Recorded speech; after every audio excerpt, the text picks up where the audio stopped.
What is up, guys? Just wanted to remind you before this video starts that we are back to the regular weekly schedule. That means that for the 6 days prior to Sunday, all the videos will have new true scary stories, and for this Sunday video, it will be a compilation of all the stories read previously throughout the week. It will only have ads after the first few stories, so after the beginning, if you want to watch this as you sleep or as a podcast in the background or something, you can easily do so if you'd like to. If you guys have any comments about the stories in this video, please be sure to leave them in the comments below, as even if I can't always respond to them, one of my favorite parts about doing this is reading your guys' comments. Without further ado, I will let you guys enjoy this end of the week compilation, and I will see you again on Monday with some new true scary stories. Thank you guys so much for watching.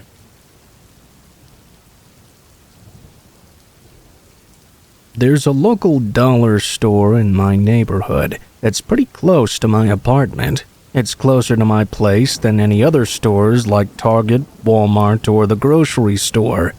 Because of that, I used to go there basically all the time.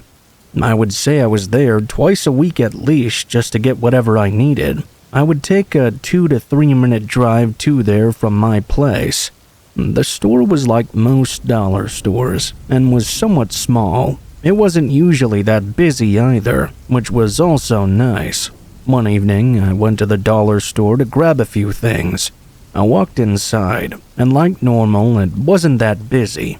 There were just a few people in there, and they were shopping throughout the store. I began looking for the first thing I was going to buy, when suddenly a woman approached me out of nowhere.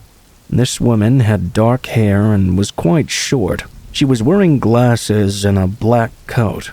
After approaching me, she said she saw me here all the time. I said that yes, I did shop here quite a bit. The woman then described the things I would usually buy, and said how she always saw me get the off-brand Gatorade, and one particular brand of chips that I really liked. This was kind of weird to me. I mean, how close had she been watching me to memorize all this stuff about me? Why did she even come over to say this in the first place? I said yes and tried to laugh it off. The conversation ended abruptly, with the woman saying she would see me later. I then walked away and continued with my shopping. I didn't see the lady until almost the end of my shopping trip. When I was almost done, I remember I was in an aisle when I happened to look up randomly. I saw the woman walking by, filming me with her phone. She was trying to hide it, but doing a terrible job. I could see her phone was pointed right at me. The woman didn't even look at me and walked past. She began to pretend to look at a product on a shelf about 20 feet away from me. Even though she was looking at some items and not in my direction, she kept her phone facing me the entire time. I was so confused. I thought about confronting her, but instead I decided to just check out and leave. When I started walking away, I saw the woman angle her phone to keep it on me. When I looked over, she quickly moved it away once more. I really wanted to confront her now, but I decided not to. As weird as this was, who knew what would happen if I confronted her directly? As long as something like this didn't happen again, then I wouldn't try to pay it too much mind. I headed up and paid for my items, then left the store. The woman didn't follow me or anything. She stayed inside when I left. After getting out of the dollar store, I headed back home. It was about 2 or 3 days later now. I had gone to the store again. I had sort of forgotten about that woman. This time that I shopped there, I don't remember noticing her at all. The next time I was there, she was right back again. This was roughly a week after our last interaction. It was a little bit later at night, and the dollar store was even more quiet than before. I did not see the lady as I walked in. I was going around the store getting some items I wanted to buy. When I was sort of near the front end of the store, though, I noticed something out of the front windows. The windows looked out to the parking lot, and you could see a good amount of it. There were maybe 3 or 4 cars in the entire lot, but I could see the same woman from before standing next to my car. She appeared to be either filming it or taking photos of the outside. She also recorded my license plates. When I saw this, I decided to leave. I checked out and kept an eye on the woman the whole time. I watched her as she tried to open one of the doors to my car. Luckily, I'd locked it. As soon as I made it out of the doors, I saw the woman immediately duck behind another nearby car in the parking lot. When I reached my vehicle, I called out to her, asking her what the hell she was doing. I got no response. I knew the woman was still hiding behind that car, but she was not answering me. I didn't figure it would be a good idea to approach her or stick around to say anything else. I just climbed into my car and drove home. I decided after that it would probably be smart not to go back to that store for quite a while, and I haven't been back since then. That was about 6 months ago, and I've not seen that lady again at all. I'm hoping I never do.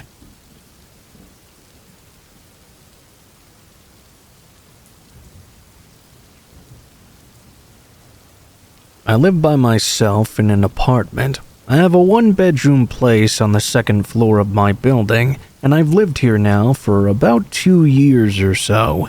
The creepiest thing to ever happen to me took place just a couple of months ago. I had gotten home from work several hours earlier. After making some food and eating, I was relaxing on the couch and watching some TV. My living room is at the back end of this apartment, and the front half is mostly the kitchen space. That's also where the front door is. It was sometime at night. I don't recall exactly what time. All I know is that it was very dark outside. All of a sudden, everything went pitch black. The power had just gone out. It was really strange, and I didn't know why this could have possibly happened. I got up and looked out the window. It wasn't even raining. I wasn't really sure why the power had gone out. The only time it had ever gone out before was during a really bad storm. That had only happened the one time. I didn't even own a flashlight, so I had to use the one on my phone. I walked over to the small closet that had all the fuses and stuff. I had no idea what I was doing, however. I just turned around and left. I knew that I wasn't overloading any of the outlets or anything. I figured something must have happened with the power in the area. I went out onto my balcony and looked around. I noticed that the lights in other people's units appeared to be off as well. The whole building must have just lost power. Why, though, I didn't know. I went back over to the couch and sat down. I went on YouTube with my phone and started watching some videos. All of a sudden, there was a knock at the front door of my apartment. It wasn't a very loud knocking noise. In fact, it was pretty quiet. I could barely even hear it. I paused the video and looked over to the door. I didn't know what it could possibly be. I was going to get up and check, but following the knocking sounds, there was this ominous laughter. It was the sound of a man laughing in the creepiest way imaginable. When I heard that, I stopped. I no longer wanted to get up and see who was there. After a few seconds of nothing, the man outside began to knock once more. He began to laugh again as well. I ignored it. I didn't really know what was going on, but after the second knock followed by laughter, I knew I didn't want to have anything to do with this guy. I didn't hear anything else for a short while. I think the guy must have walked away. After that, things were pretty quiet. I sat down on my couch and went back to watching YouTube. I tried to forget about the whole thing. A while later, though, the man returned. There was once again a lone knocking on the door, followed by his creepy and unsettling laughter. This time, I decided to get up and actually see who the heck was there. As creeped out as I was also curious as to who was doing this and why. My eyes had adjusted pretty well to the darkness at this point, but it was still extremely hard to see. I used my phone to guide my way toward the front door. When I got there, I looked out the peephole. I noticed the backup lights had gone on in the hallway. Whenever the power went out, there were these other lights out in the hallway that would turn on. To my surprise, nobody was at my door. I opened up my front door and looked down the hallway. I took a couple steps outside, and when I did, I saw there was a man standing about 50 feet away, facing the other direction. He was a much larger man, who I didn't recognize at all. The instant he heard my door open, he turned around and began sprinting in my direction. The man ran nearly all the way to my door before I managed to get it closed again. He began to knock on it, and this time he laughed an exaggerated and loud laugh. Finally, he left. I stopped hearing any more knocking after that. About an hour later, the power came back on. The guy luckily did not return. The next day, I was on the internet portal site of the apartment complex. I saw on there that several other residents had complained about the strange knocking and laughter. Apparently, I wasn't the only one dealing with this guy. Thing is, nobody figured out who he was or how he got inside the building. He certainly did not live there, though.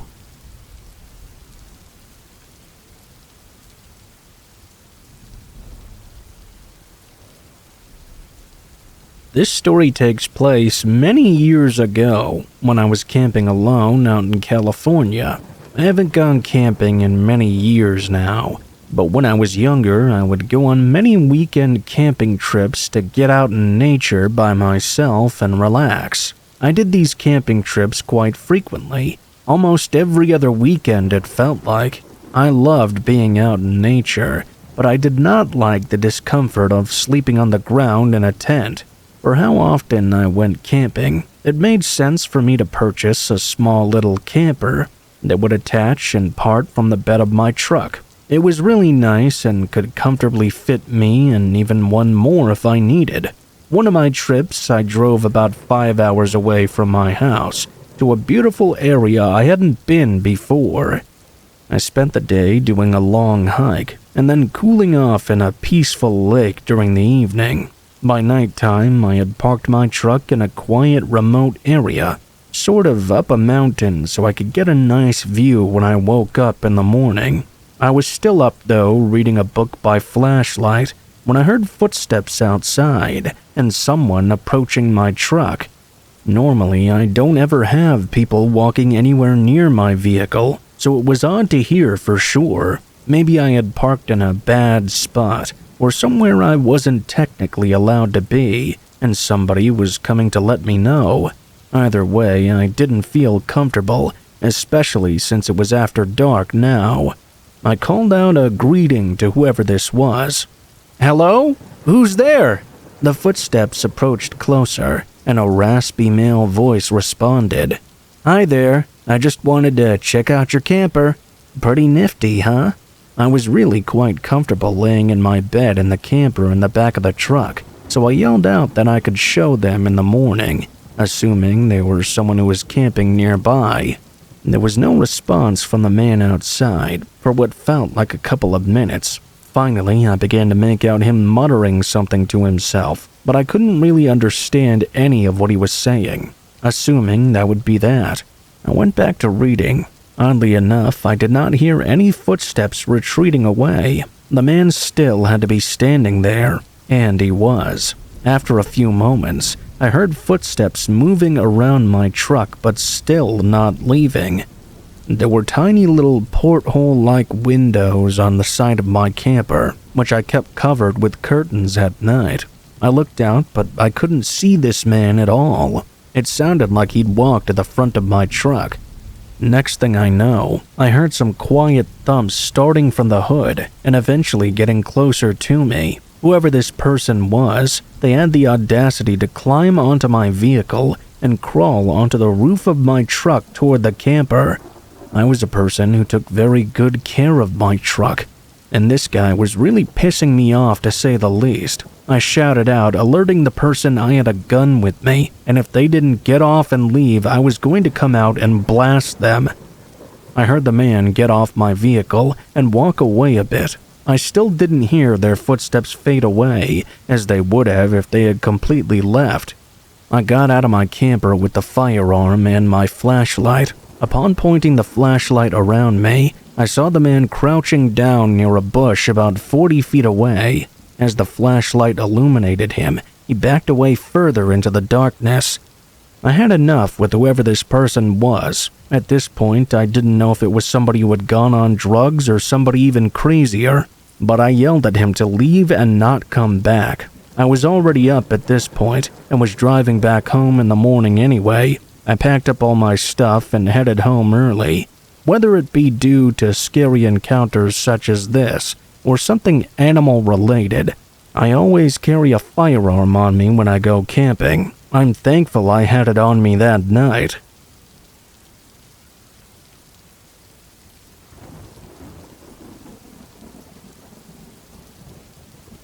I work at the small perfume store in a large mall. This mall has literally hundreds of stores inside of it, and the store that I work at is one of the smaller ones. It only requires one employee at a time. We sell all kinds of perfumes, as well as a few skin products. Our store is open until the time the mall closes, which is 8 p.m. One time, I was working at the store until 8 o'clock. I would be all by myself for the shift. Normally, the store was pretty quiet. Sometimes, if the mall was really busy, we'd get a lot of customers, but usually there were not that many people in the store at once. I was sitting behind the counter, which faced directly to the entrance, and a large window on the other side of the entrance doors. The day went by as usual for the most part. We got some customers here and there, but it was mostly quiet. At around 5 or 6, though, something really strange happened. I remember that nobody was in the store at that particular time. I was just sitting behind the counter when I noticed this man walking past the store.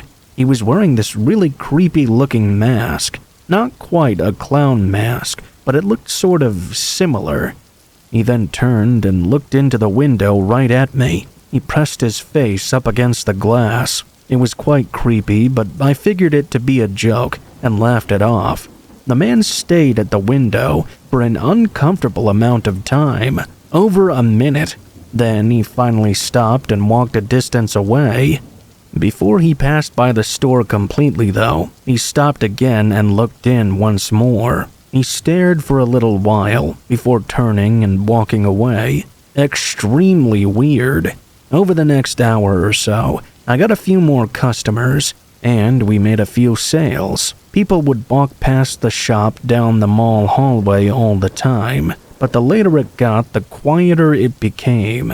At around 7 o'clock, I saw the strange man yet again. He walked past the shop once more and did not stop. He did turn around to look at me as he passed by, though. It was very interesting, for a lack of better word. I didn't really know what this guy was doing. Why was he just walking all around the mall? I figured he was probably messing with a lot of people, trying to get a reaction out of them. I didn't see the man for the rest of the time that we were open. At 8 o'clock, I went over to the entrance and closed our glass doors, then locked them up. After that, I just had to finish up by doing a few things. Then I could leave for the night. I went back to the counter and would be able to leave in probably 5 minutes. As I was behind the counter, though, I saw the man had returned. The same guy still wearing his creepy mask. He stopped right in front of the 2 doors and started to stare at me. Then he rushed up to them and tried to open them, but they were locked. After that, he started to walk away. I figured that he was leaving the mall. After all, it was now closed, and no stores would be open anymore. The man did not go out of my sight, though. Instead, when he reached the end, he turned around and walked back, then started pacing back and forth in front of the shop and looking in at me. Almost the entire time, I tried my best to ignore him. Soon, though, I was done with work, and I wanted to leave.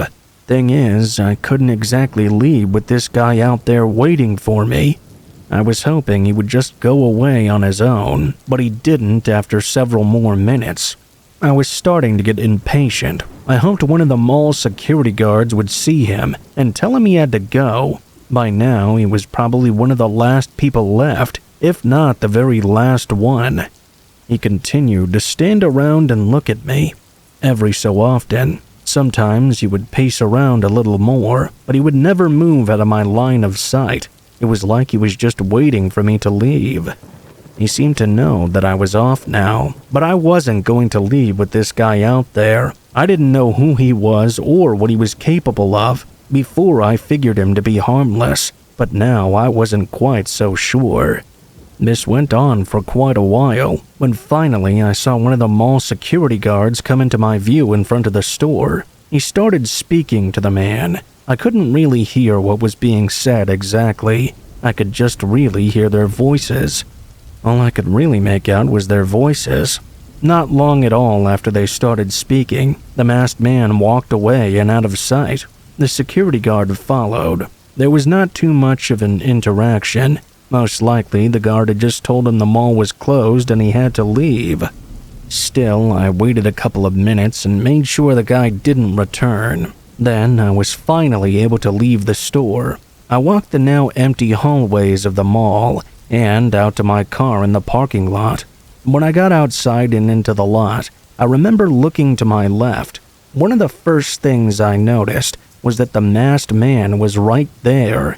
He was just sort of standing, around 100 feet away. He was near another set of entrance doors, standing on the sidewalk out front. I hoped he would not look over and see me.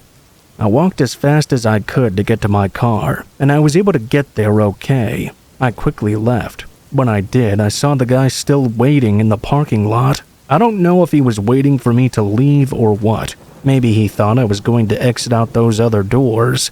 Either way, I'm glad I was able to get out safely and make it back home. After that, I never saw the guy again. I still sometimes wonder what his plans were.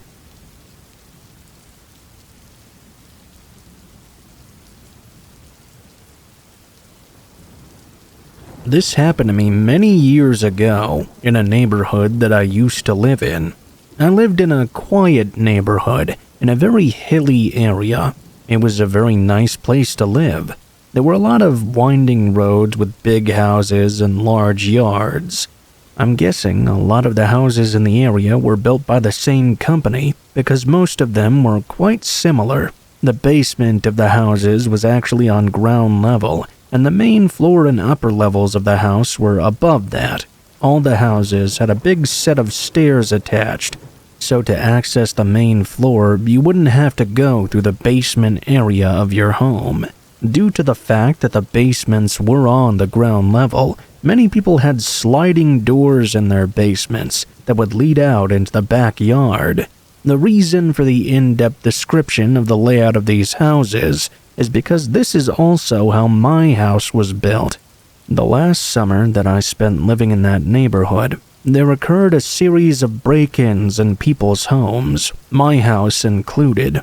The night my house was broken into, I wasn't there at the time, but a couple of items were taken from my basement, including a bike I kept down there. Later that summer, on one of my evening walks, I was shocked to see a younger man riding towards me on what appeared to be my own bike.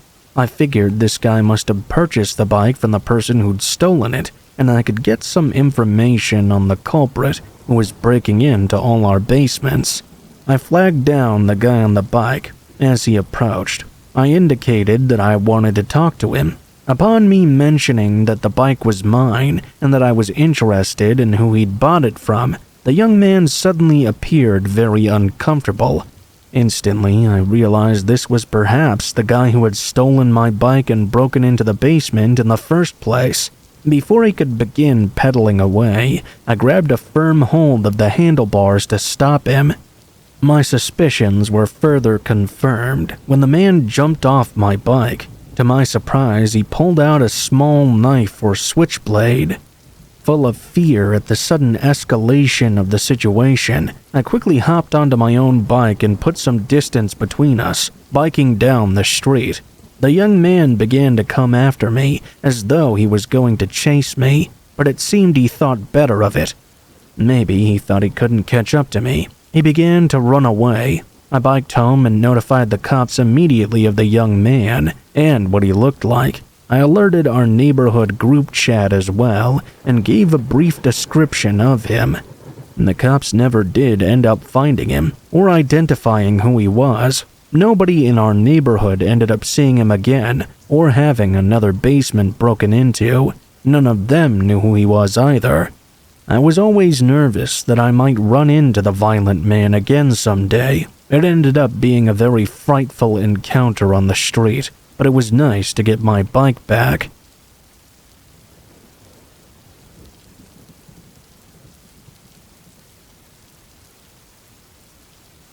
This is something that happened a couple of years ago. One of my good friends is a guy named Drew. We grew up together and had been friends since we were kids.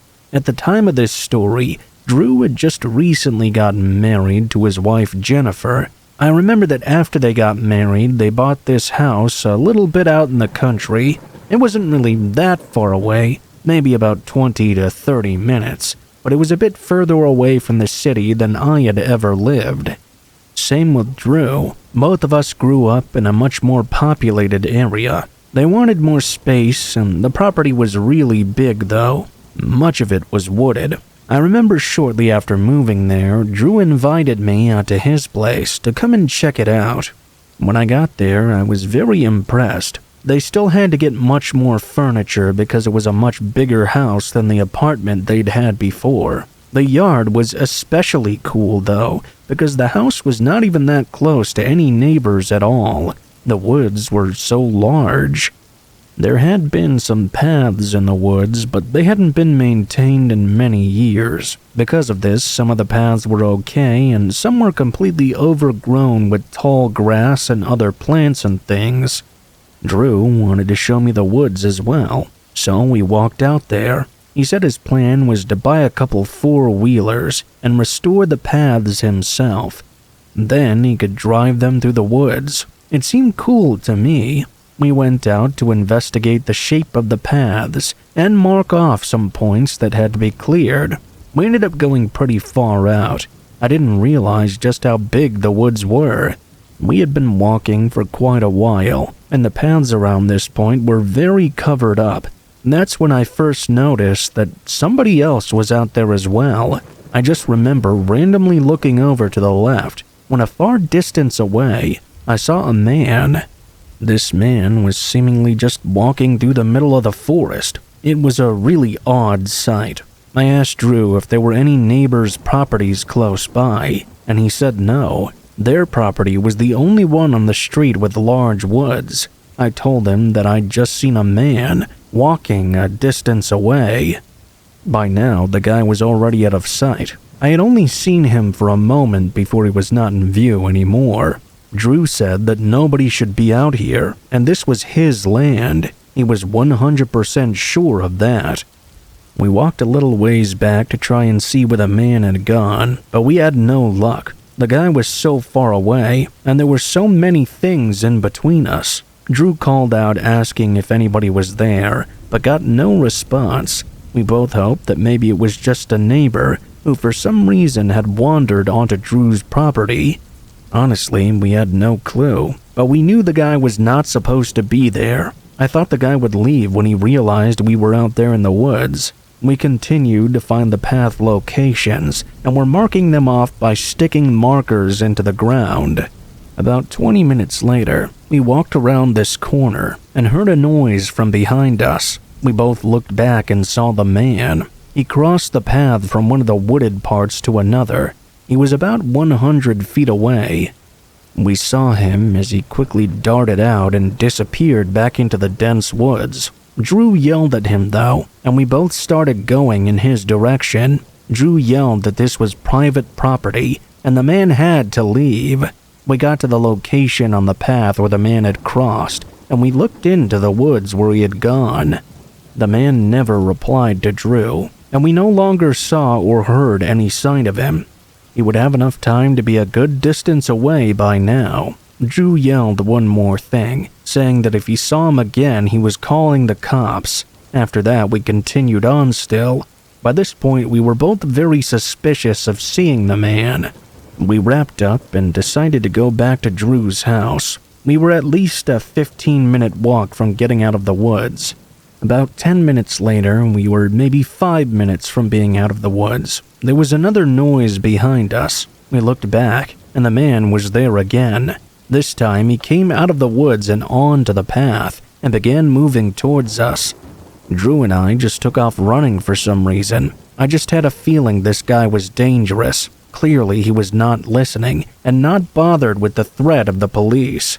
We ran all the way out of the woods and into the rest of Drew's yard. We then went inside, and Drew called the cops. When the cops got out to his property, they searched a little bit of the woods. However, the man was never found. Somehow, he was able to elude the police. I went home after that, and was honestly glad that I didn't live there. I kept up with Drew, and he updated me on some things. He said the man never returned, at least not as far as he was aware of. Drew still lives there with Jennifer, and I've been to their house several times. He was able to complete the paths for his four-wheelers in the woods. Luckily, he's not seen the man at all. We never found out who the guy was, or what he was doing there in the first place.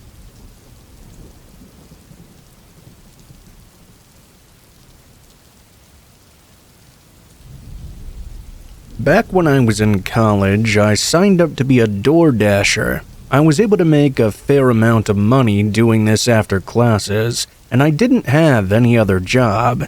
So I went DoorDashing quite a bit.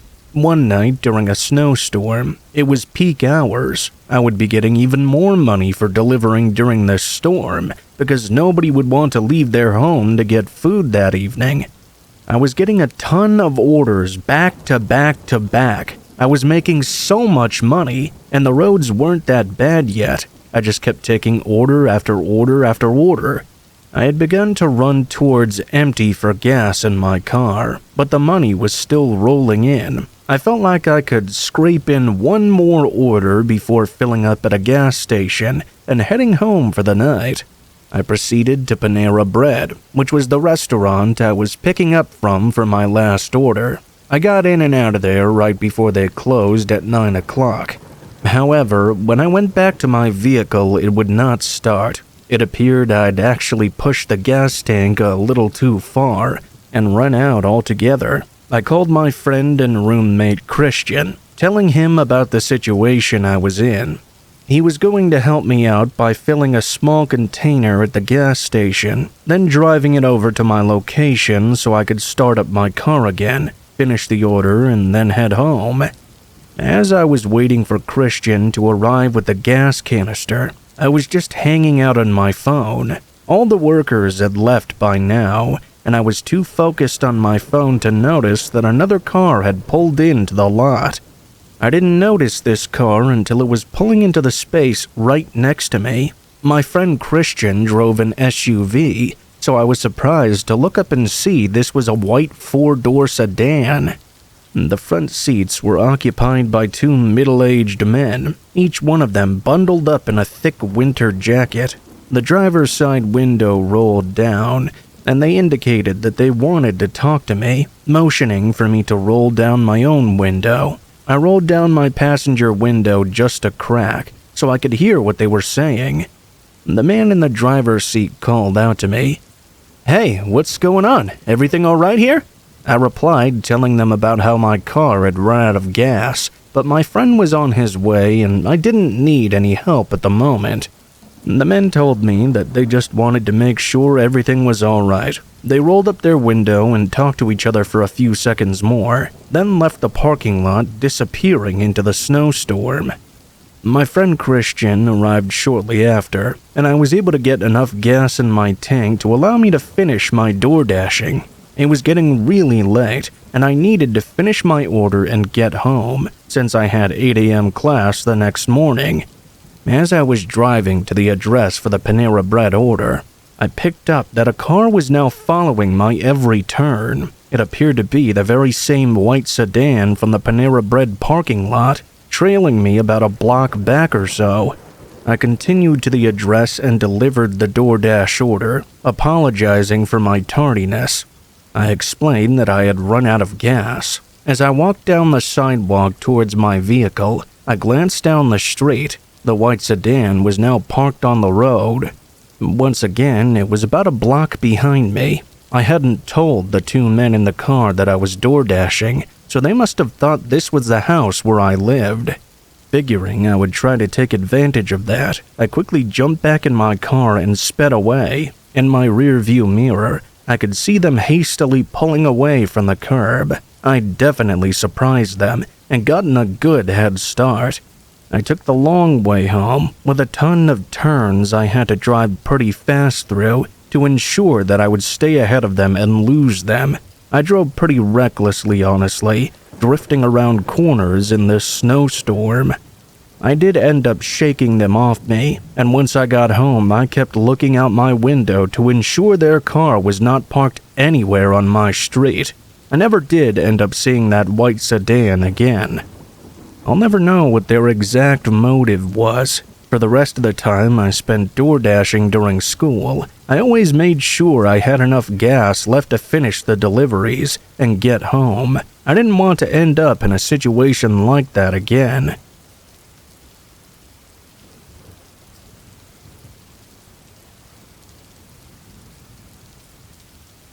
I remember back in my junior year of high school, we went on a field trip for one of my classes. This was a field trip that took up 2 entire school days. We had gone to an amusement park for a science class, which was a lot of fun. I also missed a test for another one of my classes, but luckily my teacher was cool and let me make it up. We scheduled the time after school the next day for me to make up the test. It was for Spanish class, and the classroom was toward the end of one hallway in the north side of the building. When I got out of school, I walked over to the Spanish classrooms. My teacher, Mr. Jordan, was in the classroom with a couple of other students there as well. I'm not sure exactly what the other students were doing there. May have been making up an assignment or something. Mr. Jordan handed me the test when I got there and told me I could take the test in another room. He said the students were going to be talking to him and he didn't want them to distract me. He grabbed a key to a nearby Spanish classroom and said I could take the test in there by myself. We walked over to the classroom. The teacher was already gone for the day for that one. Mr. Jordan told me he would be in his room if I needed anything, then wished me good luck and left. I sat down at a random desk and started the exam. Spanish was a class I was pretty decent at, but I wasn't expecting to ace the test or anything. As I went on, things were going really well. I was feeling confident about my answers. When I was almost done, though, I suddenly heard the school was having a lockdown. Of course, this was quite strange, partially because it was after school hours. I didn't even know that schools could have lockdowns when school wasn't in session, but I guess it does make sense. Anyway, I didn't really know what to do. I could stay there in Miss A's classroom, or try to go back to Mr. Jordan's room, which was just around the corner. After debating it for a moment or two, I decided to go back to Mr. Jordan's room. I got up and left the classroom. Mr. Jordan's room was right around the corner, only 50 feet away. There was only one classroom separating the two. After I got out into the hallway, I walked over to the room. When I got there, I tried opening the door, but it was locked. I was expecting him to come over and open it up, but literally right after I tried opening it, I heard a noise right behind me. It was footsteps. Someone was emerging from around the corner just past Mrs. A's room. It was some random woman, clearly not a student or a teacher. She looked real messed up and had this long stringy hair. I knew immediately the lockdown must have been caused by her. The woman just started stumbling toward me. Without any more time to wait for Mr. Jordan, I started moving away further up the hallway. As I did, the woman started to walk after me. She was really creeping me out. I had no idea what she could be doing here. As I walked through the hallways, it was dead silent. Nobody else was around at all. I started moving even faster, but I could hear the woman following behind me. I turned and went down another hallway, and the woman followed still. I was continuing to move faster and faster, but the woman was doing the same. I didn't know what would happen to me if she caught up with me. I kept going down one hallway after another. The woman kept pace with me no matter what I did. I didn't want to risk stopping and trying to go to a classroom. I didn't know which teachers were still at school, and all the doors were closed as well. I kept going, and soon I made it to the front end of the school. I saw the front doors and I went for them. When I made it outside, the woman did not leave after me. She stayed inside the school instead. After that, I just ran for my car and went home. I learned later on that the woman was in fact the cause of the lockdown. I'm not sure what exactly she did, but I do know the police were called, and the school was locked down. I guess Mr. Jordan had literally been walking to the door to unlock it and let me in when I'd walked away with the woman. He let me finish the test the following day after school. I'm really glad the woman never caught up with me for whatever she was going to do.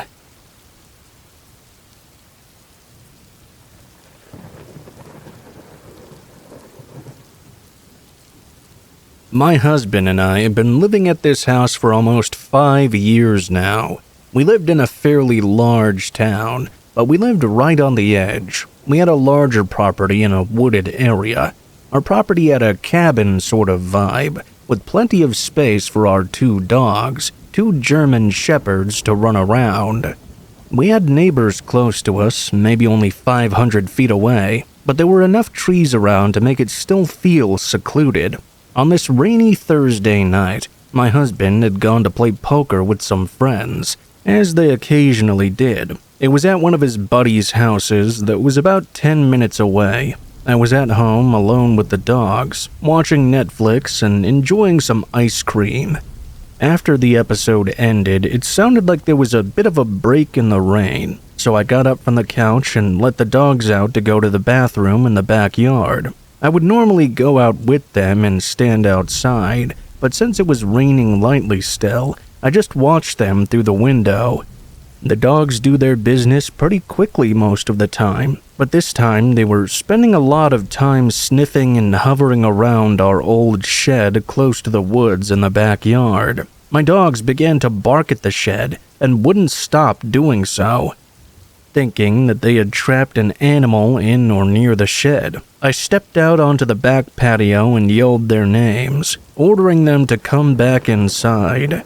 The dogs would not stop barking though. I went back inside, grabbed a rain jacket and a flashlight, and put some shoes on. I walked out toward the shed to check out the scene. As I got closer, I noticed a terrible smell filling my nostrils. It smelled like a dead animal. As I approached the shed, shining my flashlight toward it, I got within about 20 feet when suddenly the door of the shed burst open and this small, dirty-looking man jumped out. He couldn't have been much taller than 5 feet. His clothes were in rags, and his hair was a tangled mess. He smelled horrible. He had a shovel from our shed in hand and took a couple of swings at my dogs, attempting to hit them. Thankfully, he missed. He locked eyes with me for a split second, then dropped the shovel and ran into the woods behind my home. After he disappeared into the woods, I ran back inside and called the cops, then called my husband, telling him to come home right away. The cops came very quickly and searched the wood area behind my house. They ended up finding the man, hiding in some brush close to my neighbor's home. My husband and I ended up finding out a couple of days later that it was a homeless man who had been squatting in people's sheds and garages around town.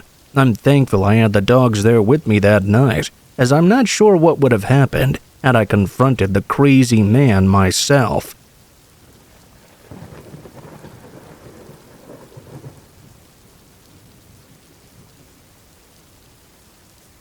This is something that happened when I was 11 years old. It was a warm summer day, and I was outside of our house in the front yard. I don't remember the exact time, but I would guess maybe 6 or 7 p.m. I remember there was this kid named Mikey who lived on my street. Our neighborhood was very large. There were many streets, and each of them had a bunch of houses, so there were a few kids that I was friends with who lived nearby. I remember that I saw Mikey walking down the street, and when he saw me, he waved. He approached me in the front of our yard. I remember that Mikey then told me that there was an ice cream truck in the neighborhood. Obviously, on such a hot day, I wanted to go and find some ice cream. Mikey told me to follow him, and he said it was just one street over. Mikey told me that his friend who lived on that street told him about it. I remember that we set out and started walking to the end of our street, then to go to the next one over. Well, when we got to that street, the ice cream truck was no longer there. We figured that it was just driving around. Mikey's friend was on the street and told us he thought it had gone to the next one over. We realized the truck would probably still be close by. We decided to go there after it. I remember that we went to the next street over from that, but things weren't as simple as they sounded. The neighborhood streets were not all the same. Some were a little curved or slanted. Some were also longer than others.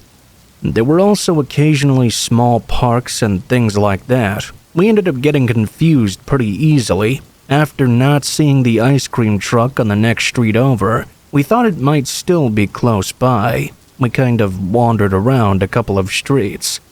Some were streets I had never really been down before. I kind of thought that Mikey knew where we were going, but apparently not. After walking for like 10 minutes, Mikey said we were lost, and there was no ice cream truck in sight. I said we should probably head back, and Mikey agreed. However, we no longer knew which direction was the right way to go.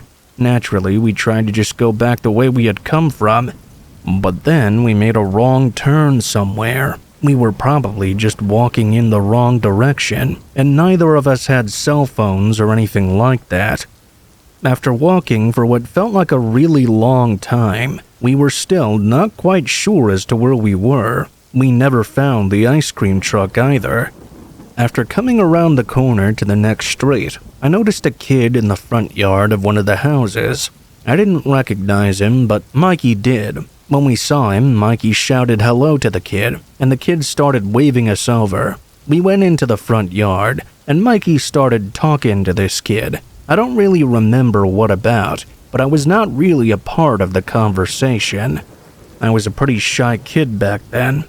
The conversation continued as if I wasn't even there, and then all of a sudden the kid invited Mikey inside. They started walking away from me. I was 90% sure I was not invited to go into the house, but I didn't know what to do, so I kinda started to follow them. That's when Mikey turned to me and said, "See you later, man." That made it clear to me that I couldn't go in. They walked into the kitchen garage and went into the house through another door. I just stood there in the driveway. What I should have done is yelled at him about how he was going to just leave me here when he knew that I didn't know how to get home. I should have at least gone to the house and asked the kid's parents to call my own, but that didn't come to my mind. Instead, I walked out of the driveway and back down onto this random street. By now, the sun was actually starting to set. I was mad at Mikey and quite angry. I walked down the street for quite a while, but I still had no idea as to where I was. I kept walking down random roads, hoping to see something familiar. It slowly got darker and darker outside. I wasn't really seeing anybody else outside at all. As I walked down this one street in particular, though, I came around a corner, and this one guy stepped out from behind a parked car. He was wearing a hooded sweatshirt.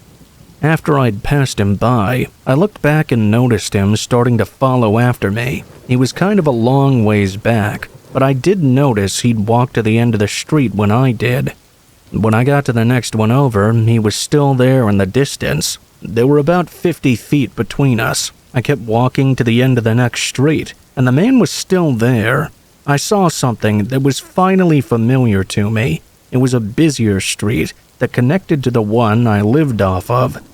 I would just have to follow that one until I got to where I needed to be.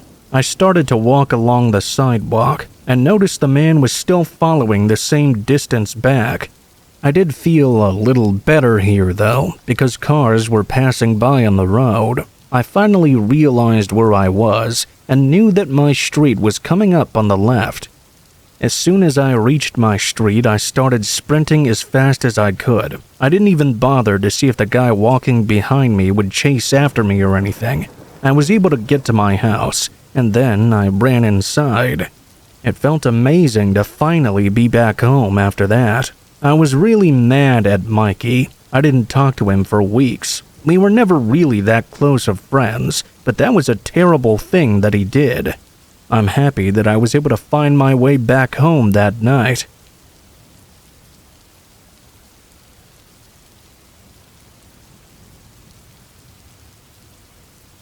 For a little bit of background to this story, I'm a woman, and this happened when I was 12 years old. I lived in this quiet residential neighborhood with my parents, and there was this park at the end of the street that we lived on. During the summers, almost every single morning, I would walk my dog down to the park. My dog's name was Max, and he had lots of energy. It seemed like he could run for hours without getting tired. Luckily for me, that park that we went to was usually empty, so I would let him run around for a while. Well, one morning, we went out for our walk like usual. The street was quiet. Max and I arrived at the park at the usual time. I remember that he was running around when I noticed an ice cream truck slowly going down the street.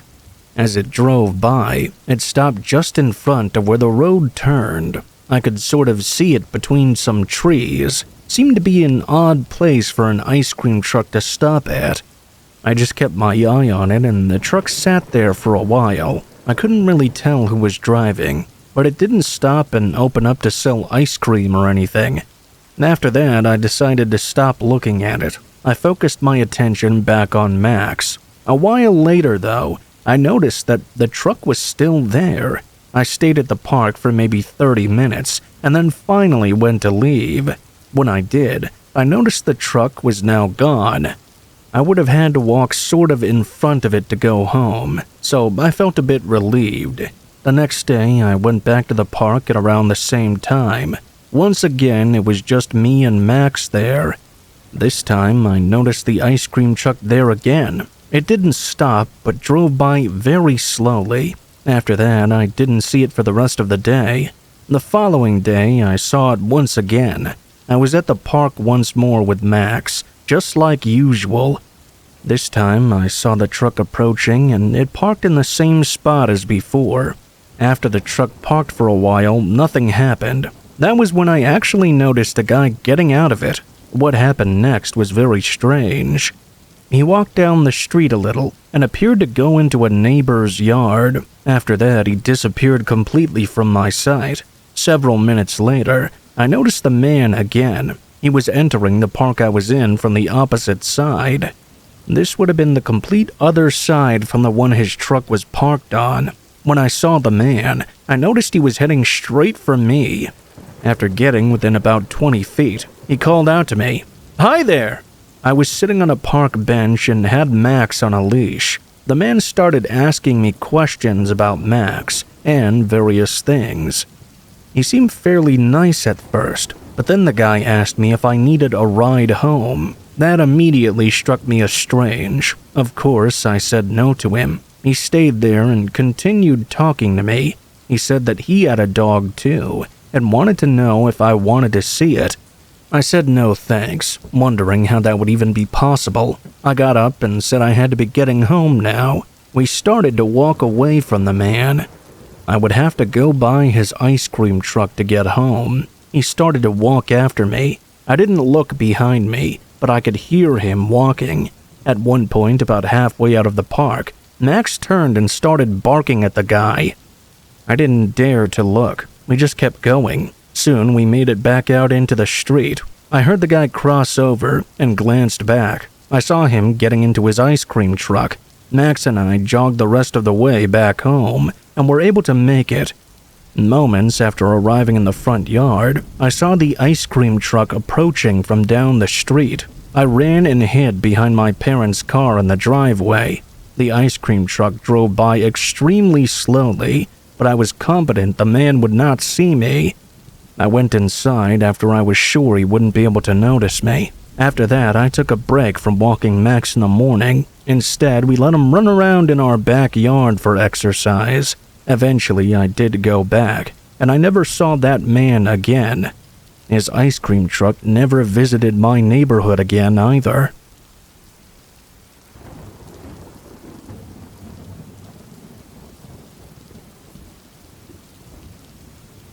This happened many years ago when I was still in college. I was in my junior year at a large university and was rooming with 4 other people who I'd met and become friends with in the dorms.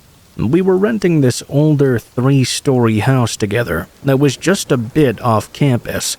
The house was pretty run down and not in great condition, as a lot of college houses tend to be.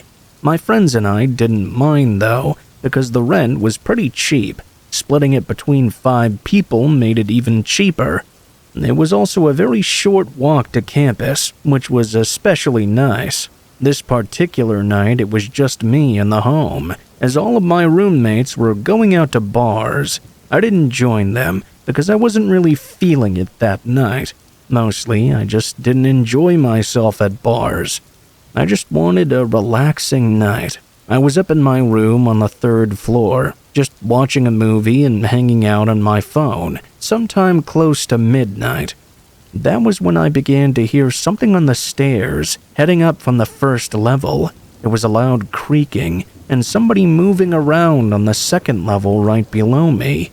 Being an old house, you could hear a lot of floorboards creaking when somebody was moving around on a stairway or floor. When my roommates would go out to the bars, when they would come back, they'd normally be talking very loudly, and I would know who was back or not. It was odd to me then that I didn't hear any talking at all. I had always been a bit cautious when I'd hear people downstairs, because our door was usually left unlocked. I got up from my bed to go and see who was in our home. Our house had 2 separate stairways because of how large it was, so I stood at the top of one of them and peered down to see if I could see anybody. Whoever was down there must have heard me moving around upstairs, because they'd stopped walking around and were completely silent. At this point, I had the distinct feeling there was somebody in our home who shouldn't have been there. I didn't want to call out and say anything, and I didn't want to move either. I just sort of stood there, frozen in the hallway, at the top of the stairs. Eventually, after what felt like 5 minutes, the person downstairs started moving again. I heard them begin to ascend the 2nd stairway at the other end of the hall from where I was standing. With the stairway now right in front of me, I felt comfortable enough to stay and see who would emerge from the other stairwell. A man who looked to be in his 50s or 60s emerged and stopped as he saw me at the end of the hall. He quickly called out in a raspy voice and said that he used to live here and he was just checking out the place. I didn't believe him. I told him to leave the house right now, or I was calling the police. That made him angry. He started cussing at me and moving toward me down the hall. I ran down the stairway in front of me quickly and pulled out my phone to call the police. As I was on the phone explaining the situation, I was also playing a scary type ring around the rosy game. I could hear the man's movement based on the noise of the stairs and the floorboards. Every time the man would go up or down one stairway, I would move in the opposite direction. He'd then pause and stop moving. After a couple of times going up and down the 2 staircases and avoiding him, I heard him descend the stairs back to the 1st floor and leave through the back door of the house. The cops showed up shortly after, and I described the man to them. I was informed that they would keep an eye out for him and to call right away if he ever came back. From that point out, my roommates and I did a better job of always making sure the doors were locked at all times. One of my roommates had some cash stolen from his room, but otherwise everything was in order. We lived in that house for the rest of the school year and didn't ever see that man again.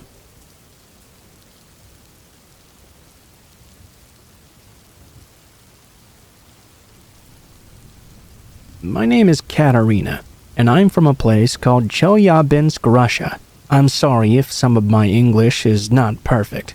The point of this is to tell you a story of the day I thought the world was ending. It was in the morning of the 15th of February, 2013. Since I was still in school, back then in morning classes, we were studying some old Russian writers. That morning, we were reading a book by Maxim Gorky while discussing the themes of his writing. It was nice, clear weather outside, but even at past 9 a.m. in the morning, it was still mostly dark in the wintertime where I live. Because of this, when our classroom suddenly started to light up very quickly, almost like the sun was rising, some people looked to see what that was. All of a sudden, all I could hear were people gasping and saying, "My God, my God," again and again. Then I looked too, and this is what I saw outside. There was a huge ball of fire flying down through the sky. As it got closer and closer, it got brighter and brighter, until it flashed so bright it hurt our eyes. Then it went out altogether. A few seconds later, we heard a huge explosion, and then everything went quiet. The next thing I remember was our teacher rushing us to get away from the windows. Of course, no one listened. She began to scream about how the glass might break at any moment and slice us up, so we all backed off and tried to shield ourselves behind our desks. She had been completely right, of course. The next thing we felt was though we'd been hit by a gigantic shock wave. The glass from the window shattered all at once and flew inward towards us. There was so much screaming and shouting. We were all terrified. There were even people in my class asking, "Was that a nuke? Are we at war now?" Our teacher tried his best to keep us calm, but even he was shaken and scared by what had just happened. We were all wondering what we should do. Our teachers told us very calmly to leave the upper floors of the building we were in and meet up at the school sports area, since it was a very sturdy and strong brick building. We all rushed outside together. We smelled this strong burning smell, and that scared us even more. I remember one of the boys in our class saying, "It's definitely an American nuke. You can smell stuff like this when one explodes." He had no idea what he was talking about, of course, but at the time it made all of us so scared. Our eyes were stuck on the sky, expecting more fireballs to fly out over our heads any moment. We were all terrified. We thought it might be the end of the world. I know now, though, that it was just my fear doing the talking for me. All of the students met in the sports area, and we listened to the radio to find out what was happening. That's when we found out that we were safe, and it was just a meteor having exploded in the atmosphere. Some other people in Chelyabinsk and other areas had not been so lucky, though. The meteor's explosion had hurt people, and even destroyed some buildings. I heard later that more than 1,000 people had to go to the hospital because of injuries caused by the explosion. When it had burst in the atmosphere, it exploded almost like a hand grenade, sending pieces of rock shrapnel flying everywhere. Some people had been hit directly by these pieces, where they'd crashed through windows and roofs, and people were cut by glass and debris.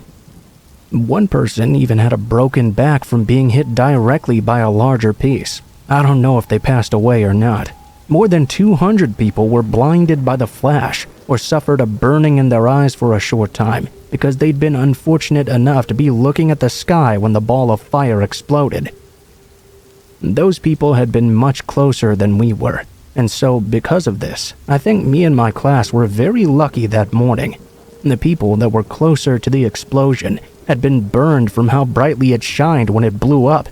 They called those flash burns. We were told it was the very same type of effect that happened when the USA dropped nuclear bombs on Japan, so although it wasn't a bomb itself, it had very similar effects. We also heard that a school that was much closer to the explosion was hit by a blast wave. One of their teachers was cut by flying pieces of glass. Thank God she managed to survive. Some people say she saved all their lives by shouting at them to get cover under tables. Her students were a lot younger than us. I can only imagine how terrified they must have been. Afterwards, people in the government suggested working with the Americans to invent some kind of early warning system for meteors. It was very alarming that they could just strike so completely without warning. So far, I don't think this will happen. People are so concerned with fighting each other on Earth that they don't look up into the heavens to see what's coming for us there. That new movie, Don't Look Up, reminds me of this. I know it's not supposed to be literal, but for me, the threat of meteors was very literally real that day, as my home region had actually been hit and scarred by one.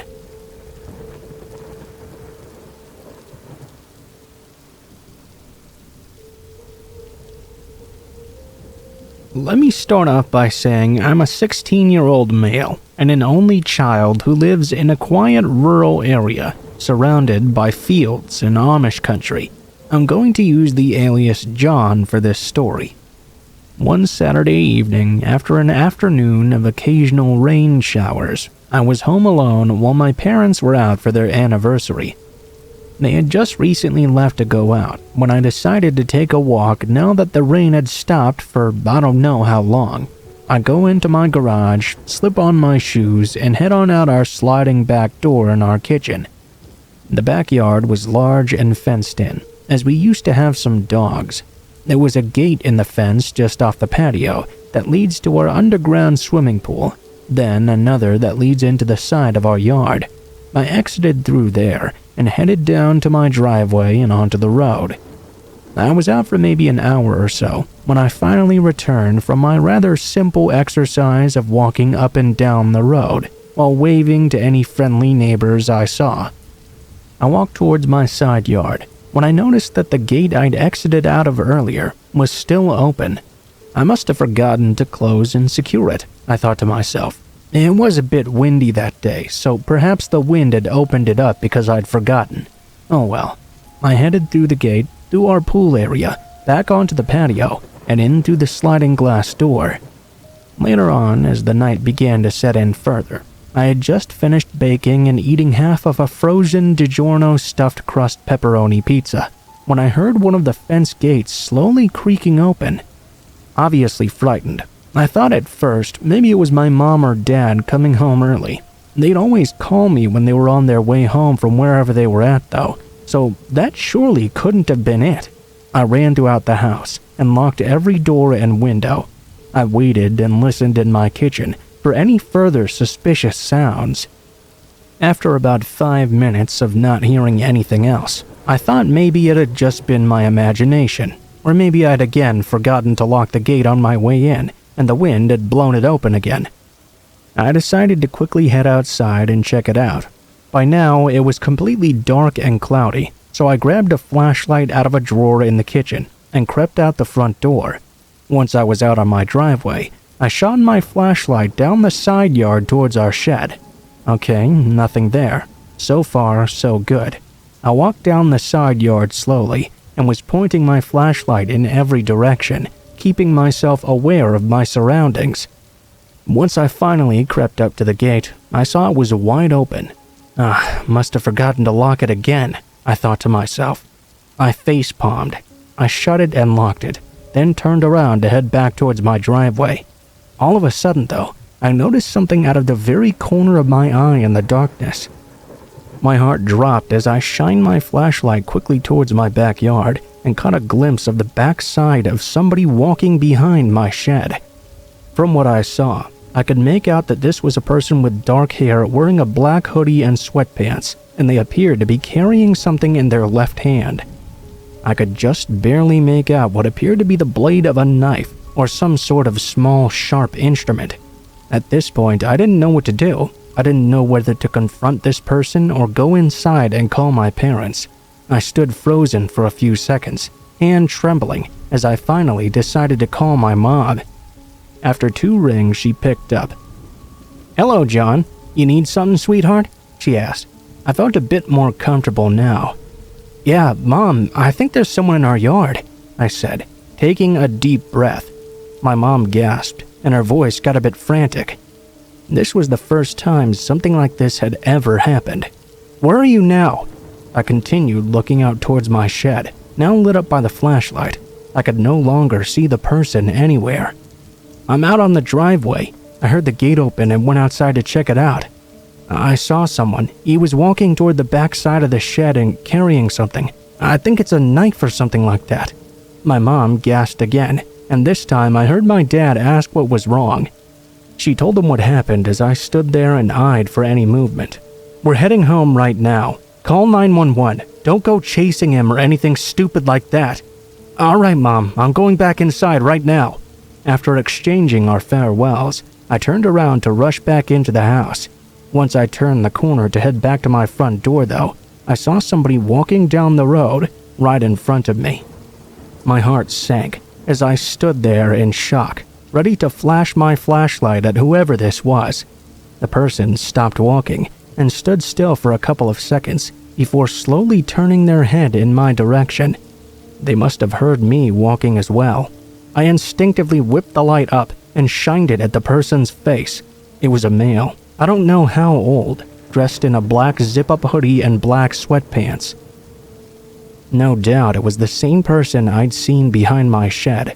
I could only see one of his eyes, as the other was completely covered by something. He looked at me with this blank, expressionless face. It almost felt like he was glaring directly into my soul. This time, I didn't see his knife, but he did have his hand in his hoodie pocket. Without a single word or facial gesture, he slowly began to walk backward before turning around and continuing down the road. After a few seconds, I ran up the road in front of my house and peered down it. I didn't see him anymore. He must have entered someone else's yard. I ran back inside and waited for my dad and mom to get home, as I called police in the meantime. Once a state trooper arrived, I told them everything, from the gate being fondled with to the encounter I'd had with him in front of my house. The trooper told me there had been several calls in the past few months about a person matching that description I gave them, being spotted in several different areas, acting very suspiciously. That interested me greatly, I must say. I tried to ask him more about it, but he declined to answer. Once my parents arrived, they talked with the trooper a bit before he finally left. Afterwards, my parents and I talked about what happened before sitting down to watch a movie, which made us all fall asleep together. Nothing much changed after that night, though. I still live here, and my parents still let me stay home alone, but we've gotten a home security system just in case, and I'm more vigilant whenever I'm by myself.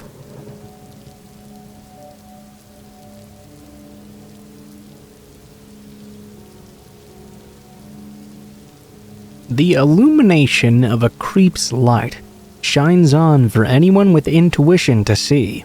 That means that when someone isn't quite right, sometimes you can just feel it in your bones. I was working at a pizzeria in Seattle. It was a cold, rainy day in fall. Not many people order from a place that doesn't deliver when the rain is so unforgiving. My shift was spent enjoying the sounds of the rain and shooting the shit with my coworkers because of this.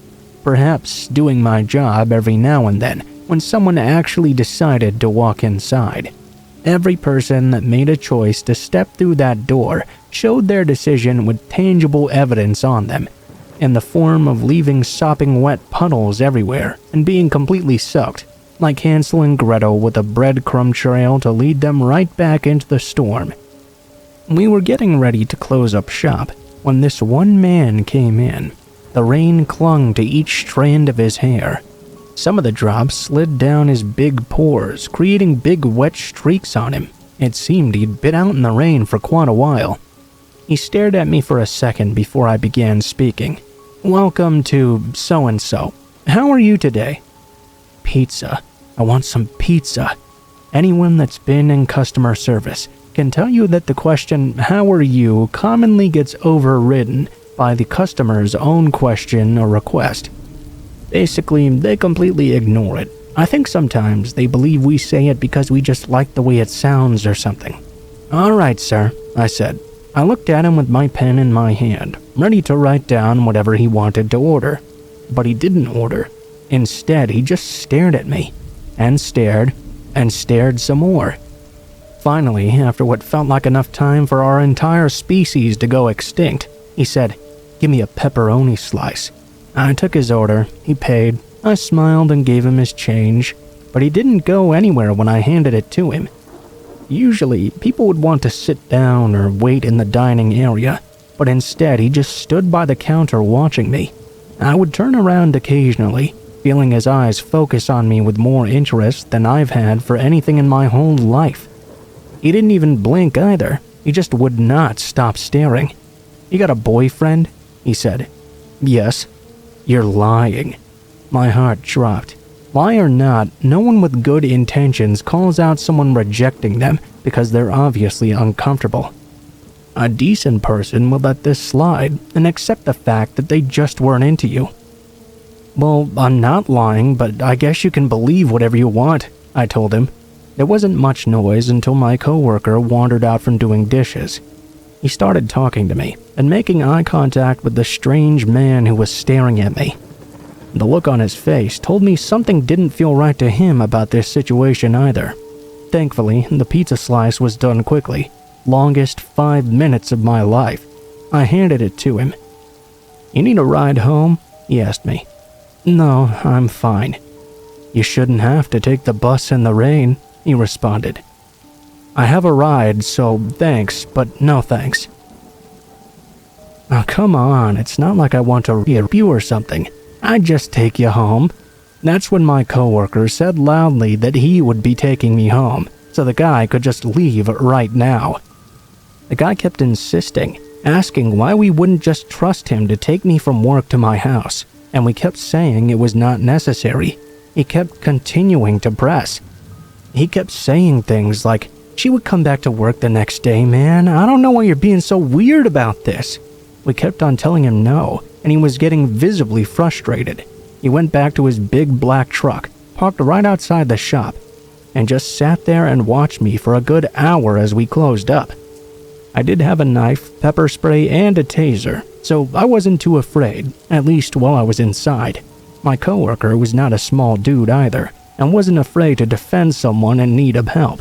I was more concerned he would follow me to my house and try to break in after. Luckily, when he saw I was not going to come outside, he eventually just drove away. I didn't put this together until after the fact, but when he said you shouldn't have to take the bus home, not once had I ever mentioned that I took the bus home, and there were plenty of cars in the lot as well.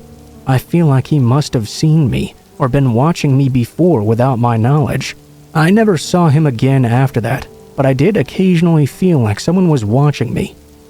Here's hoping I never meet him face to face again.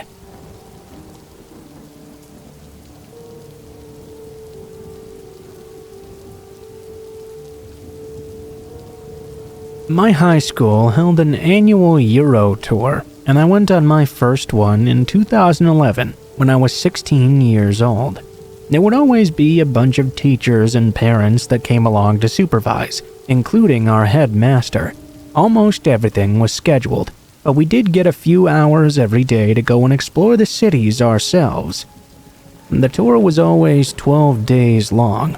This would be my first experience on a plane, and so my first experience overseas as well.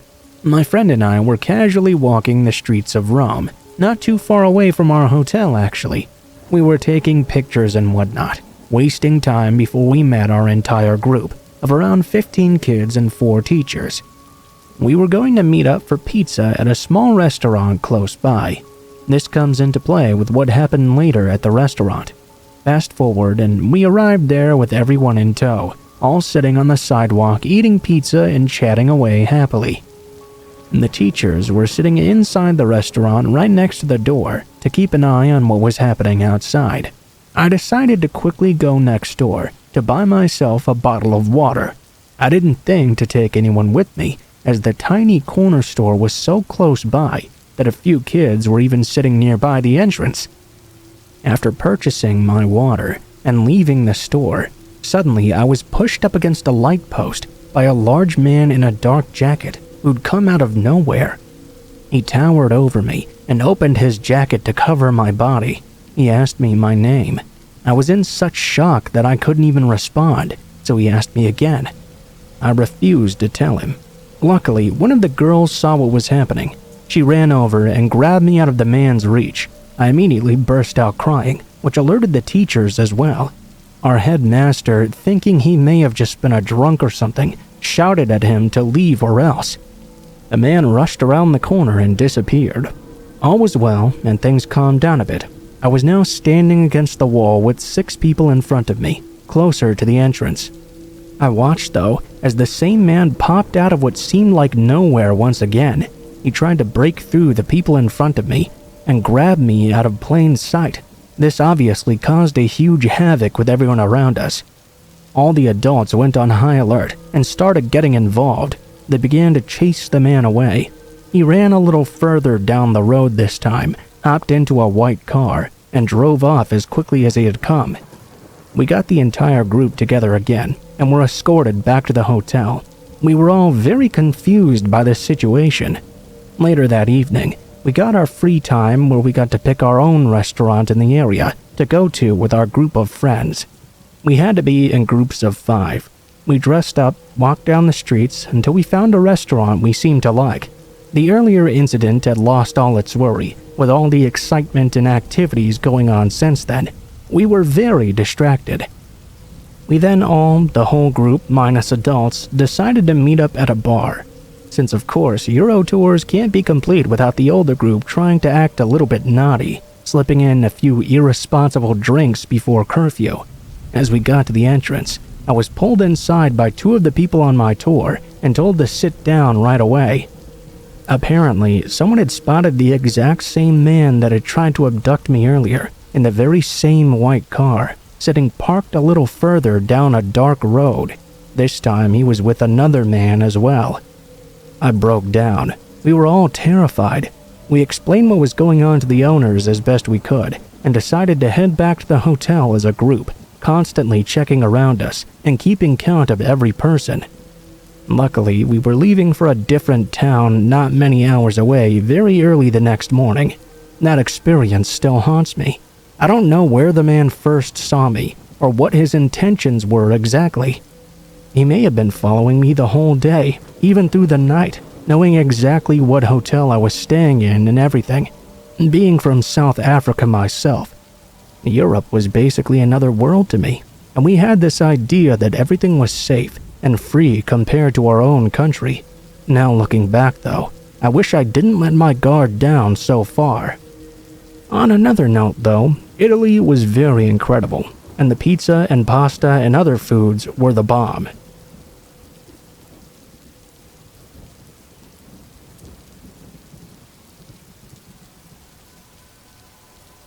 I, 22 and female, used to do DoorDash on the side for some extra cash. This was in the summer of 2018, when it was a little bit newer. At least, in my town it was. Since then, I think they've made a lot of changes, but at the time this happened, it was very unorganized. If you somehow don't know what DoorDash is, it's a food delivery type service, typically for restaurants that don't usually deliver. Think things like McDonald's and such. Anyway, one night I was doing deliveries pretty much all day, so I decided to finish up my last delivery at around 10 p.m. or so. I get an order in, and the person wants a medium cheese and pepperoni pizza and some loaded potato wedges from this pizzeria nearby. I was kind of wondering to myself why they'd order from a pizzeria that delivers anyway, but I figured it was because it was notorious for taking forever when you order for delivery. I accepted the order and headed on over. I got there, picked up the pizza, and confirmed on the app that I'd picked everything up and was on my way. The app notified me of some special instructions the customer had asked for, which was to call them when I arrived outside. Okay, that's not too unusual. Lots of people ask for that so they can come out to meet me. I roll up to the address and find it's downtown. It's a larger apartment-type building. It was completely pitch black as well. Instantly upon approaching, I got an eerie feeling. I pulled up to the curb but stayed in the car. There was no way I was about to go near that building by myself. I called up the number. Luckily, DoorDash has this thing that hides your actual phone number when you call for it. It rung a couple of times, and then this really creepy woman's voice came over the line. "Sorry, we can't get to the phone right now. We're a little bit tied up." Then they started to creepily giggle. The entire time in the background, I could make out what seemed to be another woman screaming. As I focused a bit more, I could hear this person was screaming for help and begging for their life. It got even louder, as if the creepy woman was purposely putting the screaming woman on the phone or something. Instantly, I hung up and drove off, real quick, not even knowing which direction to go in. Luckily, there was a super popular restaurant just a couple of blocks away. I pulled into that parking lot and pulled up the app. I was worried about getting in trouble for not being able to deliver the order. I contacted the help center, and they told me to wait 15 minutes to see if they'd call or message me about their food. Well, they never did call, so thank God for that at least. I was sitting there in the parking lot of the restaurant, telling my mom about this. We agreed that it was probably a prank, but just in case it wasn't, I decided to call the police anyway. I dialed the non-emergency number and told them everything. The police told me they were going to do a wellness check and thanked me for calling them to tell them about it. I went home, but nothing ever came of it. I still think about it from time to time, though. I did get a free pizza and some potato wedges, so that was cool at least. But I really hope that was just a prank or something. I hope the lady screaming in that apartment was safe and okay in the end.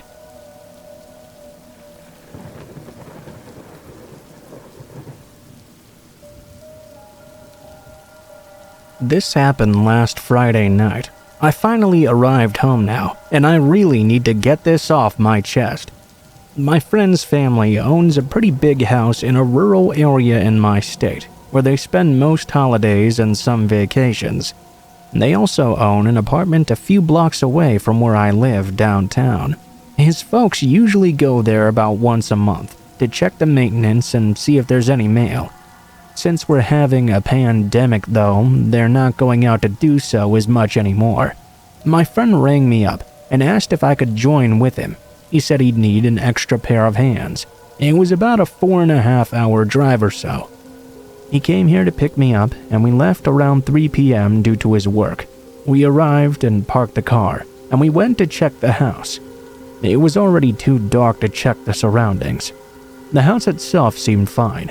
We had a couple of beers, watched some old DVDs, and made a frozen pizza we'd taken with us before we went to bed. Sometime during the night, though, we heard a loud noise coming from the front door.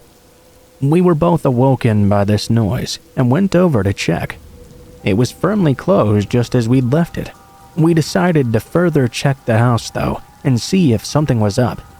I must add that this house has a door connecting the kitchen to the garage, which has only 2 lamps near that door. Just as we were about to enter, my friend suddenly stopped me, his eyes shooting wide open.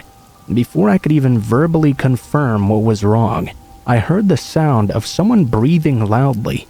I looked over to the car and was stunned with surprise when I locked eyes with somebody hiding behind it. Immediately, we ran back inside and locked the garage door tight. I went to call the cops, and he snatched up a knife.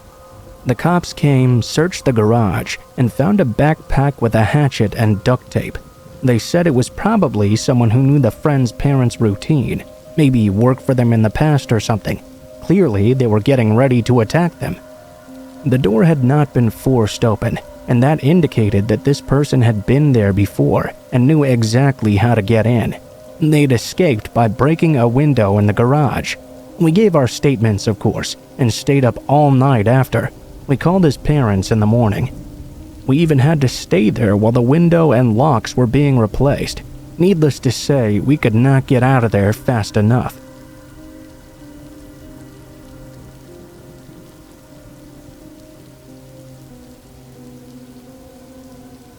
I'm a waitress at a local Italian restaurant that also does deliveries and pickups.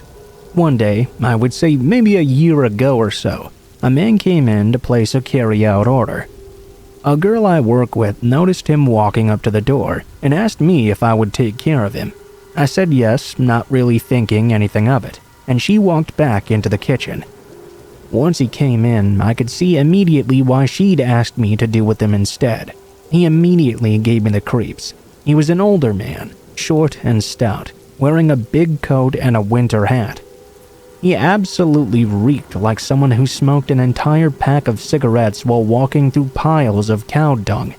Even thinking of it now, in my apartment all alone, I can still smell that smell.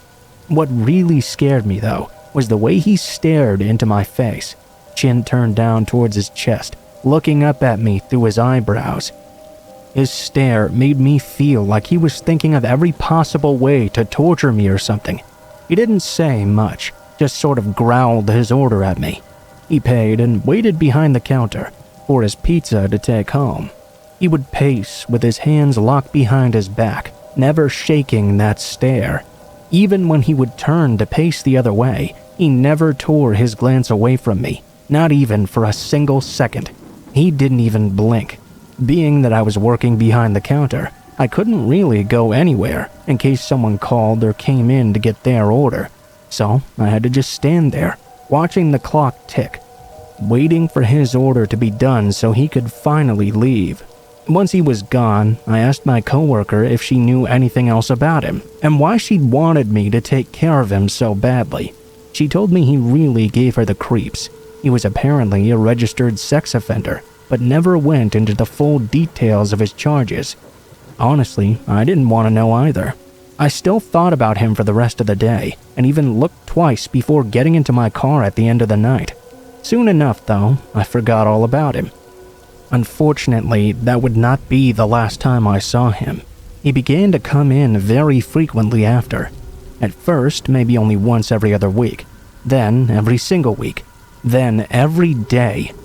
Every time he would order the exact same thing and begin his pacing with his unblinking, burning stare. Every chance I could, I would run into the kitchen or get away from the counter with any excuse I could find. My coworkers all began to make jokes about how much he liked me, saying he'd never stared that hard at another woman working there before. The jokes obviously didn't make me feel any better. The jokes halted altogether, though, when we began to notice a pattern. We noticed the only days he would come in would be the days when I was working.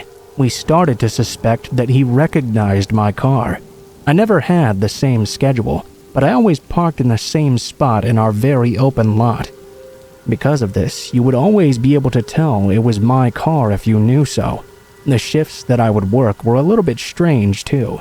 There was a very, very dead time of day where we'd cut half the staff, giving us breaks that were a couple of hours long. On those days, he would come in twice a day if I was working. He would come in while I would work my morning shift, then come in again for my evening shift. While it could have just been a crazy coincidence, nonetheless, it began to freak me the fuck out.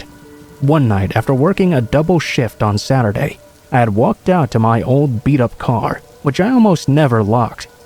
3 out of the 4 doors on my car were broken in some way because it was so old, so it was easiest to just keep it unlocked at all times. I can admit the car was such an old shitbox that no one would ever dare steal it. Maybe it wouldn't even be possible to steal it, so I never really worried about it. That was until this particular night. I was just climbing into my car when I immediately noticed a familiar stench. My car reeked exactly like that man. That same distinct smell of non-menthol cigarettes and cow shit was all around me. I was convinced that man had been in my car that day. After that, I had to have someone escort me to my car every night for a while. I haven't seen that man since last year, but I still get chills just thinking about him.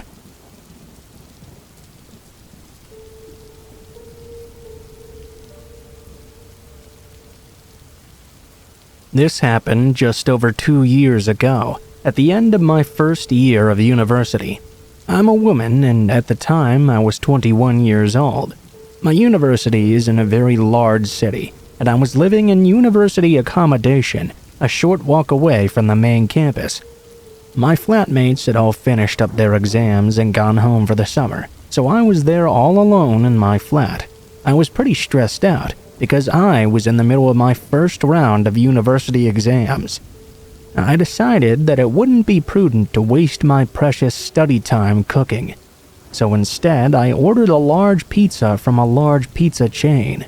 It was about 8:30 in the evening when my pizza arrived. so just on the verge of getting dark. My block of flats had a keycard entry system, so the pizza delivery guy couldn't just come right to my door. I saw his car pull up outside. As I mentioned, this is a fairly big chain, so their cars were easily recognizable. I went downstairs to go get my pizza. The delivery man stepped out of his car as I walked over. He was tall, stocky, and looked to be in his late 20s or early 30s. He handed me the box. "Oh, thanks," I said, and made to walk away. The delivery guy, however, seemed to have other ideas. "Hey, you're really pretty," he called out to me. I wasn't sure how to respond, so instead I just said thanks again. Then, most disconcertingly, he asked this. "Are you home alone? It sure looks like it." This set off my creep alarm right away, so I told him I was not. Clearly, though, my order was meant for only one person. I was in a largely deserted block of flats at the very end of the school year as well. He deduced pretty easily that I was lying. I was thoroughly creeped out at this point, so I turned around to walk back to the door of my flat block. As I walked away, he wolf whistled and called after me. "Wow, nice ass. Want to have some fun?" As I walked up the steps, he continued to whistle, whoop, and follow behind me. Needless to say, I closed the door in his face and locked the door to the block of flats, then the door to my flat, then the door to my room as well. Had this happened more recently, I would have called the pizza place right away to report the incident. At the time, though, I was not in the best state of mind, so instead I ate my pizza and put the whole incident in the back of my mind. I felt pretty uneasy about the fact this guy now knew where I lived. Moreover, the other residents of my flat block were wont to let strangers in easily, which made me even more uneasy. The next few days passed without further incident.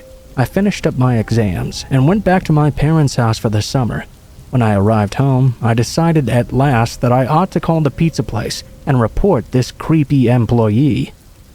I did so, and the young woman who answered the phone sounded horrified when I explained the situation to her. She immediately handed the phone over to a manager.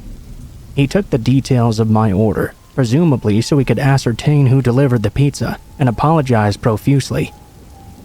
When I heard back from the pizza delivery place, they said no one by that description even worked there.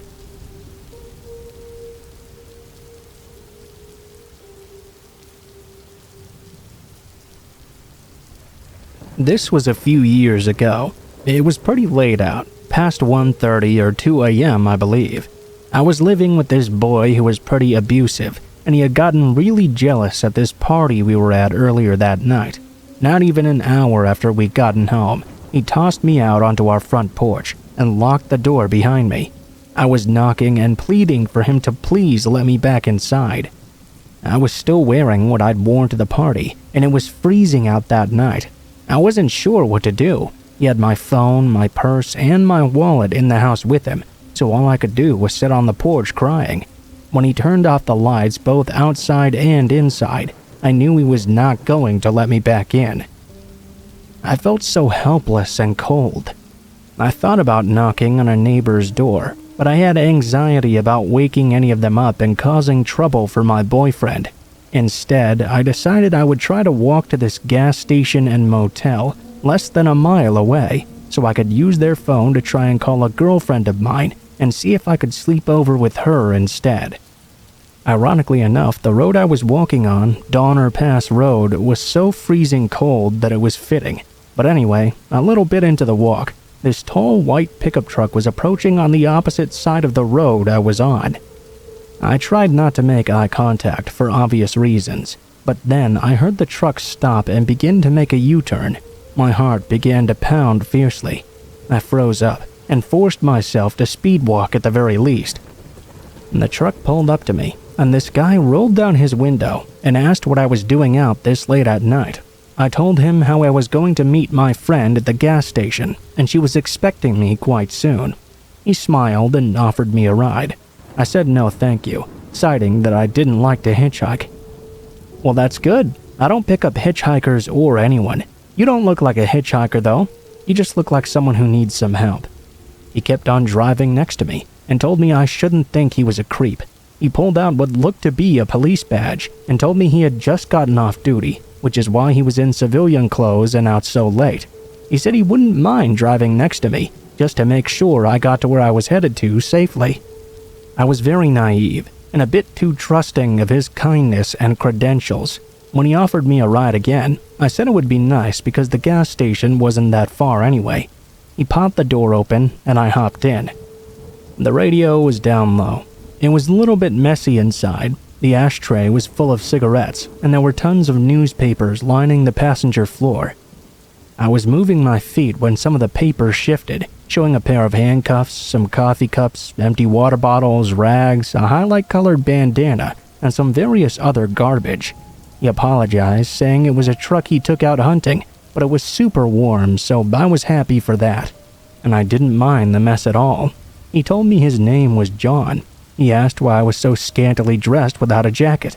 I started to tell him about the party and the fight I'd been in with my boyfriend. He was super charming and attentive. He even joked that he could go back and arrest my boyfriend right now if I wanted. I asked him about himself, and he told me about his family. He was a young dad, had a wife, daughter, a son, a dog. I told him it sounded like he had the perfect little family. He laughed and said he certainly did.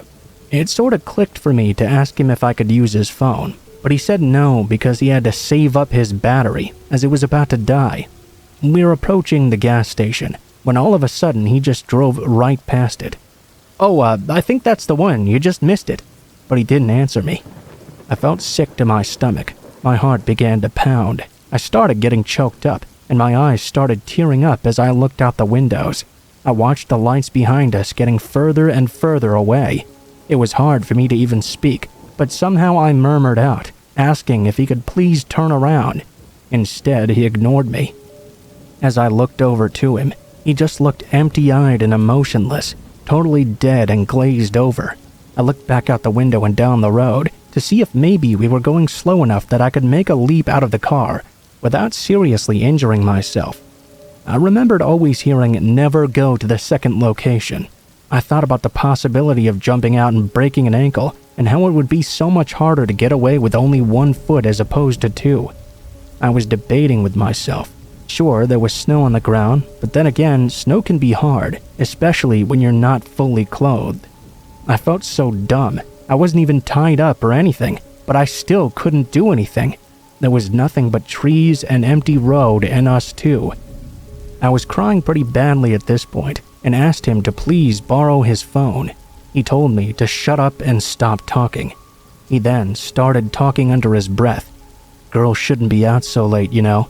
You shouldn't have been out alone. Look what you're doing to me, dressed up like a slut." He kept saying these terrible things to me. I wasn't even responding. I was just crying, trying to think past the fear I was feeling. I remembered the pair of handcuffs underneath my feet, so I used a little scooping motion to try and pick them up. I used it to push them under the bottom of my seat as far as I could. I was thinking of different ways I could try and help myself.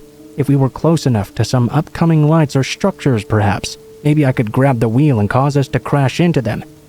Maybe I could get the attention of a cop passing by or something, swerve and grab the wheel so he would appear to be a drunk driver and pull us over. I even had the thought that maybe this man was just having a weird night. Oh, I didn't want to do anything to hurt him, but I told myself that sort of thinking got me into this mess in the first place. He pulled off the road where there were still woods on both sides of us. On his side, the wooded trees were closer to the road. On mine, there was a small gap fully covered in thick snow, just before the tree line. He turned off the car and coldly said there was something wrong with the engine and to get out right now. He grabbed the keys and was stepping out of the car.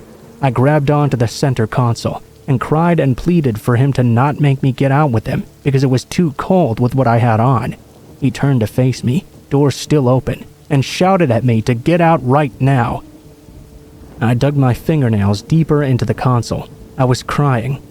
"Please, John, I'm so cold and scared." I was thinking of everything I'd ever heard. Humanize yourself. Use first names. He stared at me in this way I can't even begin to describe. I wouldn't even know how to start. He climbed back in the car. I slinked back toward my window, scared he would simply drag me out by force. He turned off the headlights, and everything went dark. He stared at the steering wheel for what felt like years. He lit up a cigarette and looked out his window, then back at me. He could hear the newspaper shuffling on the ground as I was adjusting my legs, but while still staring out his window, he asked me if I thought about running. He told me if I did, he had a quick way to get me exactly where he wanted me. Oddly enough, I had been thinking of running just minutes before that, but reasoned that if he wanted me out of the car, I should definitely stay inside. Otherwise, he'd simply chase me or shoot me. I think at that point, I finally hit the reserve of my courage, and instead of panic, there was simply numbness and exhaustion. There was still an occasional tear or two, but I just went completely numb. It was dead quiet. But finally, I just barely audibly told him that my friend was still waiting for me. I asked about his wife and children. He very plainly told me he didn't have either, and that his house was simply empty. I asked him what he was thinking about. "I'm thinking about what to do with you." He didn't say it angrily though. He just said it coldly, which sort of scared me more. I started getting worked back up and crying. At that point, he told me not to cry anymore and turned the car on, offering me some heat. I told him all I wanted to do was go home. Eventually, he started driving. He kept driving until we approached a gas station. I was gauging the right time to reach for the wheel, but before I could, he slowed down. While pulling up to the station, he told me not to tell anyone or he would come back for me. Then he told me all he was doing was teaching me a lesson to not hitchhike with strangers. He almost came to a complete stop when he told me to get out before he changed his mind. Before he could even get another look at me to assess my understanding, I had already thrown myself out of the truck and was sprinting toward the gas station. The panic was overwhelming me, but I stopped and remembered to try and see his license plate at the very least. I turned around and only caught the blur of the last 3 numbers as he was driving off. I ran inside and asked the clerk behind the counter to call the police. I waited until the officer got there, and I'll be honest, I was a little bit scared I would see John once more. My fears melted away though when the new-faced policeman arrived. I gave him the description of John, his appearance, the vehicle color and type, the parts of the license plate number I'd caught, and the fact he said he was an off-duty cop. Basically, any information I could. I asked him if he could look at the camera. The officer disappeared in the back for a little bit, then came back out saying there was nothing on them. I asked if I would be able to look as well. The officer said no, and asked if I didn't trust him. He then gave me a ride to my friends, lecturing me for hitchhiking. This mostly consisted of him asking if I knew who Ted Bundy was. He told me I was naive to think it could never happen to me. I never heard anything back about the report I'd made. I would try to follow up, but each time I did, they would simply ignore me. All aside from a single time, when they told me my case number didn't even exist. All that didn't stop me from trying to follow up though. Throughout the months and years, I asked my friend whose home I slept over at that one night if she'd ever heard of any weird things or anything like that since that incident happened.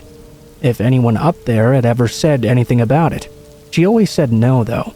I sort of let it go and tried to tell myself that maybe he actually was just trying to teach me a lesson or something. I mean, I definitely never hitchhiked again, so if it was a lesson, it certainly worked. I never heard anything back having to do with the case. I never heard any other odd experiences up there, so maybe it was just one man trying to teach me something. Sometimes, though, I think I tell myself all of that to help me sleep better at night. It was all so real. Even if it wasn't real, though, I'm glad I didn't get out of that car into the woods that night.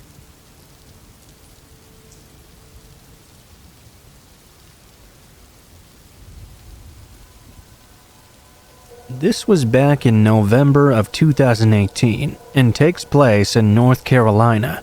I was 14 at the time this happened. My family and I had just moved across states. We'd just gotten to the city where we planned on living after quite a long road trip. We were all extremely hungry, so we decided to go grab dinner before we went to pick up the keys to our new house. We went to this local pizza shop.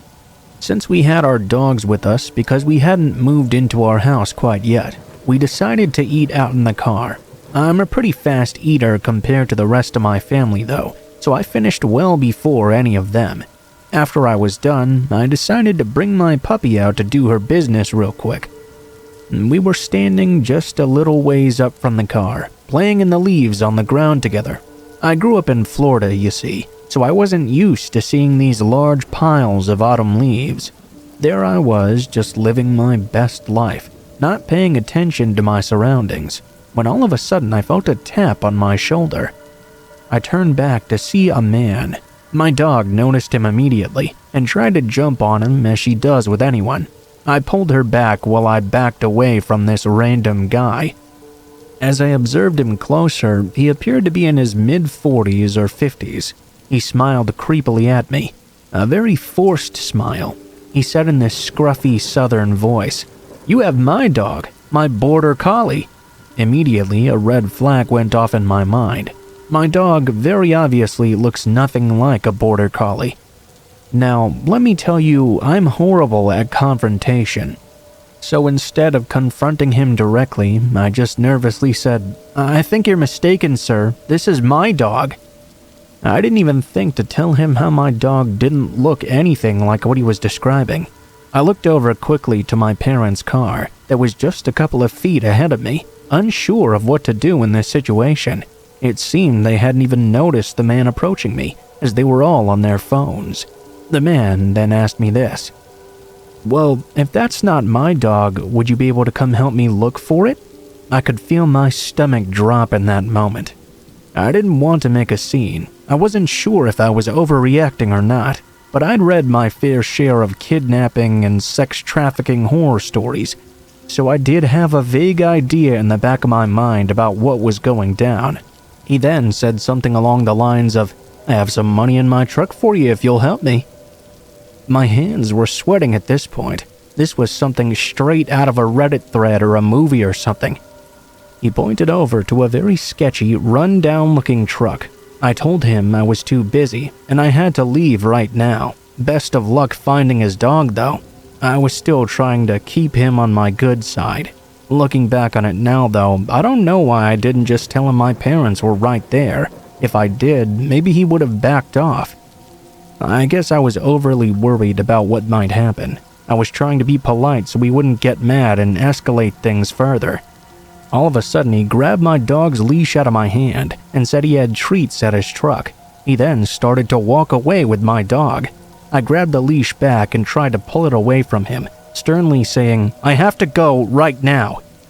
As I tried to walk away, he grabbed my wrist and fully ripped the leash out of my hands, throwing it to the ground.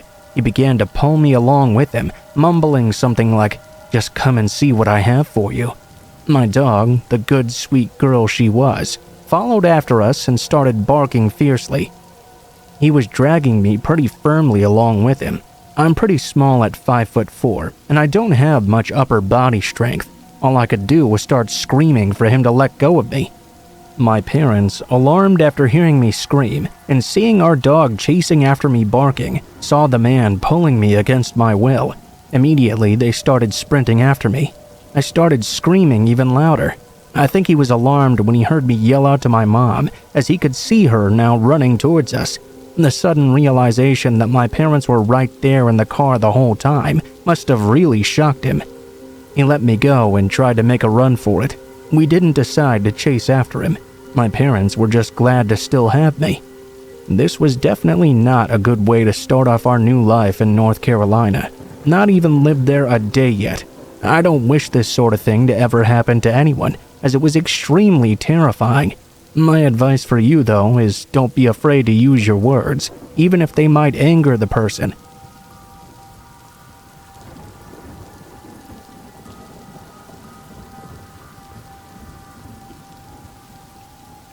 I went to college in a historic mid-sized city in Florida, and at the time lived in a duplex downtown, maybe about 3 blocks from campus or so. The city is known to be pretty safe, and I lived in a pretty decent area with large historic homes near me. It took place about 3 years ago. A little backstory that will become relevant. The duplex I lived in had a front door that locked, and then both the upstairs and downstairs units had their own locking door as well. I lived downstairs and had 2 roommates, but this specific night only one of my roommates was home. We knew the girls that lived upstairs, but really only spoke to them in passing. When they moved in, we emphasized how important it was to us for them to keep the main front door locked at all times.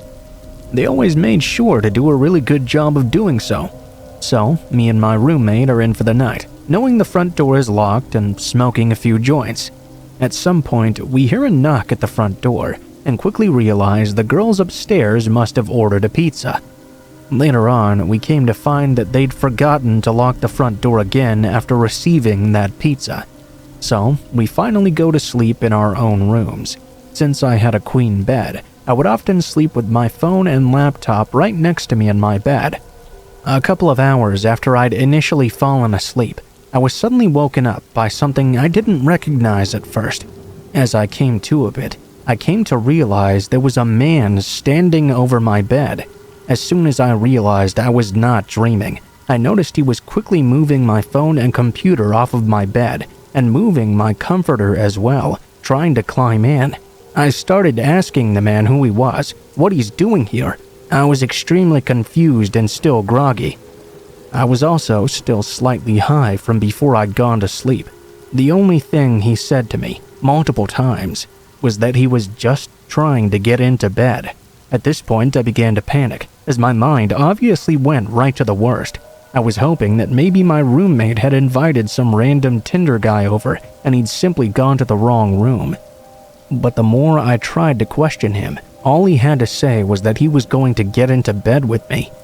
I did own pepper spray and a stun gun, but I had left them on a shelf that the man was right in front of, so there was no way I would be able to grab them without escalating the situation. Realizing I needed to do something quickly, I blurted out, "There are 5 people who live in this house, and if you don't get the fuck out right now, I will scream. They'll be here in seconds." Luckily, that was all it took to scare the man off. I don't know if he brought something with him or if he stole something from me, but I did see him grab at something in the dark and run out of my room. As soon as he left, I shut the door and locked it and tried to find my phone. I couldn't find it anywhere. Then I quickly realized that between my room and the front door was the room of my friend that was still home. As scared as I was in that moment, I was even more terrified that maybe the man had gone into her room. I grabbed my stun gun and my knife, counted to 3, and ripped open the door. I burst into my roommate's room, only to find her fast asleep. There was no evidence of the man still being around. I quickly woke her up and told her what happened, and she asked me if I was sure I wasn't dreaming. I even began to question myself until I walked out of her room and saw our front door wide open.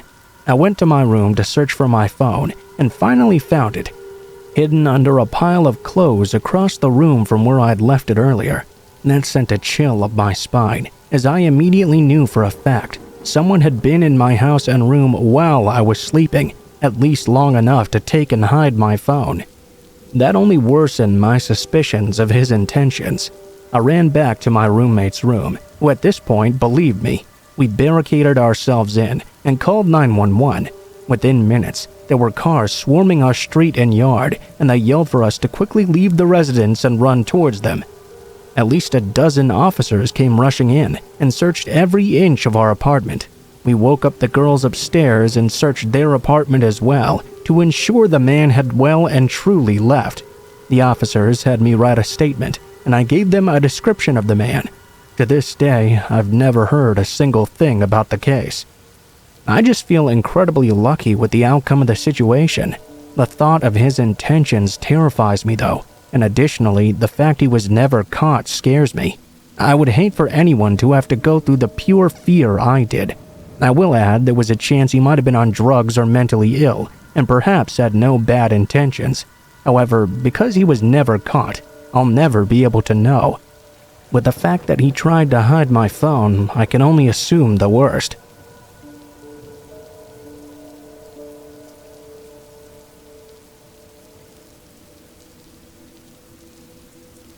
So I'm a bartender at a gentleman's club. Our uniform, if you can call it that, is a very short, skimpy black dress and black bra. Due to my uniform being the way it is, I do my best to not have to go out in public directly after work. This is due to dirty looks and perverted comments that I really don't have the time or patience for. Back before the current state of the world, I had just gotten off work. It was around 2:30 a.m., I believe, and I decided to run to my local Walmart to grab some dog food and other household items. I was thinking there probably wouldn't be anyone there besides staff so late at night.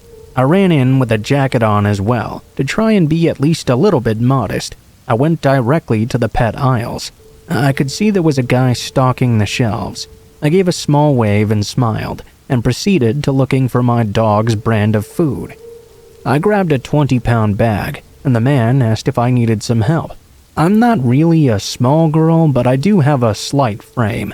I'm tall but very skinny, if that makes sense. I told him I was fine, thanked him, and headed to the grocery section. I was in the freezer area when my stalker showed up again, this time with another guy.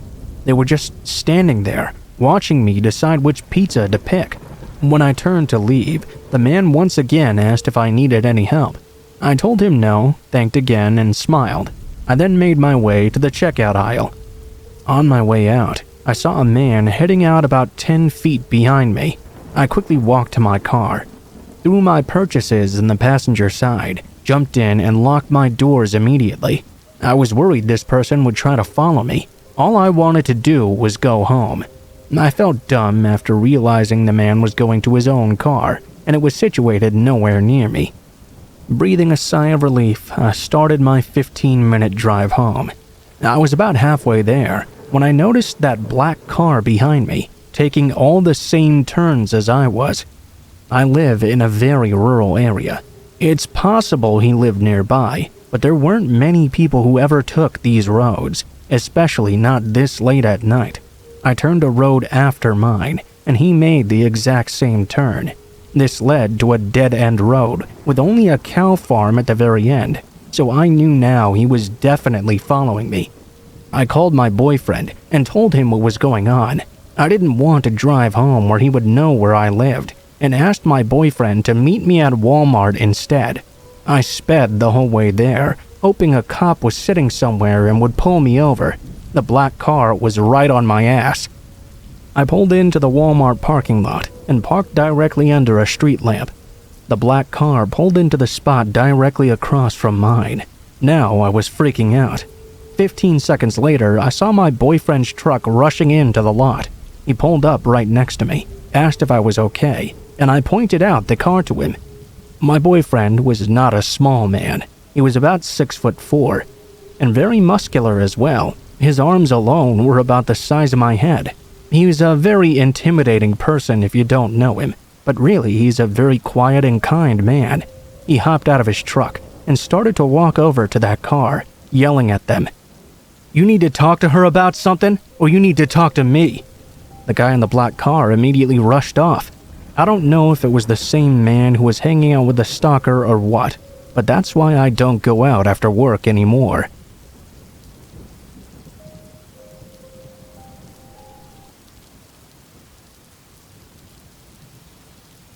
This happened last summer. I was driving home from work one night. I often work all kinds of different hours, and on this night in particular, I had worked very late. I left at probably about 2:30 in the morning, and the drive back home took about 20 minutes or so.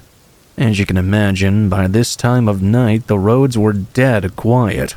After getting off the highway about 5 minutes into the drive, I didn't see any other cars for quite a long time. I remember, though, that as I came around another bend, a very short time later, I saw headlights emerge behind me. I could tell that whatever this was, it was a much larger vehicle, maybe a truck of some sort. I didn't really think too much of it, though. I kept driving down the road and eventually had to turn. I remember that as I made this turn, the vehicle behind me did as well. Not only did it turn in with me, it took this opportunity to increase its speed, and now the vehicle was much closer to me than before. We were the only two vehicles out on the road at this time. As it got closer to me, I started to hear a kind of music. I remember that after a couple of minutes, I rolled my window down slightly, and that's when I realized that this truck behind me appeared to be an ice cream truck. It was playing the ice cream truck music. This really seemed strange to me. Why would there be an ice cream truck out driving at almost 3 o'clock in the morning and playing the music as well? I kept going with the truck right on my ass. Eventually, I had to turn again, and when I did, the truck still followed me. After going around the turn, I was able to confirm that it was in fact an ice cream truck. The closer I got to my home, the more and more confused I became. The truck ended up following me all the way to my street. I went down my street and pulled into my driveway. The truck did not pull in after me, but instead kept going a little farther, then stopped right in the middle of the street, sort of in front of my home. I quickly got out of my car and went inside. After I got in the house, I looked out the window. The ice cream truck was still there, just sitting right in the middle of the road. I could hear the music playing, just barely. I watched the truck stay there for about 5 minutes. I was about to call the police on it. It was so suspicious. Right as I was about to do so, though, it just started driving away. I was glad to see it gone now. I thought that would be the end of it. However, it was not. The next night, I didn't have to work so late, so I wasn't followed home or anything. I was able to be in bed by midnight. However, I remember after laying down and closing my eyes, before I could fall asleep, I heard this strange sound coming from outside. I could just barely make it out, and that's when I realized it was the music from the ice cream truck. I went over to my window and looked outside, and there I saw the very same vehicle slowly driving down the street. It was moving at 5 miles per hour or less. I couldn't believe it. Whoever this guy was, he came back. I watched the truck very slowly drive out of sight. It took me a while to fall asleep after that, but the truck did not return after. In fact, after that I never saw or heard of it again. Looking back, it's very confusing to me. Why was there an ice cream truck driving around on quiet roads at 3 o'clock in the morning? Why did it follow me to my house and come back the very next night? And why did they never show up again after? I still don't have any answers, but I'm glad I never saw it again after that.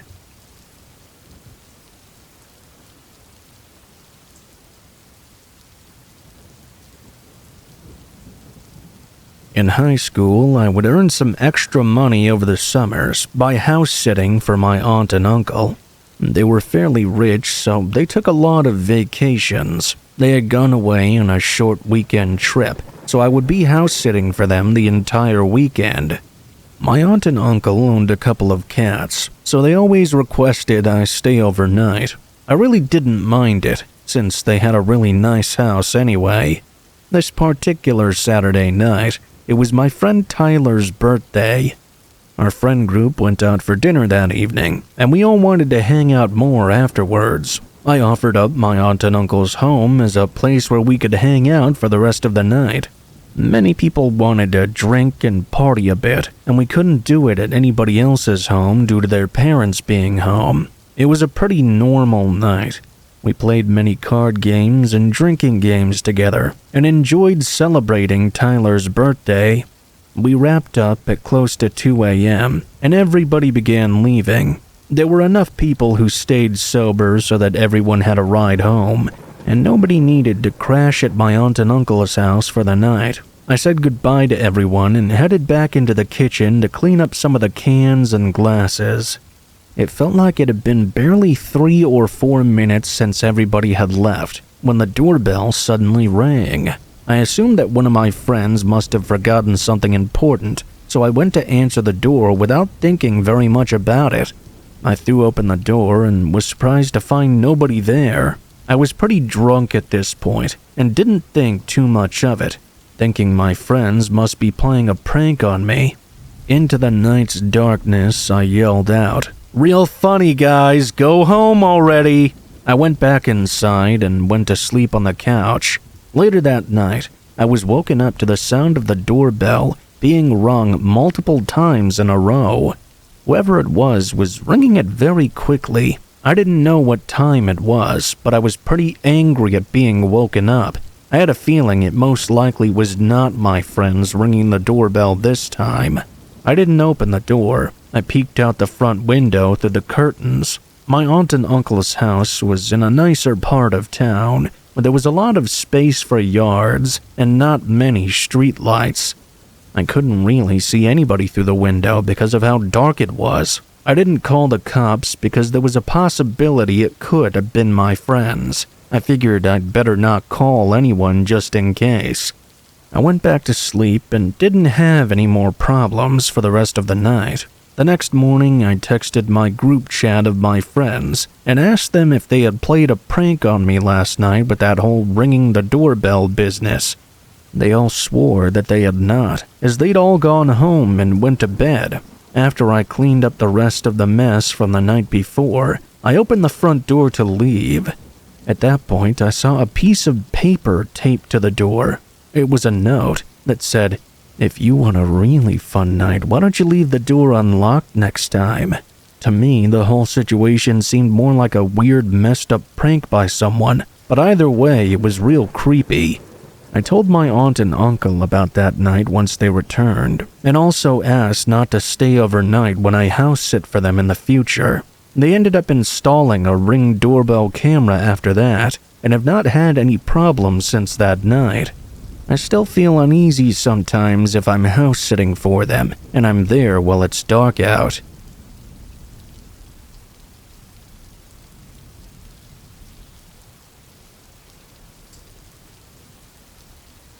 This happened when I was in high school. It was my sophomore year, and this was during the first semester. I remember that I was sitting in my history class, and we were watching a documentary. And that's what we did most of the time in that class, really. Right in the middle of it, the door to the classroom opened, and this random student walked in and said my name. She was holding what appeared to be a pass in her hand, so I got up from my desk and walked over to her. When I took the pass from her, it was for me to go to the library. I was confused at first. I had no clue as to why I'd been asked to go there. I had not been expecting to get any kind of pass at all that day. I showed the pass to my teacher, and he said I could go. I left the classroom and headed out into the hallway. Now, class was about halfway over at this point. The library was basically on the complete other end of the school and was usually very quiet. I remember walking there, and maybe 2 or 3 minutes into the journey, I heard over the school speakers that we were currently in a lockdown. Right when I heard that, I wasn't sure what to do. Should I try to continue on to the library, or should I run back to my history classroom? It would take a couple of minutes either way. I decided to continue on to the library. As I was walking, about 30 seconds later, I saw a classroom. I knew that one of my friends was in that class. It was also a teacher I had later on in the day anyway, so I figured I would stop and go to that classroom. When I went to the door, I knocked on it, and the teacher was quick to open the door and let me in. I joined the class and huddling toward the back corner of the room. The lights were all off, and things were really quiet for the most part. There was a little bit of whispering, and nobody seemed to know what this lockdown was about.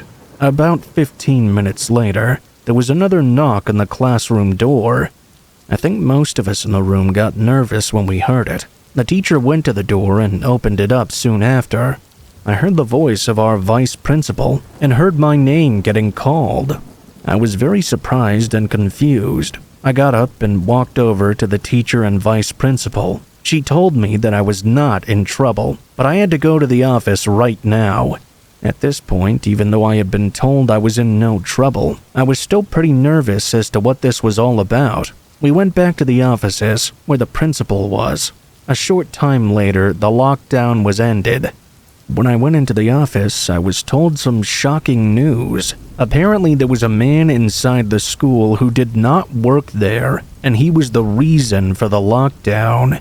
The pass I had received for the library was not a real pass. Somehow the man had walked right into the school, wearing somewhat professional clothing. I guess he blended in enough that most people assumed he was a sub or something. He found a random kid walking down the hallway who happened to be a teacher's aide and asked her to deliver the pass specifically to me. He had handwritten the note himself for me to go to the library. After the kid delivered it, the man was hiding inside the library waiting for me. What his intentions could have possibly been, or even how he knew me, I have no idea. After I was told about this and asked a bunch of other questions, eventually, after almost an hour, I was picked up by my mother and brought home. The man had been caught by the police after they found him in the library. I had never seen the guy before. I had no idea what he was doing, but apparently he must have known a lot about me if he knew my name and all that stuff. It still gives me the creeps just thinking about it.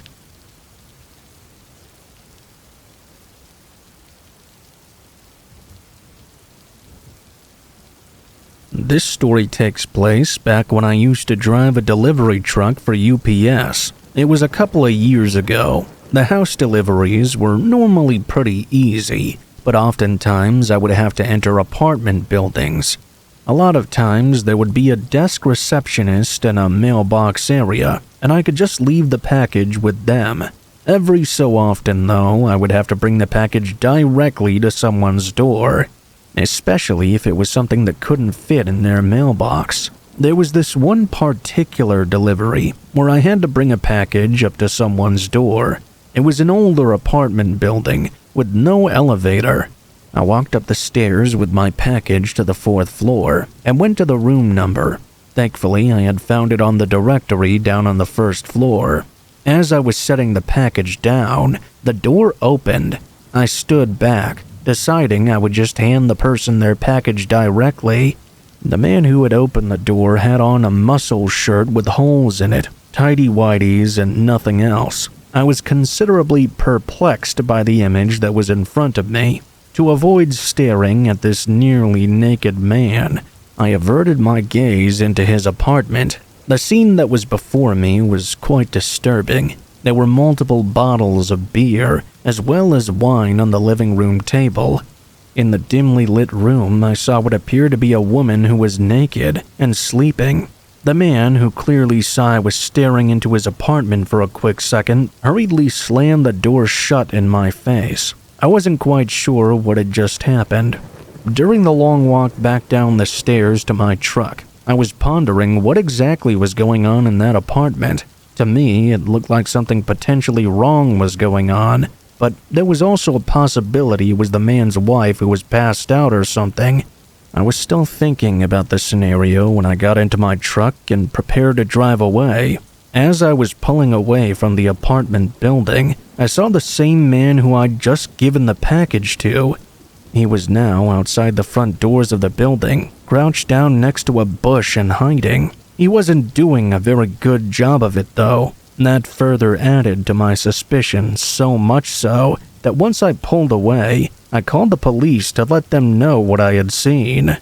The police indeed went to the man's apartment and managed to stop a potential case of a woman having been kidnapped and drugged. I suppose the man had followed me out of the building to see if I would try to tell anyone what I had seen. I can't imagine what the man would have said or even done to me if I had decided to call the cops as I was still walking out of the building. That was by far the eeriest situation that I've ever been a part of while I was a UPS driver.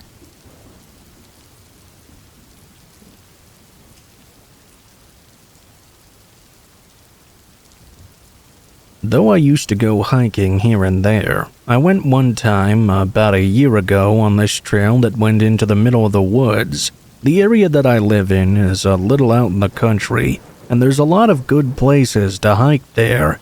I was at this one hiking trail, and this was my first time at this one in particular. I started on the trail, and things were pretty fine. There seemed to be nobody else there at all. The trail was very long, but I say that because when I arrived, there were no cars in the parking lot, and as I started hiking, I did not see or hear anybody either. I went along the trail for about 30 minutes, and by that time I had reached a portion that was in the middle of really thick woods on both sides. As I was walking down the path, I remember hearing a noise just up ahead of me, inside the woods somewhere. I stopped to look. Of course, I figured it was probably an animal of some kind. Moments later, though, instead of an animal, a man appeared on the path.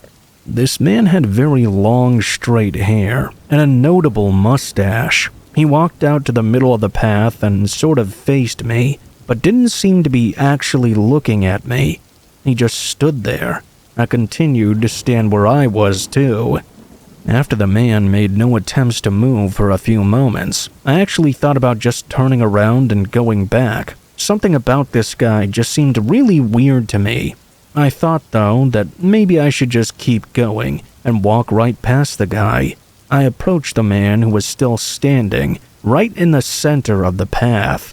His eyes refocused, and he started to look at me as I got closer. He was just staring. When I got real close to him, I waved and said hello to the man. The man did not say hi back to me or react at all. When I reached where he was, I was going to go around him, but he stepped in front of me to block me. The man asked me where I was going, and I said that I was just walking on the trail. Right after I heard the man speaking, I knew something was wrong with him. Maybe he was on drugs of some kind or something. He was definitely acting pretty sketchy. The man then insisted that I follow him somewhere. Obviously, I said no thanks. At that point, I decided maybe it would be best to just walk back. I said I really had to get going. The man said okay. I turned around and started to walk back, and the man just continued to stand in the same spot for a while. I then heard some more noises in the woods on the trail. I turned around and saw the man walking back into the woods. I was glad to be getting away from this guy. He just seemed very, very strange. I didn't know what his goal was or what he could be doing. I was just going to walk back to my car in the parking lot. A couple of minutes later, I heard another noise far behind me on the trail. I turned around and noticed the man was now on the trail behind me. He was a ways back, but I saw he was now carrying what looked to be a large stick of some kind. I tried to walk a little bit faster and kept going. As I was doing so, I did my best to ignore the man. I could still hear him walking a ways back, so I would know if he was getting closer. About 5 minutes later, the man was still following me on the trail behind me. Shortly after, I stopped hearing him, and I felt a little bit better. I thought he must have finally gone somewhere else. I began to hear him again a few minutes later, though. He was still following me. The longer this went on, the more nervous I became. Without even really trying, I was now walking very fast. It seemed like the man was keeping perfect pace with me, though, not getting any closer or farther. This continued for what felt like a very long time. At last, I could see the beginning of the trail where the parking lot was. I got out my keys as I approached, and when I reached the parking lot, I looked back again. The man was still there, now clearly gaining on me. I quickly unlocked my car and got inside, then locked it back up. As I was driving away, I looked back and saw the man reach the parking lot. He just went to the middle of it and watched me drive away. I was really glad to be getting the hell out of there. I ended up reporting the guy for following me and his sketchy behavior. I certainly didn't want another hiker to encounter him after that experience. Since then, I've not been back to that trail.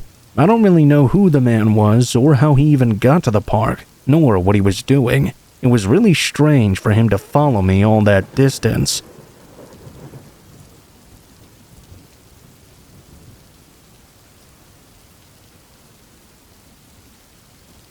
For context, I live in the UK, and this happened when I was around 9 years old. Obviously, this is a true encounter.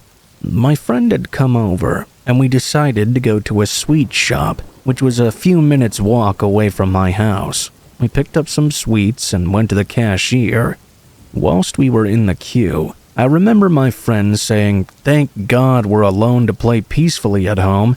She meant alone, as in the fact that this time her mom didn't send her younger sister who would annoy us to play with us. Looking back, though, I think a man in there must have heard that and thought that we were home alone entirely. Skip to when we were about to pay. This older-looking man that looked to be in his 40s offered to pay for us. We politely refused, but upon his insistence, we couldn't really refuse any longer. We didn't know any better as little girls, and he was causing a bit of a scene, so we accepted. I actually remember being somewhat happy that I'd saved some of my pocket money. We were leaving the shop now, and saw the man climb into a car which had other men inside. He even waved at us as we were leaving. We were walking home when we noticed his car behind us. We didn't really give it much thought until he slowed down to match our pace and rolled his window down. He told us that he was on a call with my dad, who had told him to pick us up and drop us off at home. We were immediately suspicious. I didn't know this random man. Why would my dad call him and tell him to drop us off when he didn't even know we'd left home because he was at work? We said no, to which he said, "I paid for your sweets, you gotta pay me back."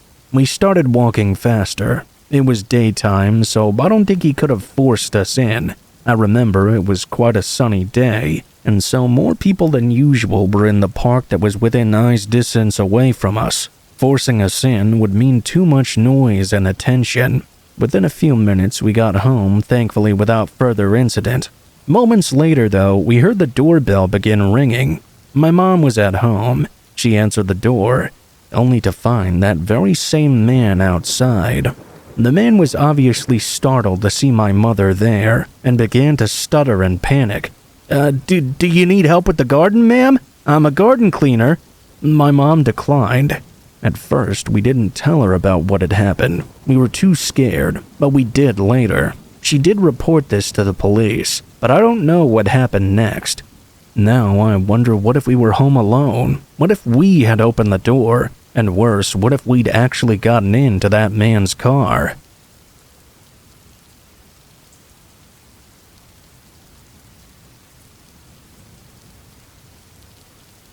Once in high school, I was babysitting a teacher's kids with my ex. The parents were super late, so we decided to stay in the living room, even though the TV and such was downstairs.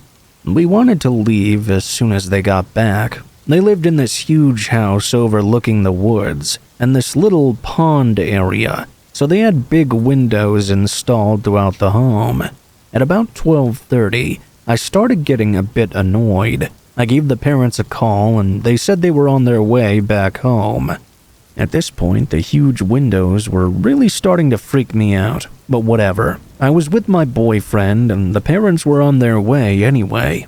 A few minutes later, we heard the doorknob to the garage start to jiggle. We thought it was the parents letting themselves in at first, but it continued to jiggle for 30 whole seconds, then stopped altogether. I started freaking out and walked toward the kitchen where the door was. I glanced out through the window that overlooked the deck. I'll never forget it. There was a strobe light of some kind on, and a man was standing directly in front of it, so he was silhouetted. He was just standing there. I started panicking, basically, and the light stopped blinking. My heart had pretty much stopped in place. I have no idea what the man did after that, because I ran away to call the parents. They were still 20 minutes away, so it really couldn't have been them. When I told them about what happened when they arrived, they informed me that their war vet neighbor would apparently wander the property at night and may have viewed me in particular as a threat for some reason. Why they didn't tell me that beforehand or tell him that we were going to be there, I'll never know. But hey, I got paid. Not enough to ever go back to that house again, certainly.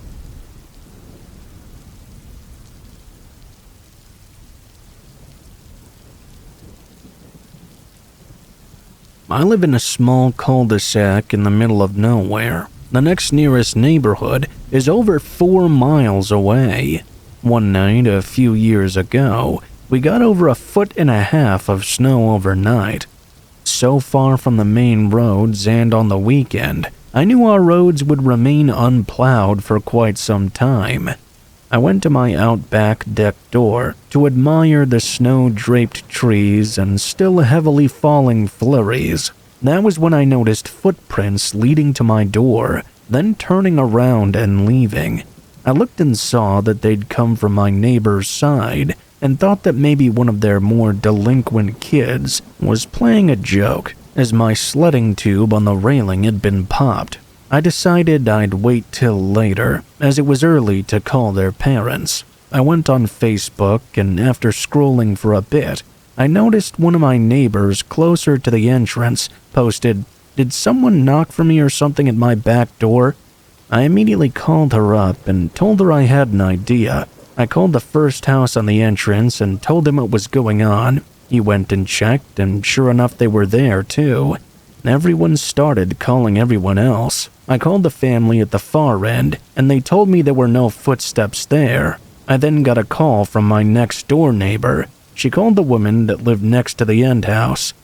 That woman said footprints were leading to her door as well, but this time there were none that led away. We had already called the police by this point. We called them back and said it was an emergency now. They told us the roads were all still unplowed, and they couldn't send a plow truck to clear the way, as they were a privately owned company. The woman was losing it, so one of the husbands, a huge bear of a man from across the road, texted her to say he was coming over. He came, and she left her house to meet up with him. We all got together and tried to think up a plan. We put up one guy's live feed motion recording hunting cameras facing all the exits. Nothing had come out. Around 7 p.m., a plow truck finally came, as well as 3 cop cars. The couple the woman was staying with and her herself went back to her home. They stood in the doorway as the police searched, and apparently they found nothing. She begged them to keep looking, so they did. 2 of the cops went into the basement again. This time, only one of them came up, though. He took her to a side room, and we could hear her hysterical crying. Me and a few of the other guys started toward the door when several police came to speak to us. They told us they'd found someone hiding under a cover opening in the stairwell. The woman whose home it was didn't even know that area existed. A few minutes later, a scruffy man, screaming and kicking, was dragged out in cuffs and led away. In his little campout, they found blankets that she'd just cleaned and put away. They had been put away in the room right next to hers. She stayed in other people's houses for a long time before going back there, and even then she refused to stay alone. She sold the house the very next summer. The man that was inside her home turned out to be a thrill-seeking junkie who was on probation for attacking multiple people, including a family member. The cops told us they feel like he didn't want to stay at his apartment after attacking his roommate. He stole his roommate's car from the county over and got stuck on our unplowed roads while driving away. We were called as witnesses in the case. He had taken some electronics from her basement. Couldn't get him on that though, since he never left with the stuff. It was about 4 months of court cases, and eventually the man was arrested. That is why you always make sure to lock your doors, no matter how close your community is, nor how rural you are.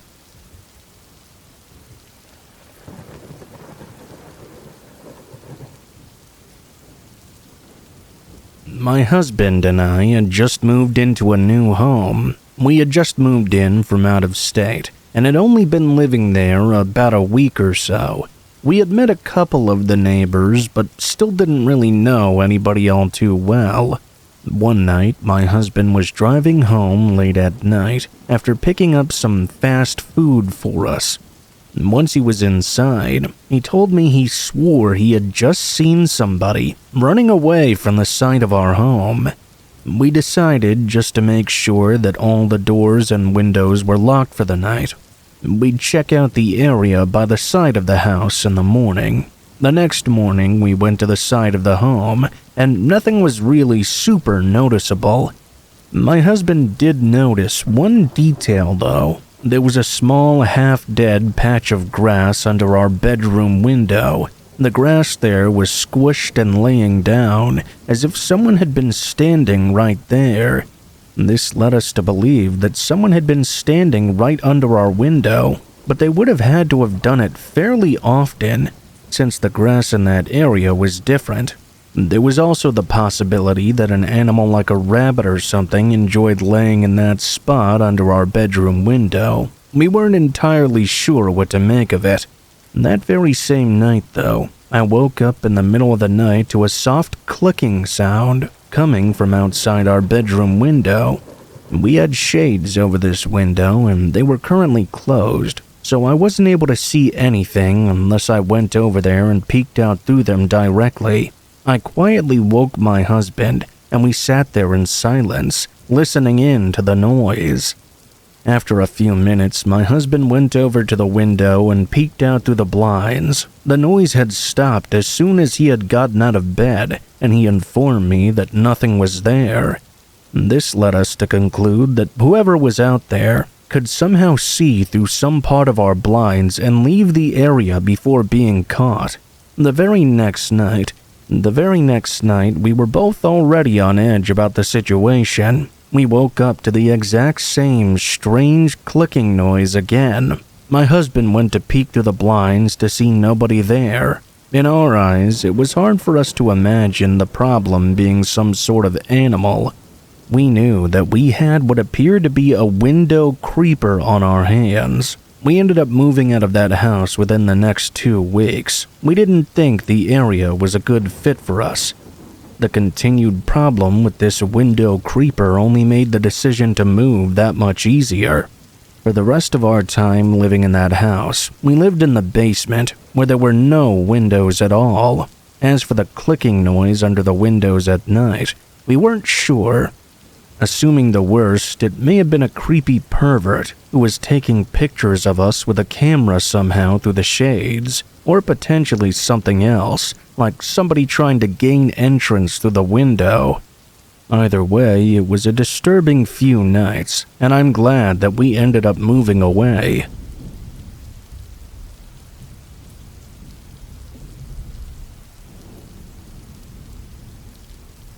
I have a really bizarre story to tell. It happened a few months back. There was this wedding coming up that I was going to with my wife. We were guests, and I had to go to a tailor for my suit. Obviously, I had no idea what tailor I was supposed to go to. I remember my wife told me that she knew of one that her family had been going to for years, and that was fine with me. The next evening after work, I stopped by their place. On this particular day, I was working very late, which is something that did occasionally happen. It was about 8 p.m. or so, and completely dark outside. I put in the address to the tailor's and followed it. When I arrived, I found myself in the parking lot of an old run-down-looking mall. There were hardly any other vehicles in the entire lot. At first, I thought this had to be a mistake of some kind, but then I looked at the map again. It showed that the tailor was apparently inside the mall. I was already thinking of how I was going to be teasing my wife for having me stop at this abandoned-looking place. It did say they were open though, so I got out of my car and walked inside. When I first arrived in the mall, it was a very strange feeling.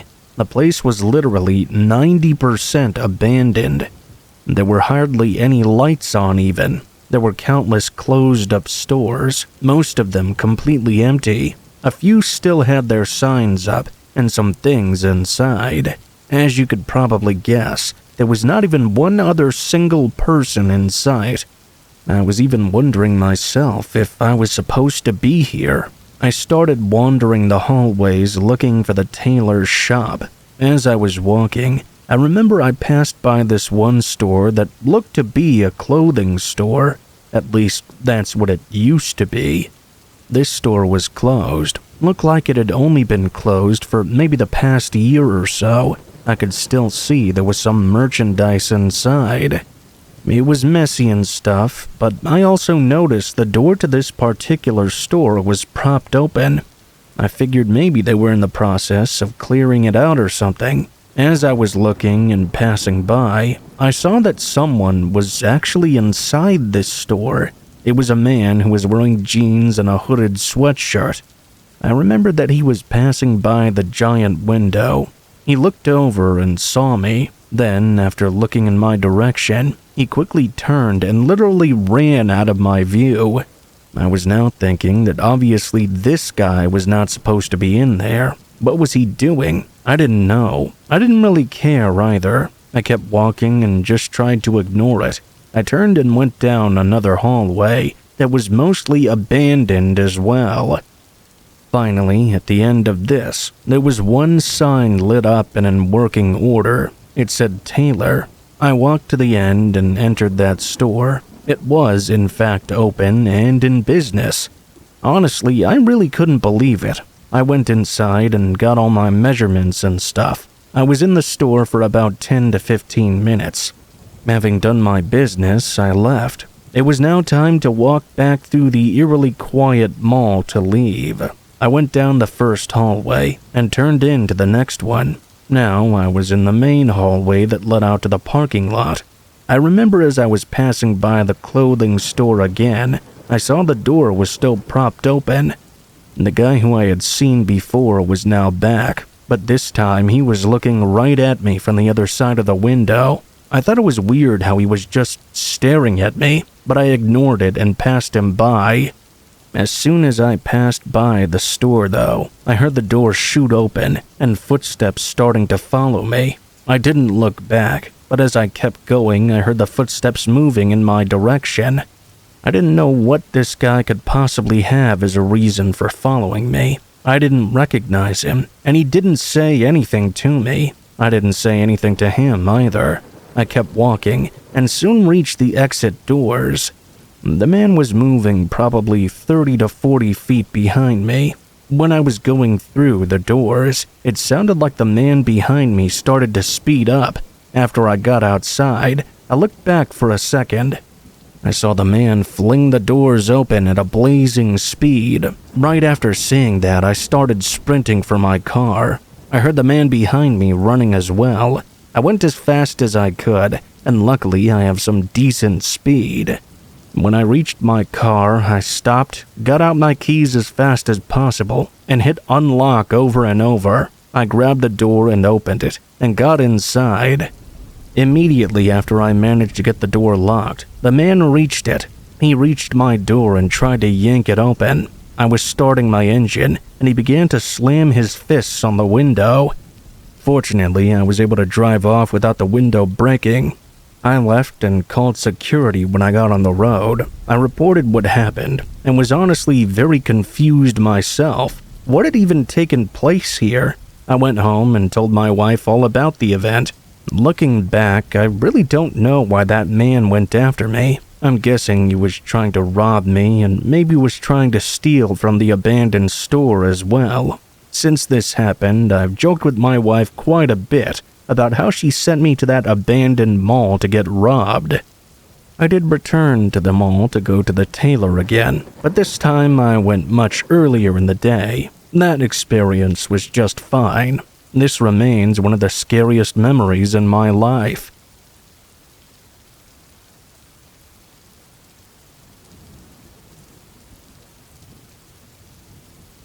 My friends from college and I tried to stay as close as possible after we graduated from school. One of the ways that we would do this is by all of us taking a week off during the summer or fall and going on a camping road trip together. Last year, we had planned together and decided to go camping in the mountains of Colorado toward the end of summer or so. Towards the end of summer.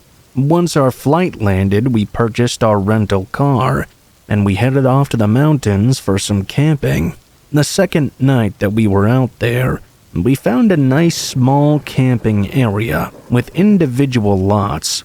The lots were distanced from each other well enough where it felt like our own individual campground, especially with all the trees surrounding us.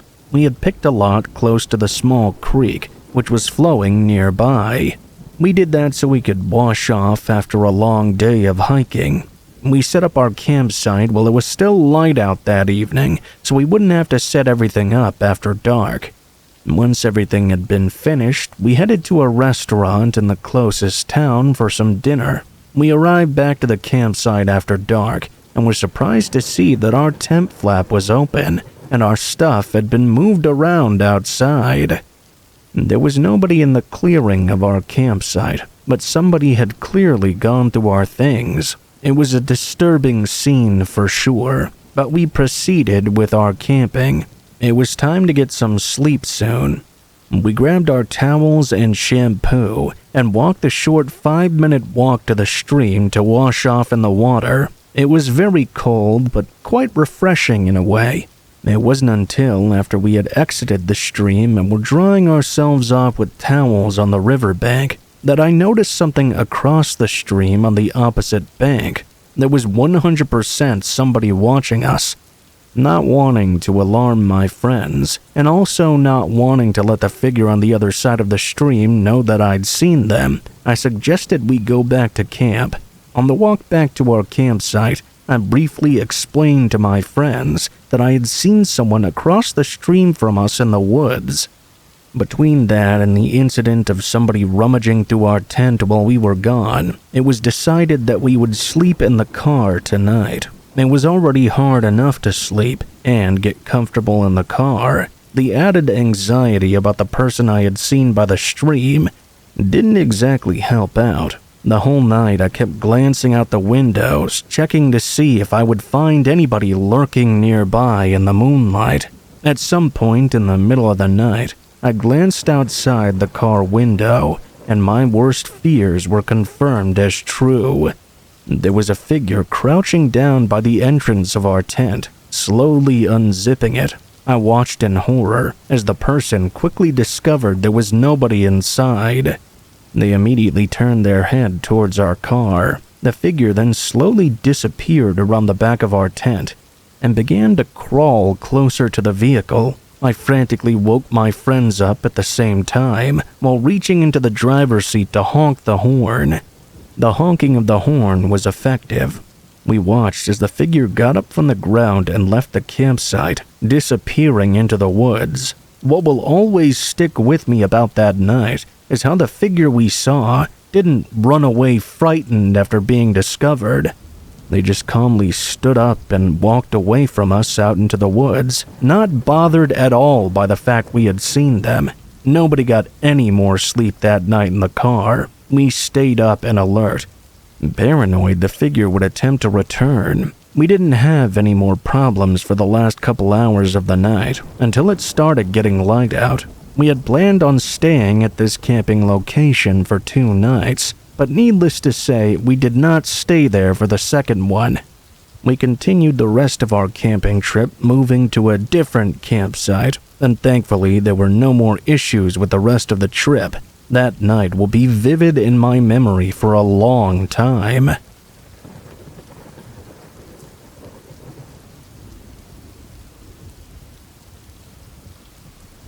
This took place last summer. I was at home by myself one evening. I live with my husband, but he was away at a sports game with one of his friends. Because of that, I knew he would be gone until much later. It was a pretty normal night, probably sometime around 9 p.m. or so. All of a sudden, out of nowhere, the power cut out and everything went black.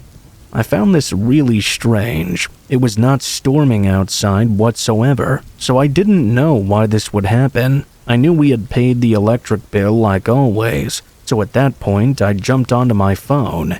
I went onto the app of our electric company and looked to see if there were any reported outages in the area. If there are, usually it will say the cause of it, and it will also say when the power should be restored. When I logged into the app, though, I didn't see any information about a current blackout. I was trying to figure out what was going on for minutes, but I didn't have any luck at all. As I was doing this, I heard the sound of glass breaking coming from the back of my home. It was very loud and alarming, especially because everything was so quiet and dark right now. I could only see from the light on my phone. I got up and used it to guide my way to the back side of the home. As I got closer, I heard some noises coming from near the back door area. When I finally got within view of the back door, I stopped. I saw the window had been smashed, and an arm was reaching its way inside trying to unlock the door. Somebody was trying to break in. I couldn't see who it was, but it really freaked me out. Instantly, I turned in the other direction and ran away. I went as fast as I could to the bedroom. It was hard to see where I was going, but I was able to make it there and get inside. When I got inside the bedroom, I closed the door behind me and locked it. Then I went to the bedroom closet and hid inside. When I got there, I called the police on my phone. I said somebody had broken into my home, and because of how quiet it was, I heard the back door open while I was saying this. The man walked in. I didn't know who it was or what he looked like, but I gave the police as much information as I could. The thing that really mattered was that now officers were on their way to my home. I could hear the guy walking around inside for a few moments. When I got off the phone with the police, though, I didn't really hear him anymore. I listened closely, but I couldn't hear him making any sounds at all. I wasn't sure what was going on. Still, I didn't dare move or make a sound myself. I remained hidden inside the bedroom closet. I was afraid that at any moment I would hear footsteps outside the door or hear the doorknob start to turn. If this guy broke the back door window to get in, who knows what he would do now that he was inside? He could break down the bedroom door in multiple ways despite it being locked. As time went by, though, I still didn't hear anything. Within 10 minutes, the police had arrived. They made their way into the house through the back door and searched the entire premises. When they made it to the bedroom, I finally left my hiding place. However, the police never found the man. The window was smashed to the back door, and the back door had been left open. The guy was long gone. The police even searched around the neighborhood a little bit, but whoever had broken in had left and was nowhere to be seen. Inside the house, everything was perfectly fine. Nothing had been stolen or misplaced at all. Upon checking outside, the police found the power line to our house had been cut, probably by the man who broke in. Why he did this, I have no idea, but I'm sure it was no accident. I called my husband, and he came home right away. The police then left, after getting information about the incident. Since this has happened, we got the window replaced and also installed security cameras. Nothing else suspicious has happened since then.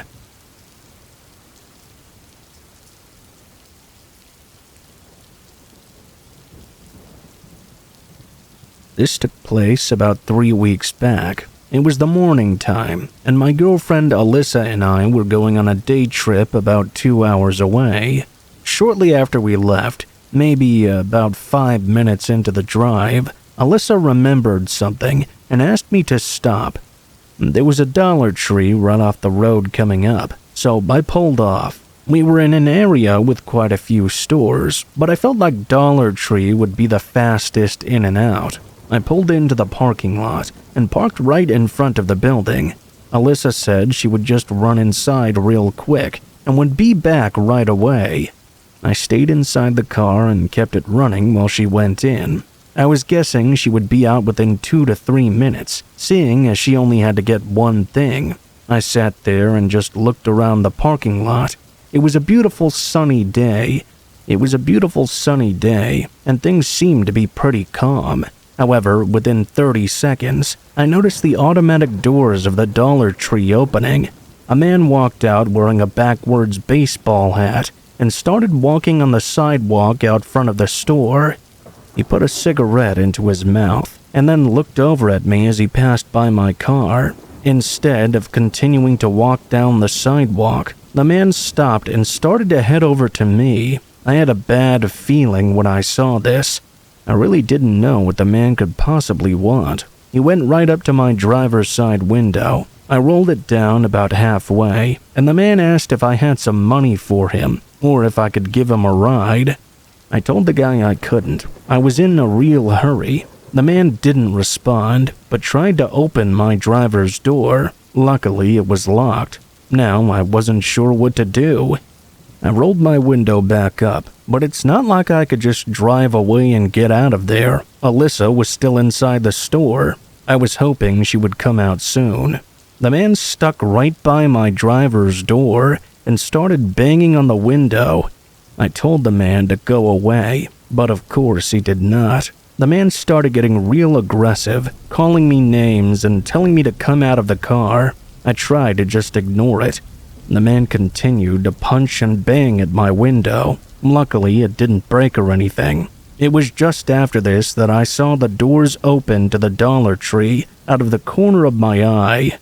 I looked over. Alyssa was walking out. She began walking to my car, but I saw the man finally leave, only to start going after her. I didn't know what he was planning to do. Was he going to ask her for money as well or do something worse? I didn't want him going anywhere near her. I opened my driver's door and left the car. I yelled at the man to come back. I may have called him some names as well. He stopped approaching Alyssa, who was about halfway to the car and now probably very confused. He turned around and began moving back over to me. The man looked angry, but at the same time happy, as if he was looking forward to fighting me. As he approached, I told Alyssa to get back in the car. I sprinted back around to my driver's door and got inside, while the man chased after me. Alyssa sprinted to the passenger side door and was able to get inside easily. After we both made it in, we locked our doors. The man was now directly in front of my car, about to reach the driver's side. I was able to lock it just in time. After the man failed to open the door, he started to repeatedly slam at my window. I quickly put the car into reverse, backed away, and left the parking lot. The man actually tried chasing after us on foot, but obviously we were able to outrun him easily. Alyssa asked me what on earth that was all about. I told her the whole story and she called the police, reporting the strange incident. We were told that an officer would go down to the Dollar Tree and look for the man. We just went right back on with our drive. Looking back at that moment, we came extremely close to the man possibly trying to attack one of us. I feel lucky to have escaped. Sure, maybe I could have taken him in a fight, but that's not a situation I wanted to be in. Hopefully that man didn't bother anybody else.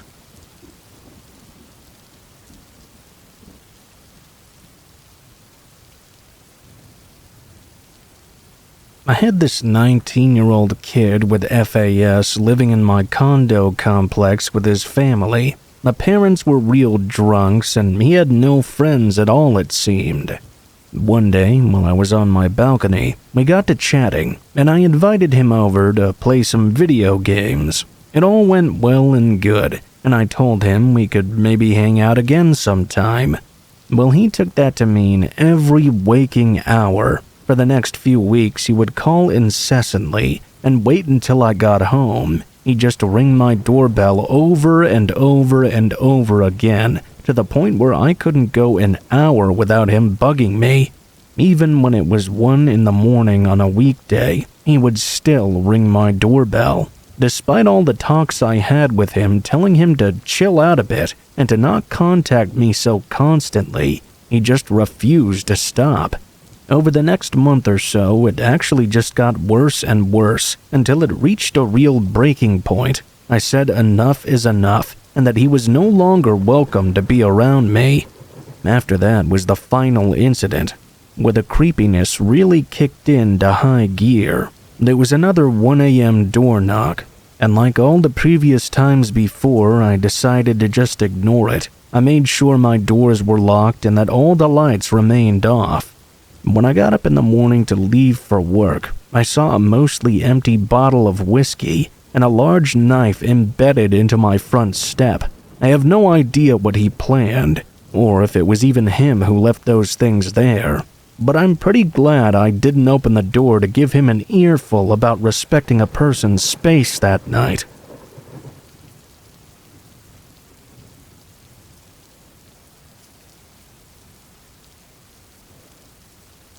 Being from the Navajo Nation, I've seen a lot of crazy shit. Anyone not from here is most likely not to believe me. I have stories about skinwalkers, Bigfoot, some type of winged beast, but I think the most creepy story of all I have is this story. This story takes place in the early 2000s when I was a teenager. My cousin had just had a baby, and her husband was called out for a job that would take a couple of weeks. My cousin asked me if I would stay with her for the 2 weeks and help her with the baby and work around the house. I was there for a few days, and everything was pretty uneventful until the middle of the second week. At night, we began to hear someone knocking on different sides of the trailer. Keep in mind the nearest neighbor was 5 miles away. This continued for 3 nights in a row. The 4th night is when things took a turn for the worst. The night started with the standard knocking, but it soon progressed to a weird scratching. Worried that someone was trying to break in, I summoned the courage to go out and confront whoever was messing with us. I only caught a shadow of whoever it was as it ran behind the trailer. I ran around yelling at them, "You better run, 'cause I'm gonna call the cops!" Something to that extent. They were so fast I couldn't believe it. As I chased them around the front of the trailer, they ran through the clothesline. This is where it got even crazier. They ran to the utility post and began to climb up it, clutching something in their hands. Then they began to do the most eerie laugh I'd ever heard. They jumped back down, dropping whatever it was they were holding, and ran toward the window of the trailer as if to peek in. My cousin was inside holding the baby. I ran to the window to look, and to my amazement, the person had already disappeared. I ran inside and told my cousin that whoever it was, they were gone. Needless to say, we didn't sleep well for the rest of the night. The next morning, I went outside and looked at the window area where I'd last seen them. I looked at the ground and saw bare footprints. However, these were not the footprints of an ordinary man. The best way I can describe them is as human footprints, but as if the person had grown claws of some sort. I went to the utility pole and found what they had been clutching the night before. It was my niece's tiny little shirt. It goes without saying we spent the next few days in the safety of my mother's home, off the reservation.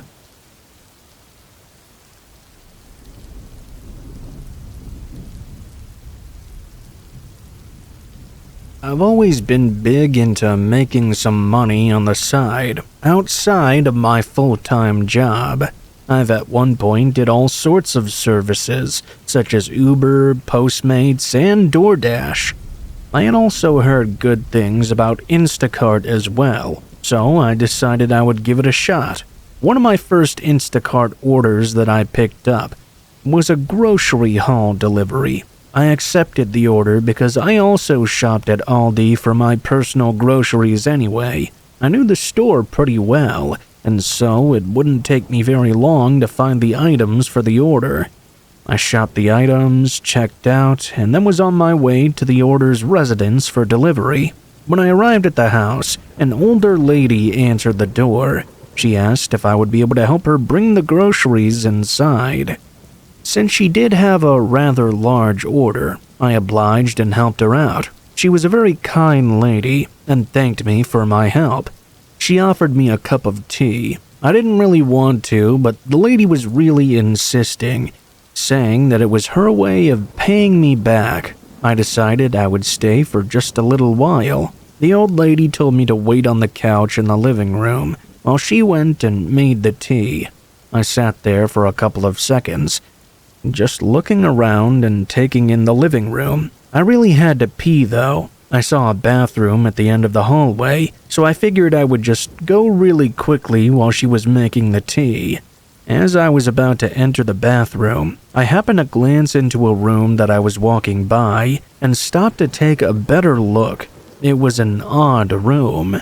There wasn't much at all. The walls were covered with drawings made from charcoal. I didn't know if these were some kind of satanic symbols or something else, but it was very weird. There were also tons of candles in this room. Weirdest of all, hanging from the wall were multiple handcuffs. I honestly had no idea what was going on in that room, especially since the old lady I met seemed very frail and gentle. Whether it was some sort of weird fetish or hobby or something deeper going on, I was a bit weirded out and uncomfortable. I didn't even end up going to the bathroom. I just wanted to leave the house. Heading back toward the living room, I saw the lady was still occupied in the kitchen, so I quietly opened up the front door and left without saying anything. As I drove away, I took one last look toward the home and saw the old lady now standing at the front window, staring at me with this dead-eyed stare. I didn't bother calling anyone or explaining my visit to the old lady's home. I really didn't know what I would tell them, other than seeing an odd room. From that day forward, though, I didn't particularly feel like entering anybody else's home to help out with their groceries.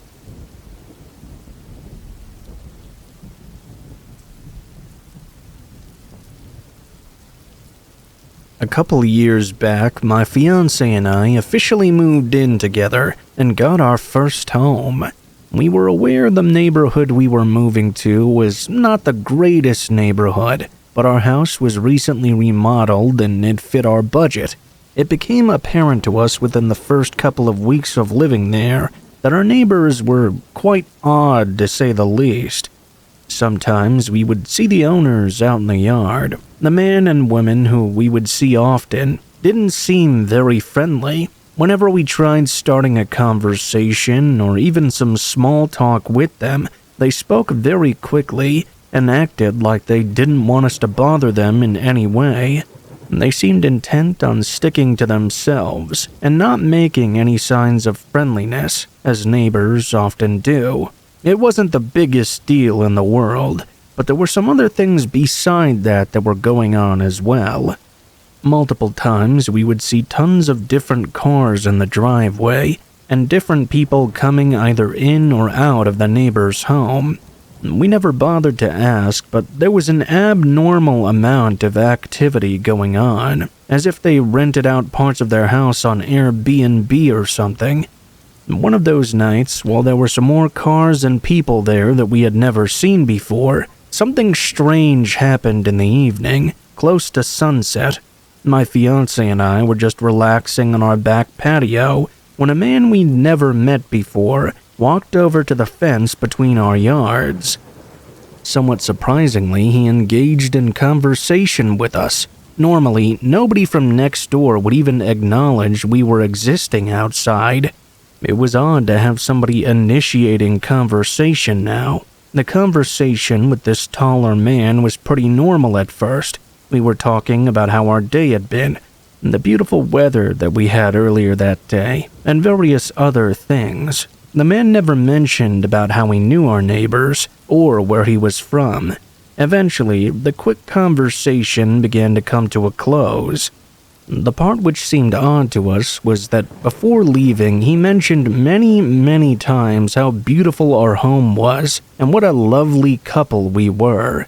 That night, we were drawn to our back window facing the backyard. There was light and noise out there. The same man we had talked to earlier was now sitting in our chair in the backyard. He was on the patio and started a fire in the fire pit.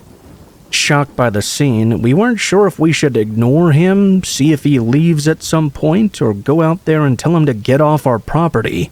I ended up opening the window and asking the man politely if he could put out the fire and go away. He responded by yelling that we should calm down and sit there with him. He wanted to get to know us better. Obviously, we did not go out there and sit with him. About 15 minutes later, he left on his own, putting out the fire. As the night went on, my fiancé and I began getting ready for bed. We had finished brushing our teeth when we heard a knock downstairs at the back door. We looked at each other in dread, as we had a hunch of who it would be. Sure enough, we looked through the back window, and the tall fellow was standing outside the back door. He had this poker iron for the fire in one of his hands. His now crazy, anger-filled face stared up at us, shouting to come down and start a fire. Moments later, he began tearing our outer thin screen door apart with that fire iron. We called the police, but by the time they arrived, the man had left our back door and driven away from our neighbor's home. The police ended up chatting with our neighbors once we explained the situation. The next morning, the man and woman who owned the home next door gave a quick apology for what happened, saying it would never occur again. They ended the conversation very abruptly and walked away as they so often did. They paid for fixing our screen door, thankfully. Our neighbors kept having multiple different cars and people at their home, but we never did get bothered like that again. We never again saw the tall man either, who had gotten angry with us for no reason.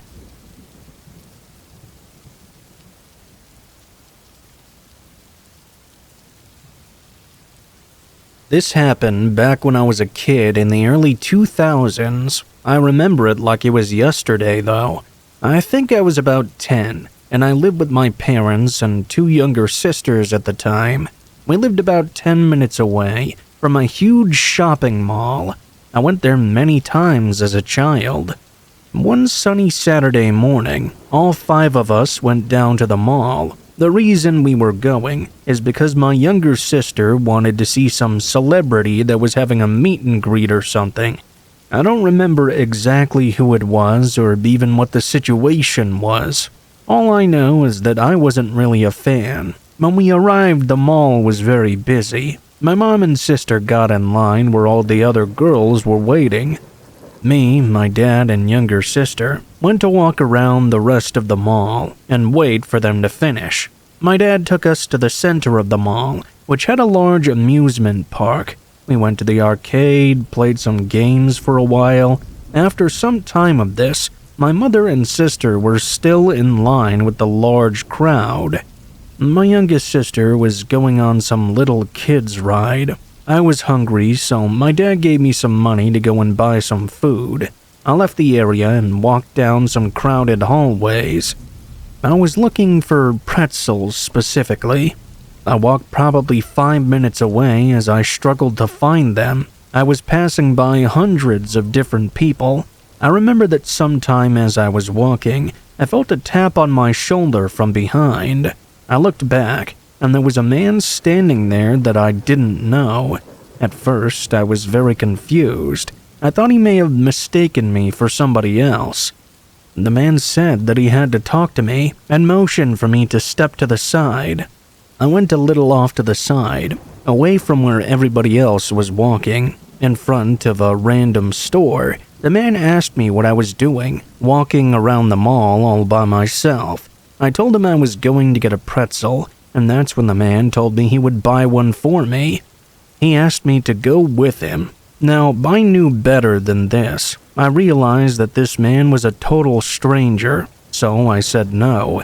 Instead of continuing to go find the pretzels on my own, I started to walk back to my dad.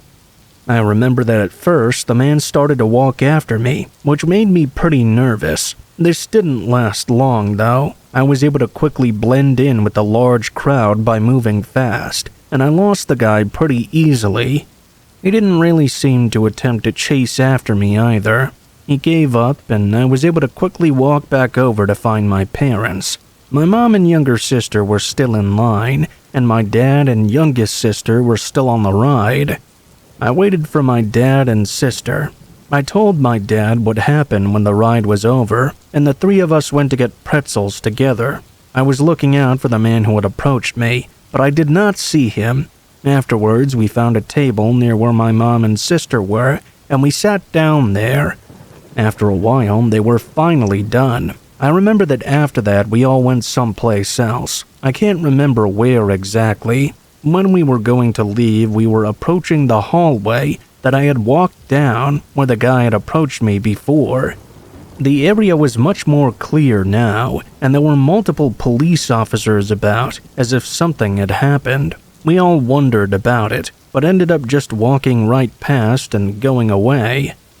I remember later that day when we got home, my parents said that the police activity was caused by an attempted child grabbing. After learning a man was arrested and seeing it was near where that man had approached me earlier, I figured it had to be the same guy. It really creeps me out for sure, but I also feel very lucky that I just walked away from the guy when he talked to me. I'm happy the man was not able to successfully grab anybody.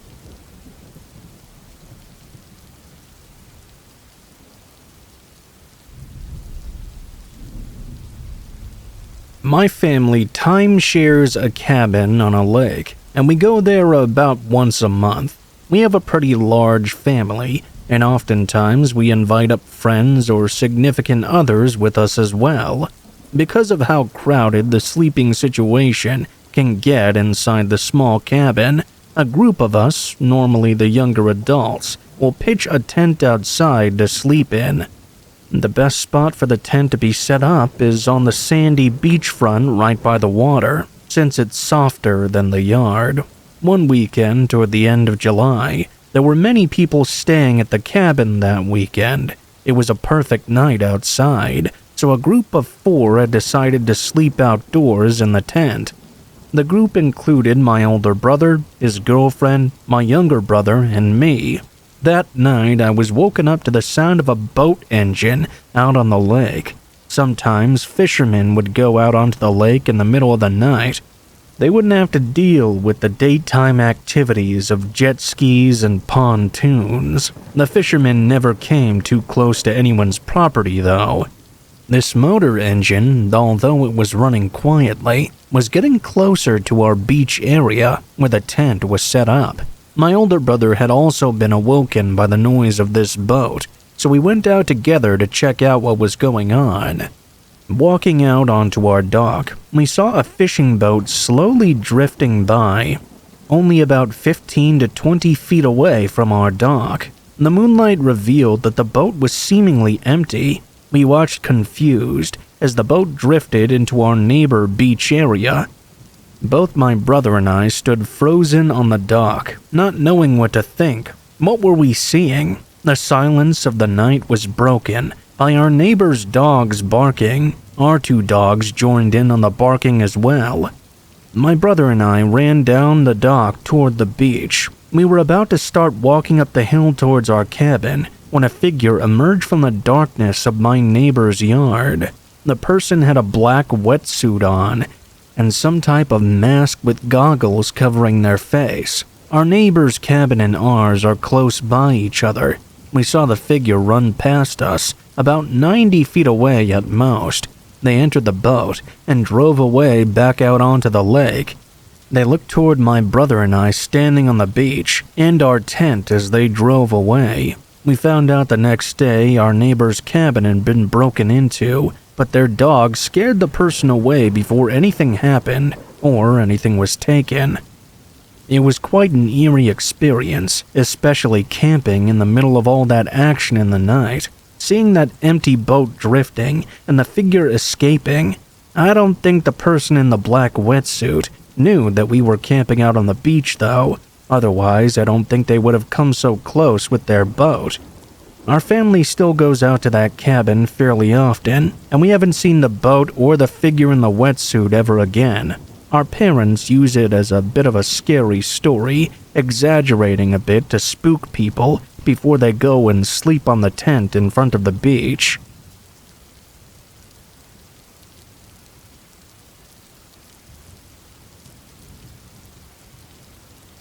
This happened back when I was a child. I think I was 9 years old if I'm remembering correctly. One night during the summertime, I was sleeping in my bedroom, which I had all to myself.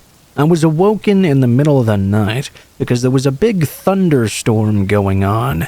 I remember it was something like 2 o'clock in the morning. I was a bit scared of big storms at that age, and I knew I wouldn't be able to fall back asleep right away. I got out of bed and turned on the light, then got back in and grabbed my Nintendo DS from my bedside table. I turned it on, and that's about when the lights suddenly turned off. I realized that we had lost power. My digital clock turned off as well, and everything became really quiet. I could just hear the rain pouring outside, and the rest of the storm. I went underneath my covers and started playing some games on my DS. My plan was to play games until I finally got sleepy again, or it just stopped storming. I knew that my parents and siblings were all asleep, and I didn't want to wake anybody up. I hoped the power would come back on soon. Luckily, my DS had good battery life. I was playing for quite a while, and hearing the storm going on in the background. At one point, it sounded like things were lightening up, so I wanted to look out the window and see what was going on for myself. I lifted up the blanket I was hiding under and looked over to the window. When I did, though, I was surprised to see that there was someone standing out there, a woman. I didn't know who the woman at my window was. The woman was just standing right there, staring at me. I quickly covered myself back up with the blanket. I had no idea where she came from or how long she had been standing there. I don't actually have a great memory of what she looked like either. I just know that seeing her really scared me. While I was under the blanket on my bed, I was too scared to get up and leave. I just stayed there. After a short time, I heard the woman say something to me, but I couldn't quite make it out. Then there was a slight knock on my window. I ignored it. I was too scared to move. After a few minutes, though, I didn't hear anything more. I gathered up some courage and looked again. When I did, not only was the woman still standing there, she was staring at me unblinking. I quickly got up this time and ran away. I left my bedroom and went down the hallway to my parents' room. I woke them up and told them what was going on. By the time my parents made it back to my bedroom, of course the woman was already gone. My dad went outside and searched the yard, but said she must have left already. Luckily, the power came back on a short time later, and the storm ended. This remains one of the scariest moments of my life. I never found out who the woman was, or what she was doing there. I mean, it's pretty creepy to stare into a kid's bedroom during a thunderstorm in the middle of the night. I'm just glad that she never returned.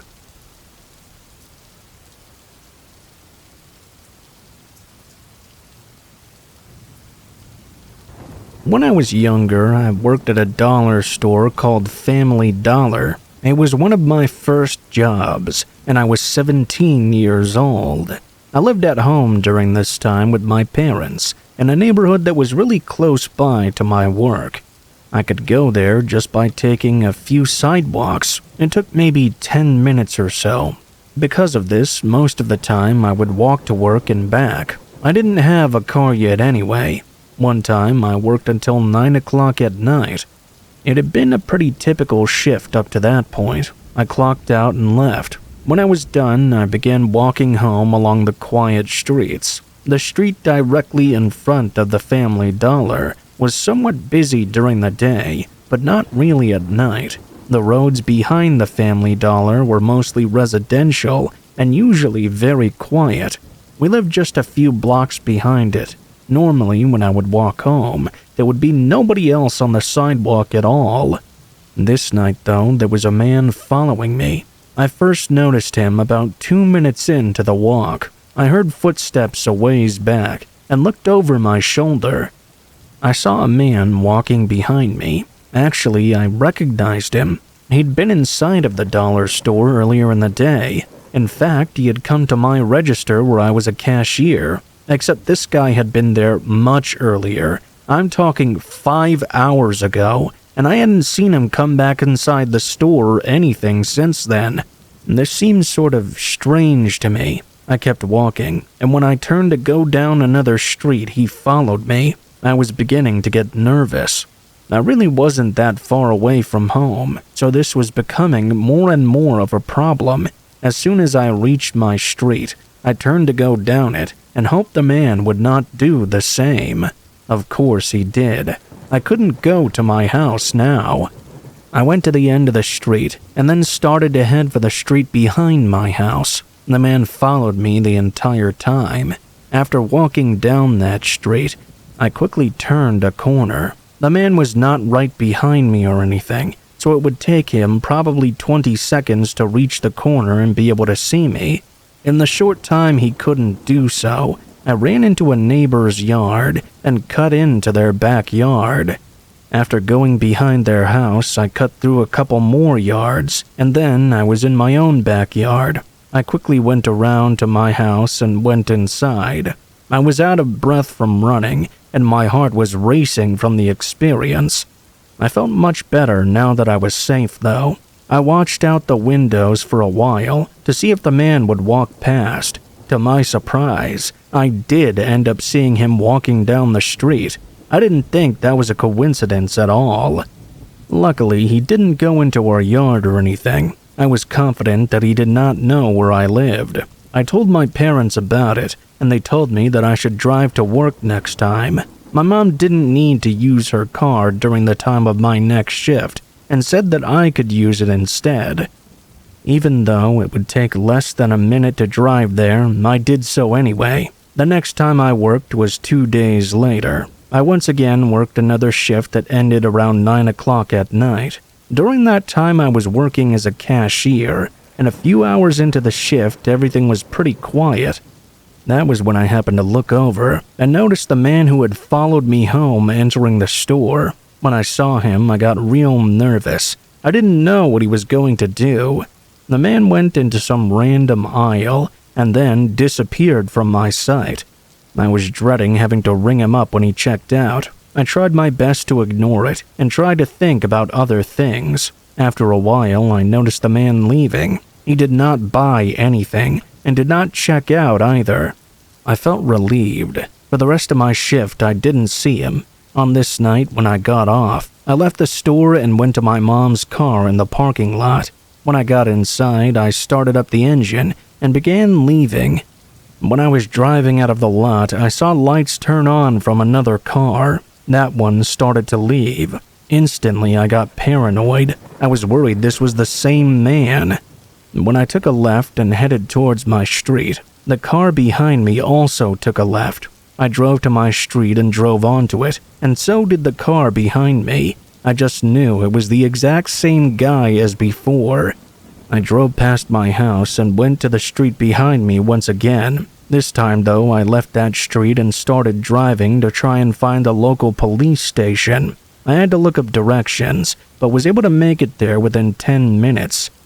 When I pulled into the parking lot, the car behind me was still there, but did not pull in after me. I parked and went into the police station and reported everything. Of course, I had no proof the person in the car behind me was the same man from before, but I had more than a hunch.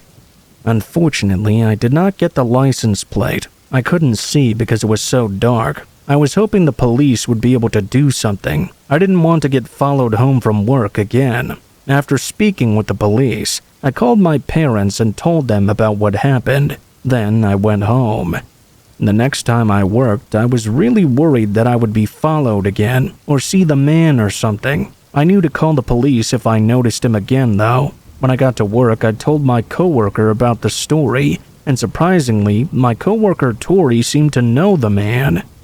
Tori was older than me and worked full-time at the store. When I described the man, she said it sounded a lot like a guy that she kind of knew. She told me he was a creep and had a mutual friend with her.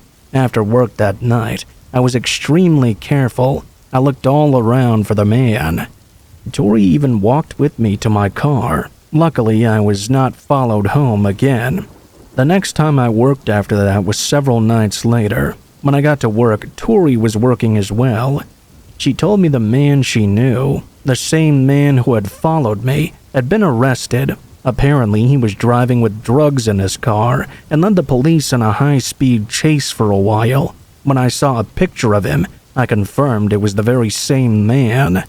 That was a huge relief to me. I went to the police after work and told them it was the same guy who'd followed me. This was a long time ago now, but I'll never forget it.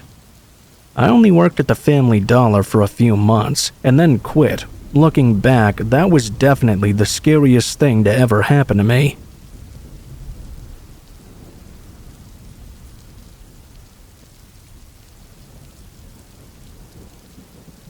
My mom was a single parent of 3 kids.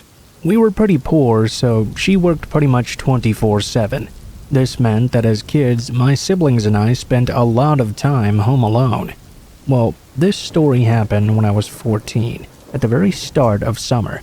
My older sister had moved out by then, and my little brother got sent to stay with my grandpa for the summer. This meant I was home alone from about 7 a.m. to 6 p.m. every weekday. I didn't really mind too much though. I spent most of that time playing Neopets or watching awful daytime TV. Well, one day, I had not long woken up, and my mom had gone to work hours earlier. It was around 12 p.m. or so. I got up to make some food, let my dog outside, and settled down on my bed to eat a bit. I remember watching Rock of Love, and remember exactly the bit of show I was watching too when this happened, even though it happened so many years ago. As I was sitting there watching, I heard a loud smack on my window. My window was a double window that needed 2 blinds, 2 curtains, etc. This meant there was a tiny gap where you could see through the very middle of them, where they didn't quite touch together. I saw a shadow along with that sound. I also heard some logs falling down. Outside my window, there was a pile of firewood for the winter. I got up and walked over, thinking perhaps a branch or something had smacked against it, and that's when I saw it. A huge handprint left on my window right where the tiny gap was between my blinds. I freaked the fuck out. I couldn't even breathe. I was so scared. I called 911 and then my next door neighbor, who was a family friend. He ran over as soon as I said what happened, and he found the guy there still. A man in his mid-40s, sprinting out of my backyard into the street ahead. My neighbor tried to keep him there until the police arrived. When they got there, I told them what happened. They looked into the guy to see if he had a past, but nothing seemingly came up. He had been dating and living with another neighbor 3 doors down from my house for a few months. When asked what he was doing at my window, he told us he was never there. He was just looking for something. I don't remember his exact excuse. I just remember him saying it happened to be in my backyard. The police got a statement from him, and the neighbor who caught him and myself thought it would help to get him put away or something. I know, it's stupid, but I was a teen. I didn't know any better. They just let him go and didn't do anything. I waited to hear from them regarding next steps we could take, but I never got another reply. From then on, my anxiety was awful. I had motion lights set up outside my window as well, making sure I was never sleeping alone too. But it wasn't enough. I could never rest. Now I felt like I was constantly being watched everywhere. Who knows, maybe I could have been. How did this guy know I would be home alone? What did he want to find me doing? I felt so unsafe. Fast forward 2 months later. I'm staying with my best friend who lived across the street from me, and we were both in the shower. We saw a shadow walk up to the bathroom window. It was glazed over, so you couldn't see anything properly. I wiped off some of the steam, and who do I see? That guy from my window the other time, running away from the bathroom as I popped it open. I told my friend who it was, and we both freaked out together. We called the cops again, and again they did nothing. Worst part was, no one even believed me, minus the guy who'd found him the first time. My mom told me I was too fat for a guy to want to creep on me, and that I was just being dramatic. Nothing happened to the guy. He did this multiple times after, and I have to wonder how many others he did it to as well. The woman he was living with had a very young daughter at the time too. It still haunts me, though I guess it shouldn't. It just scares me. We can go on with our lives, and someone could be watching and waiting to prey on us, and we would never know. What would he have done that night if he hadn't accidentally knocked the firewood logs over? I'll never know.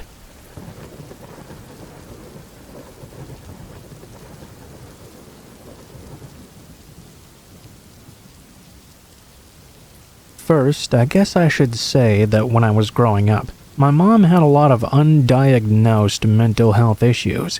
One of the more minor things she suffered from was extreme anxiety and social awkwardness, but in this case, it had a significant impact on what would come. I must have been around the age of 8 to 10 years old. I can't remember exactly. We lived in a very small town in the north of Scotland. which also happened to be only a mile or so away from a sort of spiritual retreat that was fairly well known. And because we had this spiritual place so close to us, we would get a lot of, shall we say, weird people coming into town. Now, I don't mean to suggest that spiritualness always equals weirdness, but the reality is, it did attract a lot of strange people to the area. One day, I, my mom, and my little brother went up the high street to get some groceries, just a usual Friday afternoon. Outside the grocery store, just before making our way home, there was this guy with a large dog. Off the top of my head, I can't remember what breed it was, but it was one of those huge ones with a beautiful pure white fluffy fur. My brother and I were fascinated by it. The guy got to chatting with my mom for what seemed like an eternity. Eventually, she managed to get him to stop bothering her, and we started walking home. The guy with the dog had this van. Instead of just saying goodbye and going on his way, he shoved his dog in the back and proceeded to drive behind us at a pace slower than we were walking at. When we got home, he parked right outside our front door. When we got in, my mom shut the curtains and said to just ignore him. On Saturday morning, my brother and I got up early. When we peeked out the curtains, he was still there, standing with his dog right outside the wall to our garden and staring in through our living room window. It feels weird to even say this now, but honest to God, our mom made us turn off all the lights and crawl around so the guy would think we were not home. For the next 2 days, he stayed outside our house, coming up to our door, banging on it. When he got no response, he would come to the living room window and slam on that, shouting he knew we were home. He just wanted to be friends. Lots of things like that. Eventually, after almost a week of this, he finally fucked off. I know how weird it is now that my mom didn't just call the police or a friend for help, but I guess I can forgive her for suffering mental health issues at the time. As for the guy, though, I have no idea what he was thinking doing all that shit.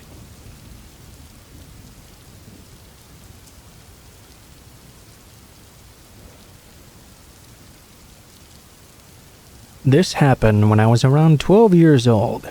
It was in the middle of the night at my home. My dad would work the graveyard shift at work. Since it was the weekend, I had stayed up most of the night. It was somewhere between midnight and 1 a.m. My dad had told me to lock the doors and go to sleep, which I had done. I went to my room and finally fell to bed. After I went to my room, I'd only slept for about an hour though. At around 2 a.m., I was suddenly woken up to the sound of knocking on my back door. It scared me wide awake. After taking a few moments to process what I'd just heard, I decided it was probably just my dad knocking on the door. Maybe he'd forgotten something. Being mentally exhausted, I knew he had a house key on him. I told myself he'd just unlock the door on his own eventually. But the knocking continued. It was pretty creepy. Next thing I knew, the knocking had suddenly stopped. Then it started again at a different location. Someone was knocking on the window to my kitchen. I continued to try and assure myself it was just my dad. I didn't understand though. Why couldn't he just unlock the door himself? He always had the key on him. Thinking about this a bit more, I was starting to get pretty freaked out. I wasn't going to answer the door. If anything, my dad would eventually call me to open it for him. My phone was right next to me, but no such call ever came. The knocking started again at another window. I was terrified now, too scared to get up and check what was out there. The knocking would not stop. Next thing I know, it moved to the front door, and they began to slam at a harsher level too. That's when it hit me that I couldn't bring myself to move. I was frozen in fear. I couldn't bring myself to scream or talk or move any muscle. My heart was dropping as the knocking moved to a window closer and closer to my bedroom. My curtains were see-through. I couldn't do anything. I didn't know what I could do. I could only stay as my fear consumed me. I moved my eyes to the window. My heart skipped a beat when I saw a man peeking in through it, a tall man with a ski mask covering his face. I could hardly make out the details because it was so dark. His mask had some sort of skeleton design on it, and he tilted his head slightly as he noticed I'd seen him. I tried to say anything, but my words choked in my throat. I closed my eyes hard and started whispering to myself that it was not real, over and over again. I opened my eyes. No one was there. I breathed a sigh of relief until I heard a loud whisper from outside. "Open up or I'll cut you." Everything suddenly stopped. I could finally move again, but I couldn't really sleep anymore that night. It didn't feel like a dream. Everything felt so real. I don't know what happened, but I pray I'll never have to experience that again. It was one of the most frightening moments in my life I've ever dealt with. I couldn't find any trace of the guy after, though. I was home alone that day too, so nobody could back me up. The following morning, I asked my dad when he came back from work if he'd come back earlier that day and knocked on my doors and windows. Of course, he did not.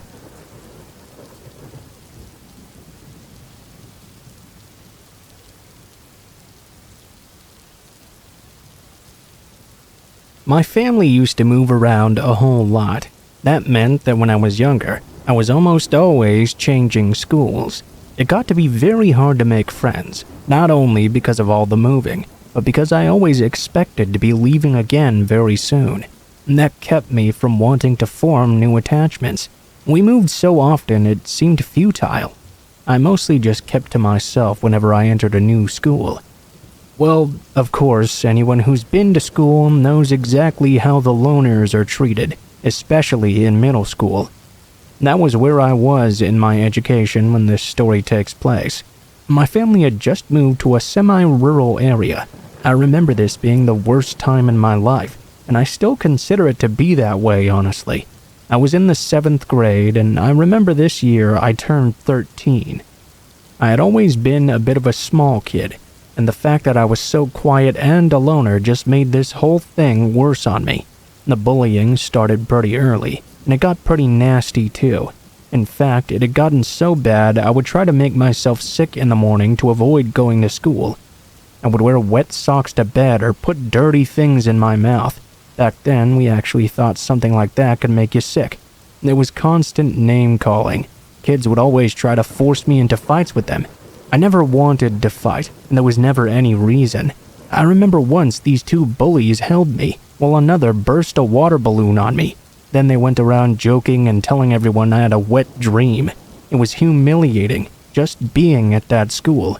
The worst part is that the teachers never did anything about it. It happened on the bus, too. A few of the guys who gave me a hard time at school were on the same bus as me, and lived in the same general area I did. Fortunately, I lived 45 minutes away and out in the country, so being home was the best thing for me. I would never encounter anyone else who tormented me way out there. Summer vacation, because of this, was my favorite time of year. That particular summer, it was even more welcome than before. I was able to just be home and not have to deal with the constant torment that was visited upon me. One of my favorite things to do was go out exploring into the woods. I would do that maybe a few times a week during the summer. There were a lot of woods in the area, so I was never short of spaces to explore. Sometime in the middle of the summer, I was out exploring in an area I'd never been in before. I'd come across some berry bushes and was surprised to find a good haul of blackberries. I decided I would pick them and bring some home, because they were pretty good actually. As I was walking along, I found a dead squirrel. It was obvious the squirrel had been shot and just left there to die. Whoever had shot it was doing it for fun, not for food. I found a bird in a similar condition. It was heartbreaking to see any of this. I wondered why people like to kill animals for fun. As I was out hiking this new area, I began to hear what sounded like footfalls every now and then. I'd never encountered any other people when I was out exploring before. I'd only once in a while come across an animal that wasn't a bird or a squirrel even, but I'd never seen anything dangerous out here. The footfalls I was hearing seemed like they were something bigger. I didn't think there were things like dangerous cats or anything like that around, but I did get a bit concerned when I heard what sounded like someone laughing. Then I knew if I had heard this correctly, there was a person out here in the woods following me. My first thought was I was about to get in trouble for trespassing. I didn't know who owned the land I was exploring on, so I began to get a little bit scared. I decided to go back towards my house. or at least try to find a road to walk along. I went off and kept hearing sounds that indicated someone was in the woods following me. I kept looking around, trying to see who it could be, but whenever I looked in the direction of the noises, they'd stop immediately, and I wouldn't see anything. Then I'd hear the laughing begin again. When I turned around to face it the last time, my heart froze in my chest. I was terrified. I was looking at a kid named Billy, one of my worst bullies in school. He was with a bully friend of his, Kyle, and the scariest thing of all was that both of them had rifles. They emerged from behind the trees to face me. I didn't know what to do. I was terrified at the scary looks on their faces. I thought about those dead animals. I was positive it was these two that had killed them. Kids my age shouldn't be out in the woods with rifles. I'm sorry. Being 13 and doing that sort of thing is just wrong. The proof I have of this? Both of them pointed their rifles at me right away. Billy taunted me, calling me horrible names and racial slurs. Then they said I was dead. I turned around to run. As soon as I did, I heard a gunshot ring out. I didn't feel anything, so I know I didn't get shot myself. But needless to say, I was terrified. I fell down to the ground. Kyle and Billy ran up to me and pointed their rifles at me. They called me names and made fun of me because I was scared. I didn't want to move. I just laid there on the ground, hearing their insults and being terrified. It was the worst feeling I'd ever had in my life. Then the most amazing thing happened. "Billy, what the fuck are you doing?" I heard a man's voice call out. "Oh, hey, Dad. We were just playing around, weren't we?" he asked me. He had a look in his eye that said he would shoot me if I didn't agree. "They were hunting me," I told Billy's dad. A huge man came up and grabbed the rifle out of Billy's hand and put it on the ground. He said 4 words I'll never forget. "Cut me a switch." Billy looked terrified.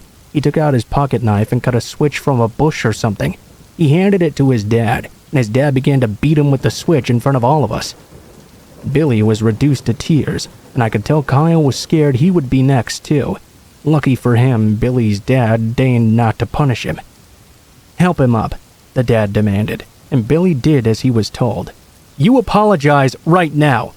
Billy apologized, and the dad asked me if I was all right. I told him I was fine. He grabbed the rifle in one hand and Billy with the other, and he dragged the two of them off. I think Billy was going to be a lot worse for wear when he got home with his dad.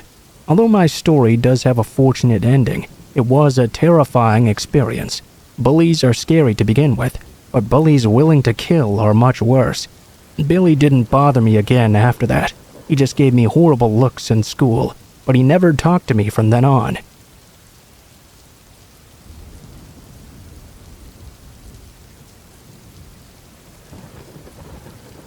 A lot of neighborhoods have quote-unquote haunted houses in them. You know the exact kind I mean. Houses that are for some reason abandoned and boarded up for a long time. No one really seems to know why, so all the children just decide the house must be haunted or something. The older kids make up weird stories about it, just in order to scare their siblings and their friends. It's always just a bunch of bullcrap. But it becomes legend with the kids in the neighborhood. My neighborhood had something even better than that. You see, we had this old abandoned hospital. That's all I really knew about it, really. I knew it had been abandoned for a very long time. The kids in the neighborhood all claimed it was a mental hospital, but I never really verified that for sure. We had this little town legend about it, at least amongst us kids. So the story went that this was a mental hospital, but when they closed it down, the patients were released back into society.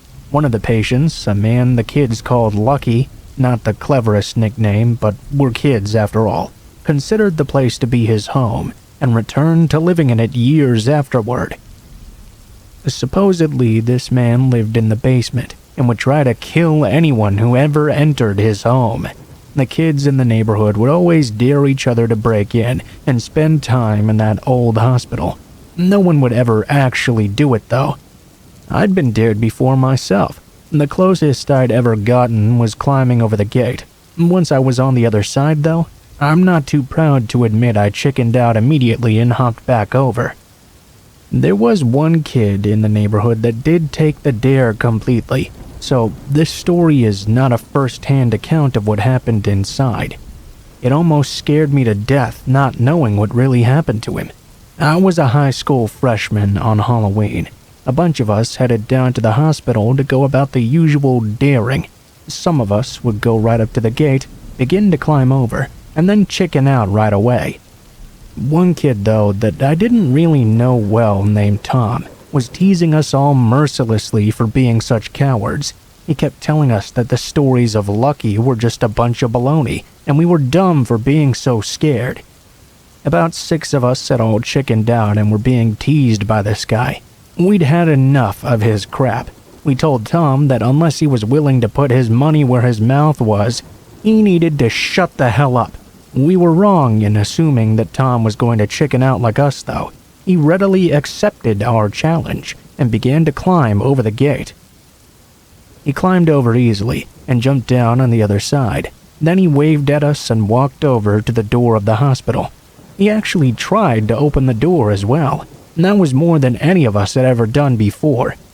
It didn't work, though. The door was locked. This actually gave Tom the chance to back out, but he didn't. After looking around for a bit, he found a large rock and used it to shatter one of the windows. We all got worried, of course. We thought the noise would attract somebody to the site, but that didn't happen.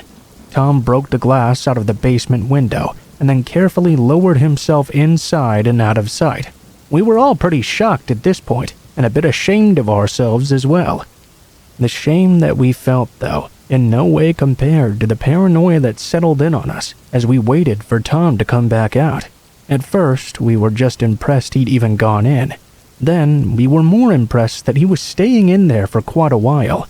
And that feeling of being impressed, though, began to fade into worry. Longer and longer, Tom still did not come back out of the hospital. It was bad enough when an hour had passed, even worse when 2 hours had passed, and absolutely dreadful when nearly 4 hours had passed by and not a single peep from Tom. It really began to bug us. We weren't sure why he hadn't come back out yet, but we were definitely speculating on it. Our first thought was that he was taking his time to try and scare us. The worst thought, and the one that became more and more realistic to us kids as time went on, was that Tom must have really come across Lucky, and he must have been unhappy to have someone invading his home. And Tom's disappearance put us all in a bad place. We weren't supposed to be hanging out here. If he didn't come back, we were going to have to go to our parents or the police, and neither of those choices were going to be easy. When Tom still didn't emerge for 6 hours, we went directly to the police. Maybe we should have gone to our parents first in hindsight, because when the cops called our parents out of the blue, the situation got even worse. I got chewed out in front of all the cops and all the other parents as well. While the chewing out was quite bad, what happened when the cops went to the hospital to look for Tom was much worse. They searched the entirety of the property. The basement, the rooms, the hallways, everything. There was not a single trace of Tom or anybody else. The police figured he must have just exited the building somewhere else and left us waiting on the outside for him, although Tom still hadn't returned home yet. The police told his parents he was probably just playing out this prank, but Tom didn't return that night, nor did he return the next day. He didn't return the next week. Search parties looked for him throughout the town, but he wasn't there. The hospital was searched more than once, and nothing was found. No Tom, no Lucky, no indication other than the window that Tom broke that anybody had ever been there at all. Posters with Tom's picture were put up in the post office and in stores, but he never showed up. This happened in the 70s, and to this day I have no idea what happened that night. Tom was never found. The guilt I've felt throughout the years is pretty bad, but not nearly as bad as the wondering. I never saw Tom again. I don't know what happened to him when he went into that abandoned hospital.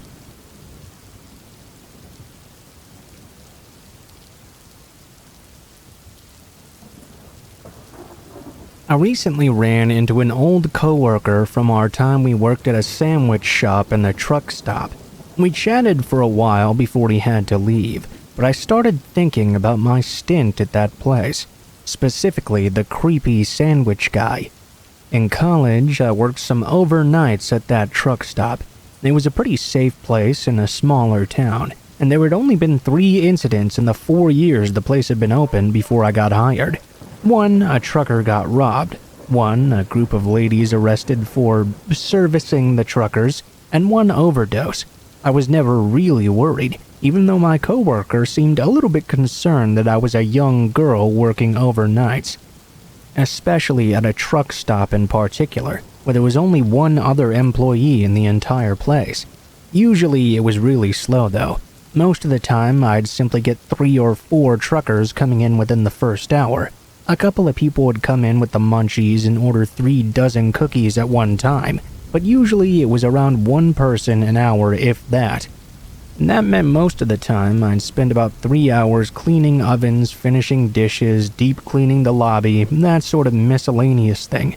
I'd spend whatever leftover time in between the customers coming doing my homework. The overnight boss on the other side, the gas station side, was pretty cool as long as everything was cleaned and temped regularly. A few weeks before I inevitably left this place behind, a guy came in about 20 minutes before my shift was set to end. It was around 5 a.m. at this point. My coworker had arrived earlier, so we could fill out some paperwork he had to get done soon. He was sitting in the back office already because of this. I started to make this particular customer sandwich, making a bit of small chit-chat like usual. At first, nothing seemed out of the ordinary. He told me he was driving from New York to Wisconsin and asked me a bit about how my night had been. Nothing crazy so far. I wrapped up his sub, rang it up for him, and even threw in a small discount for him since he seemed nice. I was just happy I was getting ready to go home for a few hours of sleep before I had to head off to a long day of college classes. When I went to take his change is when things went wrong. He dropped the coins in my hand, but suddenly he grabbed my wrist tight. The next thing I knew, I was flipping over the side of the counter onto the floor. He had yanked me across and still had a firm grip on my wrist. He began to wrap his hands around my throat. Thank God my coworker was there. The manager on the other side had slipped into the bathroom, so to this guy's knowledge, I was the only person there at the moment. My coworker, while filling out his papers, happened to look up at the cameras and see the man attacking me. He was bolting out of the back just seconds after I hit the ground, and before I knew what was going on, he had chased the man outside. He didn't pursue him far, afraid that someone else might be nearby who would come after me as well. He ran back inside, locked the door to our side of the store, and shouted for the manager to call the police. The cops came. They searched the area and watched the security photos, but nothing ever came from it. The guy disappeared completely, and I never heard anything about him. I put in my 2 weeks' notice the following day, after my nerves had calmed down a bit. I was switched around so I worked during the day around my classes for my last few days. They made it a policy as well that 2 people were to be working both sides of the truck stop on overnights from that point on. I still live about half an hour from there, and honestly, I haven't gone back since that last day. That memory is still fresh in my mind, even 8 years later.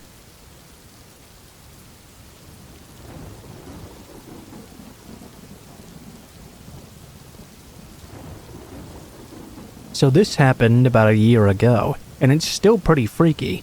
For context, my friend and I are both 22 and female.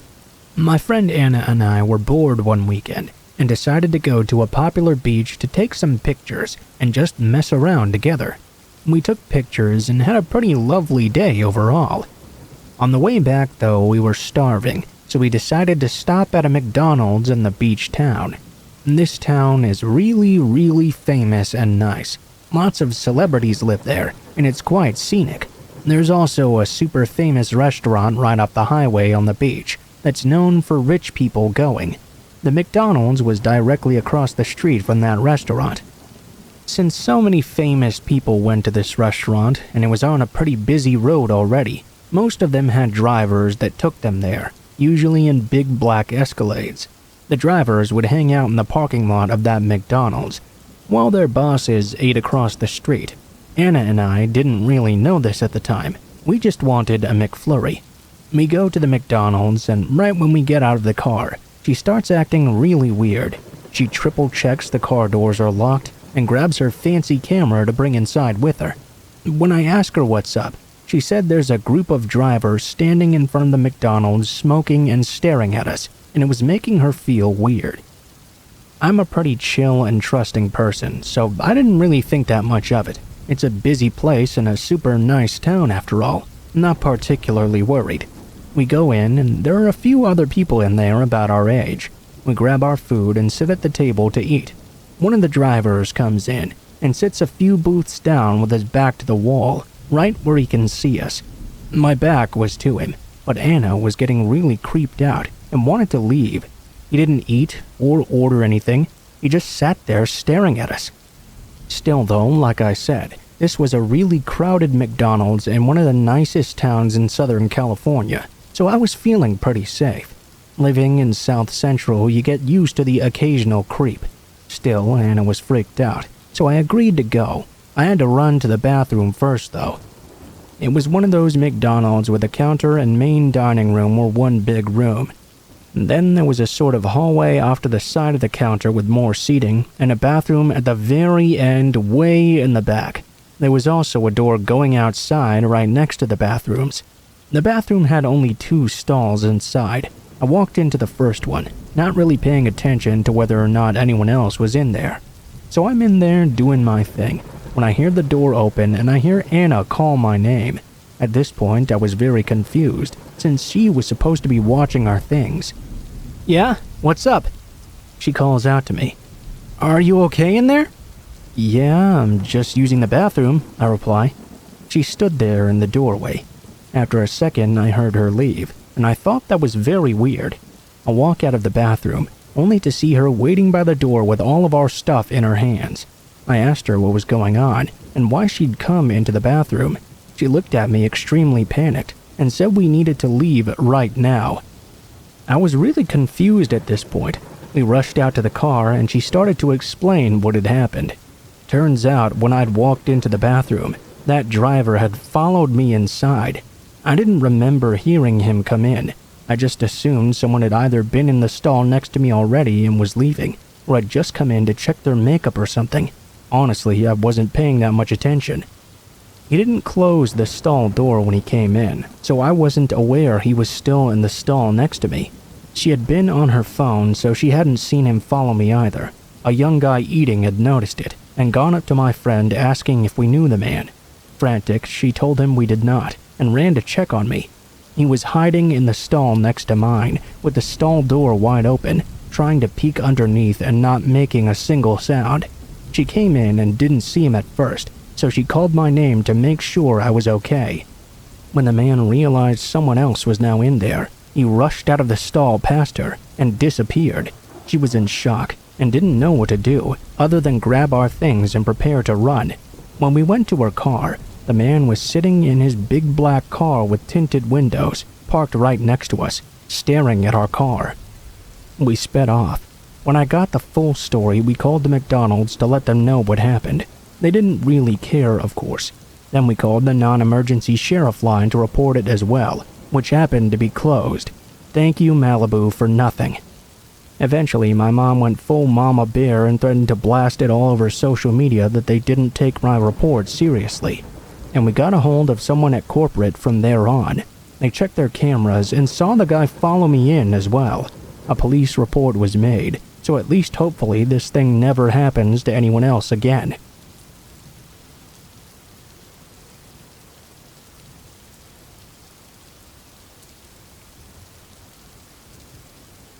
I was around 16 years old when this happened to me. It was just me and my dad at our house, and since he was a businessman that traveled quite frequently, I was left home alone quite often. First of all, I'll do my best to describe to you the layout of my house so you can better understand the situation. It's a fairly small place, since it was just my father, my dog, and I living in there. There was a long hallway full of full-sized windows, separating my dad's room and mine. Our dog loved to look out of them, so we always kept them open enough for her to glance out of. I was in the last room at the end of the hallway.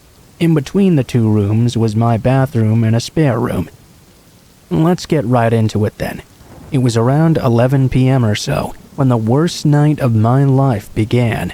My dad was passed out in bed after a really long day of work, and I was mindlessly dancing around my house getting ready for bed. I hopped into the shower, not knowing what was coming ahead. Of course, like a cringe-worthy horror movie, my dog suddenly started aggressively barking up a storm. I decided, of course, to go out and explore by myself. I headed to my room to throw some clothes on first, though, while my dog was still shitting bricks. Months before, I'm not exactly sure how, I'd somehow managed to break my door handle. You didn't have to twist the knob to open it anymore. All it needed was a gentle push. I was scared shitless when, after just having managed to put a shirt on, my dog opened the door theirself. I looked to see her in my room, while in the midst of barking. That's when I looked out and saw it. There was only one window that had vision to the opening of my room. Just in the corner, I could see a person's face peeking in. Their face was so sinister, I can still see it in my mind years later. It was dark, so it took me a second to comprehend what I was seeing. When I finally realized, I screamed. My dad owned some guns, so when he heard me screaming, he ran out with his pistol loaded. He asked me what had happened, and I could barely mutter what I'd just seen. He ran outside to see if the man was still waiting around. We stood out there for a minute, scanning the area. All of a sudden, a man was casually strolling towards us from the opposite direction, about 100 yards away. I knew it was that very same man. I got that feeling in my stomach that you can never mistake. It was like he was trying to be so casual to cover up he had been there by coming from a different direction. They couldn't fool us, though. "You better stay the fuck away from my daughter. You see what I have here? You know what this does?" He held up his gun. I could have sworn my dad was just going to shoot the man. The strange man brushed off these threats quite easily, though, and didn't seem very bothered. "Fuck off, old man," he said, placing his hand in his pocket. My dad and I rushed back inside. The guy eventually went away, and it was almost like nothing had ever happened, but I still couldn't sleep a wink. I kept on thinking he was going to come back and hurt me because of those threats we'd made. We called the cops the next morning. They came and scoped out our house. The officer looked around trying to calm me down, but I was still pretty shaken up. He went out to the front yard, and that's when he noticed. In front of the windows in the long hallway, there were some small bushes, nothing much really. The cop from outside went to the window that had a view of where my room was. He tried to tell me the news without making me more upset, but he failed. There were indents in the dirt right in front of the window. That meant the guy knew exactly where he needed to look to see me. It seemed he had been there more than once as well, because there were various broken pieces of bush and divots in the ground. It turns out the guy was the nephew of my old neighbor. He had been staying there for months. Never arrested, never got in any trouble, barely got a slap on the wrist in the end. But at least he never bothered me after. How long had he been watching me exactly? I'll never know, really. All I do know is I keep my door shut, and I never keep the blinds open now.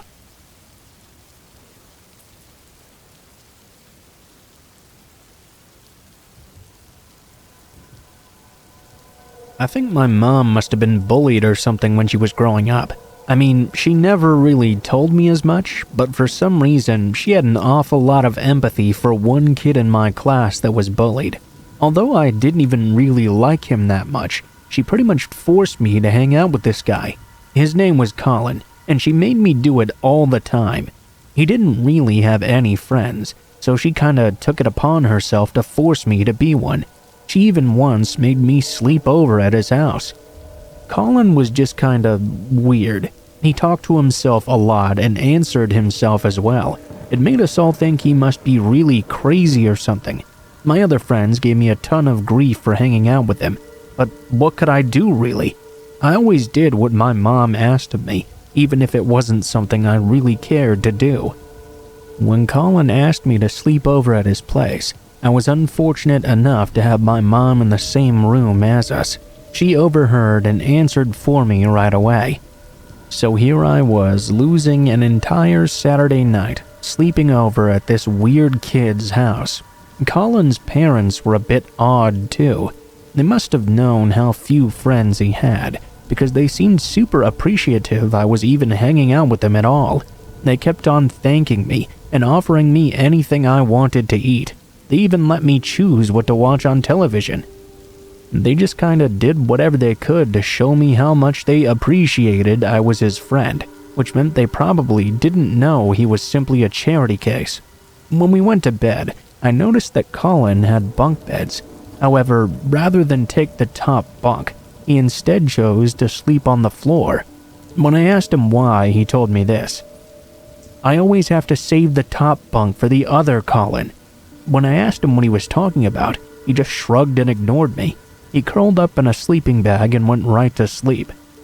Well, I'm not really sure how I could possibly fall asleep after hearing that, but eventually I did manage to. I woke up though sometime in the middle of the night when I heard some ominous whispering. Without raising out of bed, I opened my eyes and looked over at Colin. He was sitting up in his sleeping bag, rocking back and forth. While he rocked, he kept on whispering unintelligible things. I was used to knowing that this kid talked to himself all the time, but this was so much creepier. He just kept on whispering, all while dramatically swaying forwards and backwards on the floor.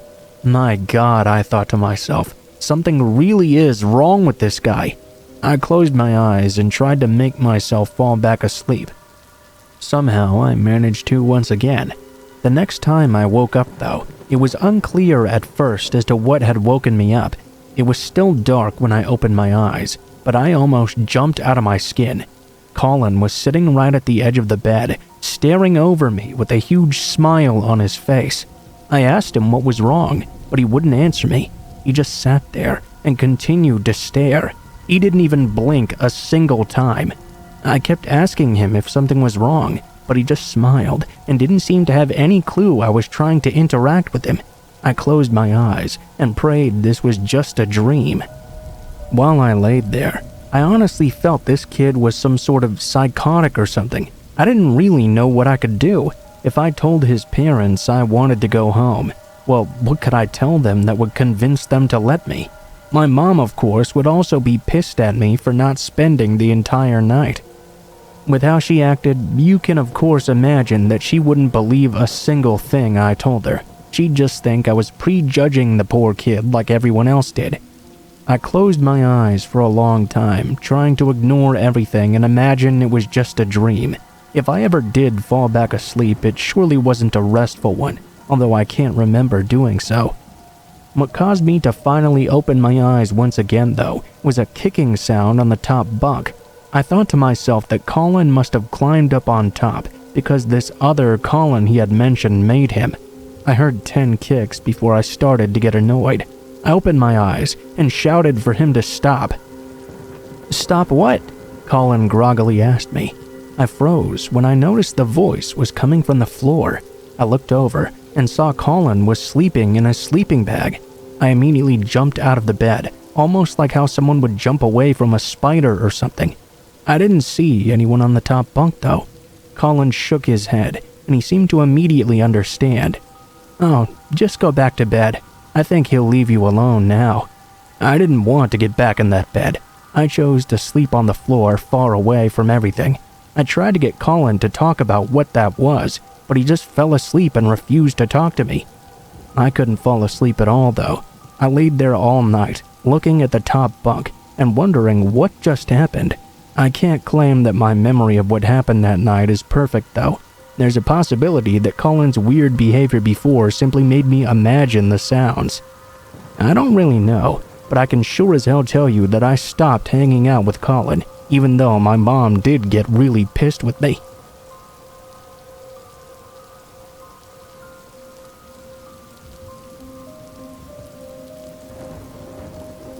When I was 12, I had a really scary encounter when I was spending the night at my friend Jenny's house.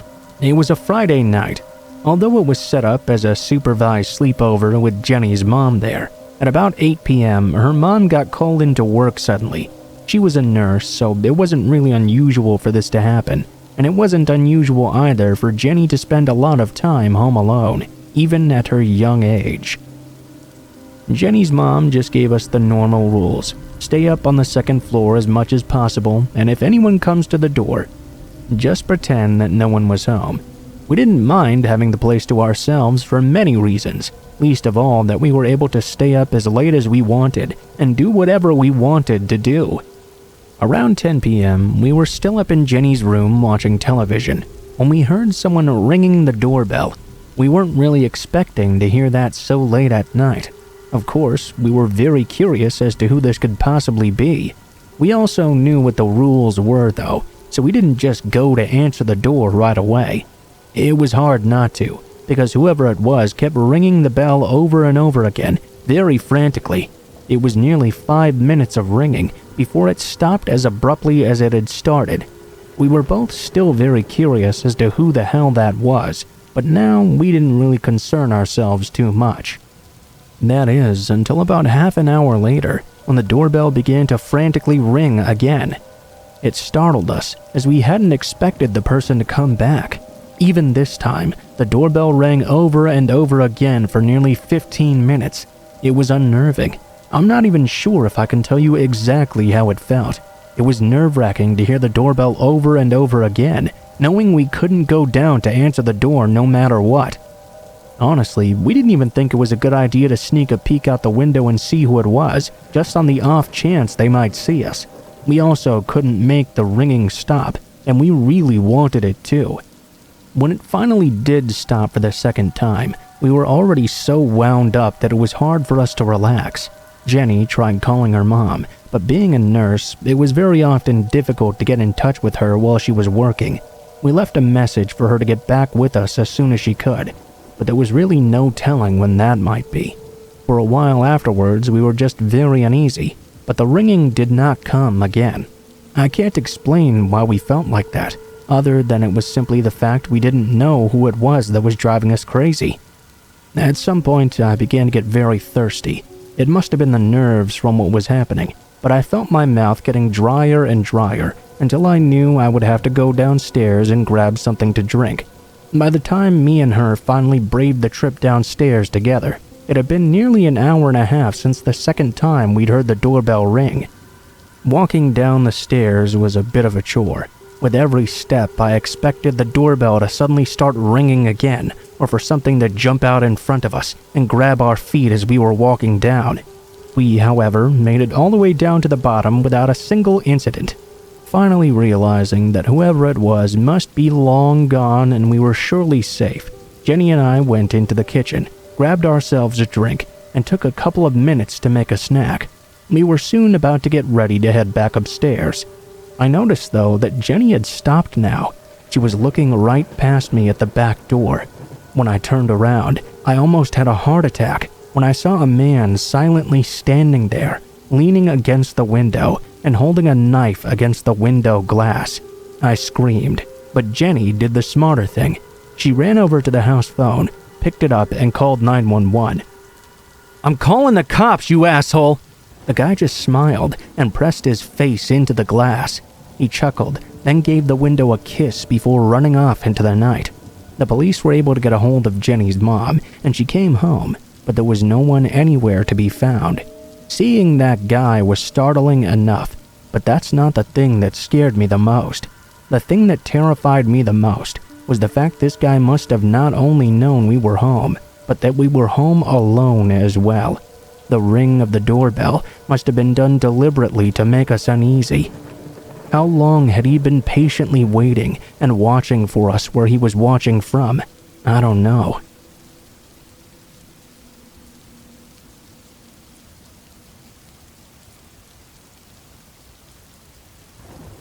I was stalked by a guest in my student accommodation.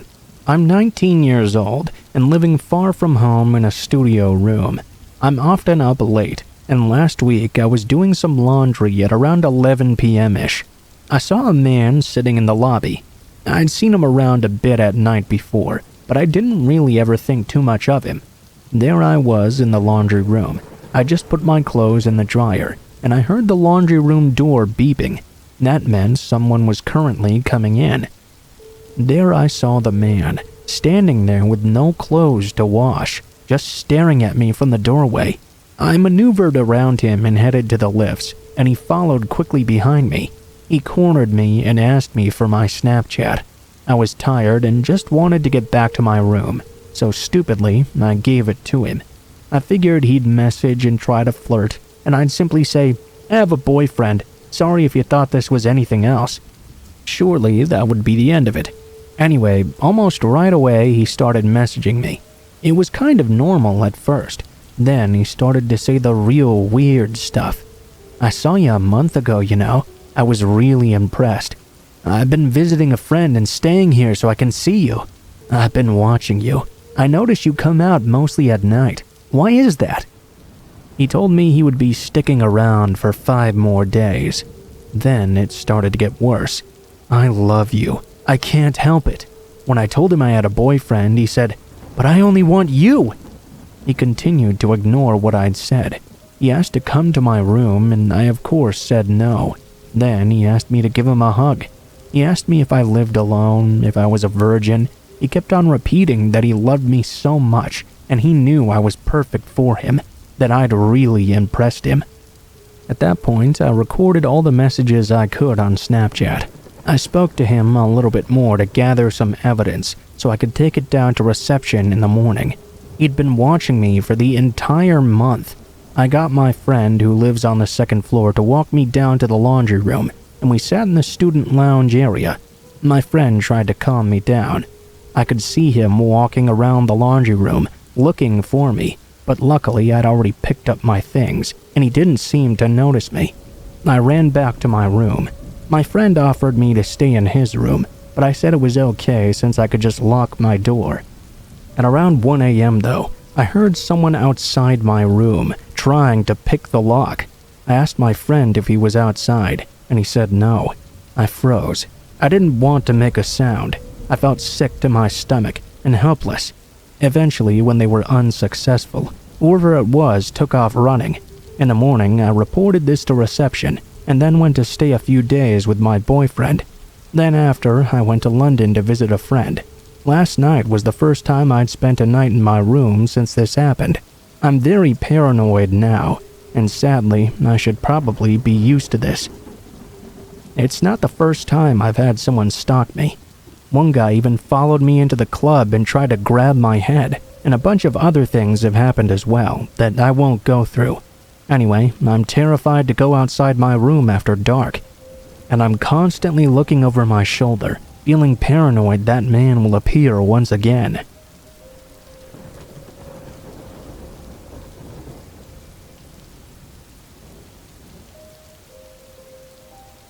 I live in a major metropolitan area, DC, and try to practice keen situational awareness and stay aware of any present danger. Alright, that was putting it lightly. To be honest, I've seen some scary shit and become paranoid as fuck because of it. I'm a fairly petite person already, who's looked 16 for the past decade and is therefore an easy target for creeps. Depending on what part of the city I'm going to, or how late I plan to be out, I sometimes strap a fixed blade to myself. I conceal it under my pants or in my boot in the winter, and in summer I either strap it to my arm or somewhere around my waist. It's not exactly the most comfortable, but you can never be too prepared. It was raining on this night. I was wearing an oversized retro windbreaker that I had just found at the thrift store. The knife was tucked away in my purse. The humid DC summer made my skin sticky, and the thought of having a sheath around my arm was very unappealing. I got onto the metro towards home, but the conductor announced that the train was going to go out of service on the stop just before mine. One of my buddies lived 2 blocks away from that metro stop, so I texted him, seeing if he wanted me to stop by and smoke him up for a bit. He responded, saying he would be on his balcony and I could stop by and just yell for him to let me into the building whenever I came. On the train, I usually listen to music, read, crochet, or stare out the window with regular intervals of casing the train for any sketchy shit. Once in a blue moon, people get robbed on the metro, and if I see packs of teens or people moving up and down the aisle without sitting down, I pack up and tuck my bag underneath myself. It was right before rush hour, and the train was fairly full this time. I didn't really sense anything unusual until I noticed a guy who looked sort of out of place, sitting just across the aisle and facing me. DC has people from all over, and people rarely, if ever, stand out to me as looking suspicious, but something about this guy was easily triggering my spidey senses. The man was abnormally skinny and had greasy dark hair, looked sort of Eastern European, I'd guess. He was wearing a purple button-down and some tight pants, and kept talking on the phone while checking another phone in his lap. I speak Spanish and a bit of Russian, so I can get the gist of some similar languages. I could tell he appeared to be speaking in some sort of Italian, describing a small female with brown hair and a jacket. He also kept saying sola, which really got my attention, as that means alone in many languages. I started to get a bit anxious at that point. My heart pounded harder every time he looked in my direction. Best case scenario, he was some slimy dude describing me to his friends, but life is too short to count on the best case scenario. I placed my bag in my lap and discreetly strapped the knife to my arm underneath the sleeve of my jacket, just in case. I texted my friend to see if he could meet me at the station itself, so I wouldn't have to walk there alone. The reception on the train was bad though, and the text never went through. The train arrived at my stop. I tried to wait until the very last second to get off, so the man wouldn't follow me. The doors closed a second or two right behind me, but the skinny dude managed to slip right through them because of his abnormal skinniness. I started picking up the pace and tried to get lost in the crowd on the way to pay my fare. Once I had paid, I started booking it to my friend's place. I tried not to run too fast to make myself less visible.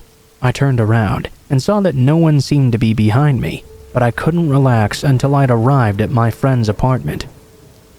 There was a big burly guy who lived near my friend's building who would blast 80s jams and work out on his porch every evening. I prayed he would still be out there by the time I passed by his house, so I could chill there for a second and call my friend. I walked by, but unfortunately the man didn't seem to be working out tonight. I heard footsteps behind me and turned around. Just as I'd feared, the purple shirt man was following me, and he was swiftly gaining on me. I started to run, and in my panic, I didn't realize there was a car stopped in the middle of the road a few feet ahead of me, with the side door wide open. The guy caught up to me and lunged his hands around my waist. He was surprisingly strong for such a skinny guy.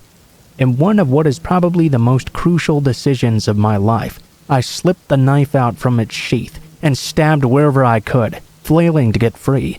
I heard fabric rip. The serrated knife had gotten caught on his shirt. I used the leverage of him gripping me to actually aim this time. I slammed the knife under his button-down and pushed it in as hard as I could. I had never been more aware of how fundamentally defenseless I am than that moment. I couldn't even scream or make a sound at all. It was like I had gone completely mute or was holding my breath or something. I have no idea how deeply I'd stabbed the man or how injured he was. Honestly, I didn't care. He dropped me in an instant, and I ran across the street, almost getting hit by a passing car. I sprinted up to my friend's apartment. I noticed an empty cop car sitting next to my friend's building, and this made me even more paranoid. At the time, and probably still, my gut instinct was the police would care more about me having a knife on me than almost getting kidnapped. My friend buzzed me into his building, and I went inside, going straight to his bathroom without even saying hello. I washed the blood off my knife and the scrapes I had gotten in the struggle. I looked at myself in the mirror, and for some reason, I decided not to tell my friend what just happened. I sat with him on his balcony and hung out and laughed as if nothing had ever happened. I can't tell if it was simply shock or just being so desensitized from the city. But to this day, I still occasionally have moments where I realize the gravity of what happened that day. Writing it out helps me wake up a bit. To the psycho in the purple button-down, I'm not really sorry I stabbed you. I hope it went in real deep.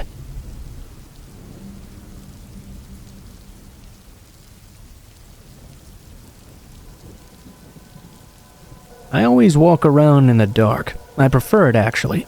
I live alone and my eyes adjust pretty quickly in the dark, so when the sun goes down, I kinda just walk around the house without turning any of the lights on. I even go to the bathroom with the lights off as well. Again, I live by myself, so what difference does it make, really? My aim is pretty good, but if I miss, then I'm just cleaning up my own floor anyway. I don't have to worry about messing someone else's floor up. No, I kid mostly. I don't miss. Probably the scariest thing that ever happened to me is the one time I decided to go against my pattern of walking around in the dark. I had gone to bed a little bit earlier than usual that night because it had been a very long day. I was extremely exhausted, and by the time I'd stripped down and jumped into the sack, I was so tired that I fell asleep less than a minute after my head touched that pillow. I had to pee, though. I even felt it while I was asleep in my dreams. It woke me up, and I noticed the urge. It was feeling pretty immediate in that moment. I was still tired, though, and started to fall back asleep rather easily. I began to drip back off once again. I was out almost instantly. Anyone who's done this before, though, knows that it doesn't really work that way. I mean, I did fall back asleep quickly, but I did not sleep very well. I had to pee so badly that although I was exhausted and doing my best to fall asleep, I could only dream about having a piss. To those of you who've had your pee dreams, you know that shit's the worst. You dream about going to a toilet, and you pee and you pee and you pee, but you never get any relief. You have to go find some other place, and if you do, it's just the same thing again and again. It's like the worst nightmare. I startled awake and looked at the clock. I saw it had only been about 3 hours since I'd gone to bed initially anyway. I realized I was not going to get any good rest until I got up and went to use the bathroom. I decided that 2 minutes of stumbling around would make the hours and hours afterwards I would actually be sleeping that much more enjoyable. It was so exhausting to get out of bed, though. I felt like I was going to flop over onto the floor. I lived alone in a first-story apartment, so at least no one was gonna see me walking around naked in the dark. Yeah, I actually thought about those ridiculous thoughts as I stumbled my way into the hallway. I went to the bathroom, stood over the toilet, and was about to take a piss. Then I thought that maybe I should go ahead and check to make sure the lid was up first. I have one of those fluffy covers on my lid, and occasionally it falls down by itself. The last thing in the world I needed was a wet toilet seat cover. I reached down and discovered it was still closed. Lucky I decided to check. I lifted the lid up, but it fell right back down again. Like I mentioned, it didn't always stay up by itself. I lifted it again. This time it stayed up, so I went to go do my business. It felt great at first, but then the damn lid fell right down again. I cursed and realized I had to stop the flow. It was a dreadful feeling to do that, as any guy could tell you. I also knew I had to go ahead and take the cover and put it in the laundry as well. I lifted the lid once again and finished my business. Then I decided to go ahead and turn the lights on. Enough of a mess now. I got the cover, flipped the light on, and looked over at the other side of the bathroom. Now I had one of those translucent bathroom windows that was just opposite the toilet. I could see it was now ajar. Usually I'd left it slightly open because it had a screen and I liked my bathroom to be cool. Although it was translucent, I was able to make out that someone was standing there in the window, watching me as I was doing my business. When the man noticed that I'd seen him, rather than looked worried at all, I could tell that a big smile spread across his face. He waved a knife in front of the window, and I heard him whisper, "You got real fucking lucky tonight." He then turned and left. I called the police out of fear, but there was nothing anyone could do about it. Although I was able to see the man there and that he had a knife, I couldn't make out any of his features well enough to give a description. It was a wholly terrifying situation. I mean, how long had he been there? And what had he been planning to do if I'd simply gone back to bed?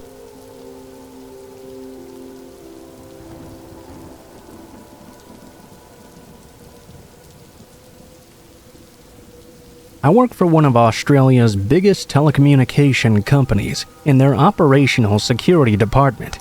My team is unlike all of the others in that we work out of a special restricted site since we handle some very sensitive data. Every morning, I have to drive through a security gate and have my pass vetted by one of the 2 guards. I park in the nearly empty lot and then pass through several more security doors to get by another guard before I even make it to the damn stairs. The buildings on the site were built in the 70s and 80s, and as far as I can tell, they haven't been updated at all. The lights are all old fluorescent tubes with ancient air conditioning ducts spewing dust out onto our heads. And the only lift is a cranky fire hazard that grumbles its way up and down the cables. Luckily, my team is on the first floor, so it's not too stressful to climb 1 flight of stairs. The bathrooms are especially disturbing, as you can probably imagine. Despite the company's best efforts to be inclusive in its hiring practices, there are very few women working there. The men's toilets on the floor are large and have been recently renovated, but the few women have been relegated to an ancient room beside the photocopiers. Accessing that bathroom is particularly strange in the fact that you have to pass through 2 lockable doors first, the inner of which swings outward and the outer of which swings inward. It traps you in between for a few seconds, kind of. The space is so small, you have to close one in order to even open the other, and there are no lights at all in that tiny space. Each of the doors does have a narrow window in it, with the type of glass that makes figures look as though they've been blurred. On this particular day, I was working rather late. There had been a minor security incident. I was on a long phone call working through it with my manager, 2 of my teammates, and a few other people from some other departments. It was heading for winter around that time, so it was getting dark pretty early. The sun had already set by the time the incident was solved. I needed to finish up a few work emails, so I stayed seated at my desk as my teammates packed up and left. Needless to say, I was now alone on the floor. I finished up my emails and spent some time cleaning up my inbox. You'd be surprised how quickly unread emails pile up after a long time. It's always bugged me to have too many. Those 2 doors I mentioned earlier, leading to the women's toilets, had a very specific squeak, always followed by the heavy clunk of a door hitting the frame too hard. It surprised me then that I heard one of them, and then the other opening and closing shortly after. It was rare to hear those doors even during the daylight, but right then I was pretty sure I was all alone. Surely I was the only woman. I waited, breathless, for any sound. I turned my chair around slowly and watched the outer door, clearly visible over the top of the cubicle walls, waiting for it to open once more. It stayed mute and motionless, but I couldn't bring myself to either turn around and resume working or get up and go investigate. While I was occupied watching that door that would not move, I heard the distinct tapping of feet coming down the stairs from one of the upper floors. I assumed it must be someone else going home. I ignored it and continued to focus on the silent door. The footsteps on the stairs paused halfway down. I spun around subtly to glance at whoever was standing there on the stairs, only to discover that no one seemed to be there either. At this point, I was ready to nope the fuck out of there, when suddenly there was a third sound. There's a large plaster dividing wall down the middle of the building. There was a walkway that punched through approximately halfway along. I sat with that walkway to my direct left and my back to the main aisle between the cubicles. As I stared at the stairs trying to figure out what was going on, through the plaster walkway, I could hear a distant whistling tune. It was so out of place on this silent floor that despite the cheerfulness of the sound, my blood chilled. The whistling got closer, heading for the gap in the plaster wall. My heart hammered against my ribs. My mouth went dry, and tears formed as whoever this was made their way towards me. The bathroom doors banged once more, first one, and then the other.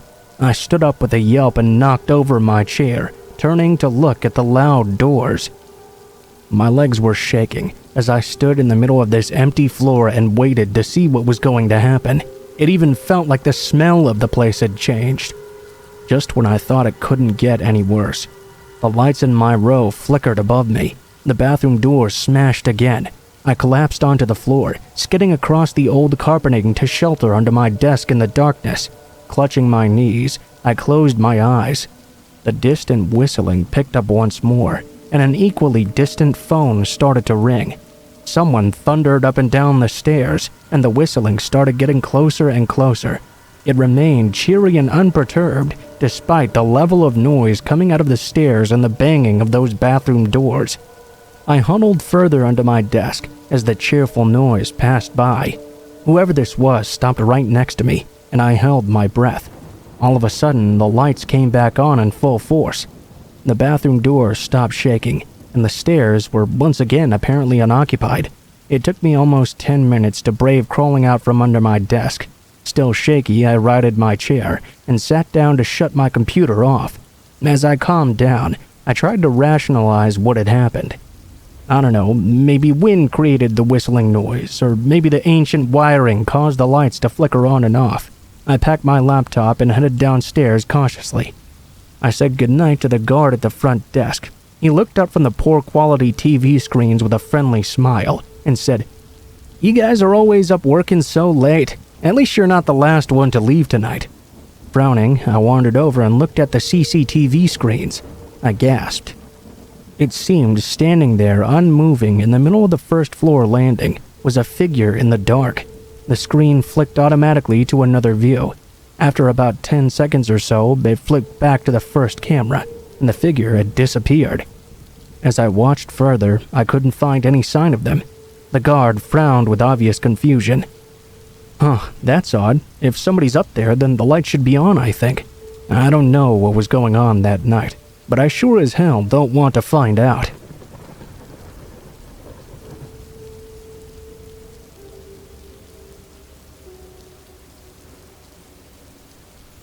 The scariest memory I have in childhood happened in the restroom of a playground. I was 11 years old at the time, and I was walking home from school. I was a latchkey kid. I really had to pee bad, and began to feel like I would not be able to make it home in time. I hadn't gone at school because I really hated using public bathrooms. Yeah, I had this odd habit of doing my very best to hold it in the entire day, and only go when I got home. This didn't always work though, and I often ended up breaking down and having to use the restroom at school. I know that's not good for your bladder or whatever, but I was only 11 years old and I didn't know that at the time. On this day, when I realized there was no way I was going to be able to make it home in time, I happened to be passing by one of the local playgrounds. They had some public bathrooms. I felt fortunate that I was at least getting to one in time. I ran, doing my best to keep myself from peeing. I shot into the bathroom and immediately into one of the stalls. I'm a boy, by the way, but I've always preferred using the stalls instead of the urinals anyway. That was one of the biggest reasons I didn't like using public bathrooms, actually. I didn't like the idea of people being able to see everything I was doing. I got into the stall and took my book bag and put it on the floor. I then turned and went to do my business. Took about 2 minutes or so. I could hear some noises behind me, but I didn't really think too much about them. If someone else was using the bathroom, they wouldn't be able to see me in the stall at least. I had nothing to worry about, surely. I turned around once I was done. When I did, I saw that someone was standing just outside my stall. I could tell they were facing the door, and I could see their feet pointed towards me. I watched in horror as I saw an arm reach underneath the door, grab my book bag, and yank it out. I felt like my heart stopped. After standing there for a moment, the person turned and left the restroom. I was terrified. This person was obviously an adult, and I was just an 11-year-old boy. There was no way I was going to confront him. I don't really know what he was trying to do because he just took my bag and immediately left. I remained in that stall for a long time, though I was freaked out by what had just happened. I didn't want to risk running into whoever it was that had just stolen my bag. Plus, my parents wouldn't be worried about me since I was a latchkey kid, and they didn't get home until after 5. When I finally worked up the nerve to leave, I exited the bathroom very cautiously and gazed around the park. There was no sign of any other adults or my book bag. I walked home feeling very shaken up, although I was grateful to be safe. I kept on looking around me though, worried that whoever took my bag might be following me or something. Nothing happened though, and I was safe getting the rest of the way home. When I got home, it was already rather late, and the sun was starting to go down. When I reached my home though, I'll never forget what I saw there. Sitting right on my front porch in the center was my book bag, with all of its contents strewn about. The front door was wide open. I looked down at my watch. It was only 4:30, and my parents' cars were not home. I don't know for how long I stood there, terrified beyond explanation. Whoever took my bag had seized my key. I hadn't even considered that when he had taken the bag, that both my key was in there, and that my address was listed on the inside of my school books. What finally made me move was when I noticed a dark figure step into the doorway. He saw me looking at him and appeared surprised to see me. Before he could do a thing, though, I began screaming and running over to my next-door neighbor's house. It only took a moment before the housewife next door came out of her house and saw what was happening. She saw me, then looked past me and saw the man who had broke into my house. She grabbed me and pushed me behind her, then pulled me inside. She called my parents and the police. I felt so guilty for letting my bag get stolen. The guy got away, and he had taken some valuable items as well. My parents weren't mad at me though, thank God. They understood it wasn't really my fault. Even so, I was still terrified for the longest time though. Whenever I went to sleep at night, I always looked at my window, expecting to see the face of the man who broke into my home and got away clean.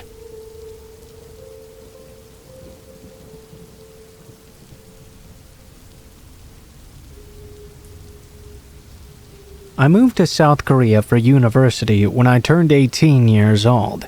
I'm 21 now, so this happened over 2 years ago now. Whilst there's definitely been unwanted attention from some guys in the past, most of them get the message that I'm not interested eventually. This, however, was a little bit more unsettling. The university I go to has an institute for language, which is where all of my classes were at the time. It's pretty common knowledge that most foreigners in this part of Korea would know of or study at this institute. It was not abnormal for me to receive random Facebook friend requests from guys wanting to learn English or make foreign friends. Most of the time, I'd just ignore them, unless we had a few mutual friends or I'd met them in person before. I got a friend request from this guy named Nico. We had quite a handful of mutual friends, and he'd messaged me too, saying he was sorry for the randomness of the request. He was just trying to make as many foreign friends as he could. Because he had so many mutual friends, I thought, what the heck? I accepted and messaged him back saying it wasn't really a bother. From what I could tell by his Facebook photos, he was heavily pierced and tattooed, and stated he was Japanese. He had studied in Canada and could speak good English, and was also a foreigner studying at my university. After a few days, he messaged me again and I replied. It was a fairly casual conversation, and would often bring up maybe meeting for a coffee or a movie, which I declined. Suddenly though, he started getting more aggressive for no reason. Every time I'd make a comment, he'd find some way to turn it into an argument, which grew tiring super fast. I started to just ignore him. He'd often ask if I had a boyfriend, to which I'd reply no, and he'd bluntly say we should be together. It was at this point I decided I really didn't want anything more to do with him. I politely declined on the basis that I didn't know him, we'd never met in person, and we hadn't even known each other a full week. He didn't take my refusal very well. He began throwing insults at me based on my looks, and saying overly graphic things he'd do to me if he ever saw me. Evidently, I was being stupid not to take him up on the offer, because I'd never do better than him and he'd make me see that. It creeped me out beyond belief, needless to say, so I just blocked and deleted him on everything and tried to forget about it. I mentioned this to a friend of mine, and she immediately knew exactly who I was talking about. Apparently, I was not the first girl he'd added on Facebook and tried to bully into meeting him and being his girlfriend. After asking around with a few more of my friends who were listed as those mutual friends on Facebook, they all described pretty much the exact same situations involving this guy. One girl even told me she'd given him the benefit of the doubt and met up with him. It turned out he didn't even go to our university. He lived over an hour away and would travel there daily to watch and obsess over which girl he would find on Facebook next. He also told her he was born in America and had never even been to Japan, so who knows how much of what he said to anyone was actually true. I felt a bit freaked out by this, but I tried not to let it bother me. After all, I'd never actually seen him around, and I'd blocked him, so what more could happen? That was until about a week or two later. I received a message from him on Facebook from a different account, saying how he'd seen me that day at school. This shook me up a lot, since I hadn't even considered that he might actually be watching me in person. I ignored the message and blocked that account too. A few days later, I got numerous messages, all from different accounts claiming to be Nico's friends. They were saying how he'd had his account hacked. Could I please unblock him so he could just explain everything and we could talk it over? I ignored all of these messages too. I just kept receiving more and more though, all of which I'm pretty sure were just Nico himself trying to reach out to get my attention. The more I ignored them, the more violent and aggressive the messages became.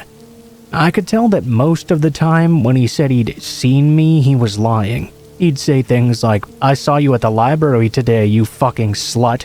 You're a fucking four-eyed slut who can't get laid," and other messages to that extent. I knew he was clutching at straws because I never used the school's library to study, and although I wear glasses, I never wear them in public. Because of this, I was fairly confident he was all bluster. I just kept blocking the accounts and tried not to let it bother me too much. I figured he'd get bored enough soon and let it go. That was until one day after classes had finished. I was browsing the small convenience store in the building to grab a drink on my way home. I opened up the fridge to get a bottle of water, and when I closed the door, he was standing right there beside me. He didn't say anything. He just stared daggers at me. I hadn't ever seen him in person before. I'd never agreed to meet him, but I knew straight away this was him. Obviously, I freaked out. I dropped the bottle in place and sprinted out of the store. I didn't walk straight home because I was afraid he'd follow me and find out where I lived. Instead, I went back into school and stayed around areas where there were lots of people until a friend of mine came to meet me. After that, I'd see him all the time when I'd leave class. He'd just be standing there, doing nothing in particular, watching people as they walked past. Then he'd stare at me intently. I made sure to always be with friends when I went to and from class from then on, and didn't go anywhere alone for a while. After a week or so though, the messages suddenly stopped, and I didn't ever see him again. The last time I heard from him was about a year ago, when he messaged me on yet a new Facebook account, asking if we could be friends again because he'd changed, and it was all just a joke. Needless to say, I ignored that message, blocked that account too, and will not be taking up his offer on being friends.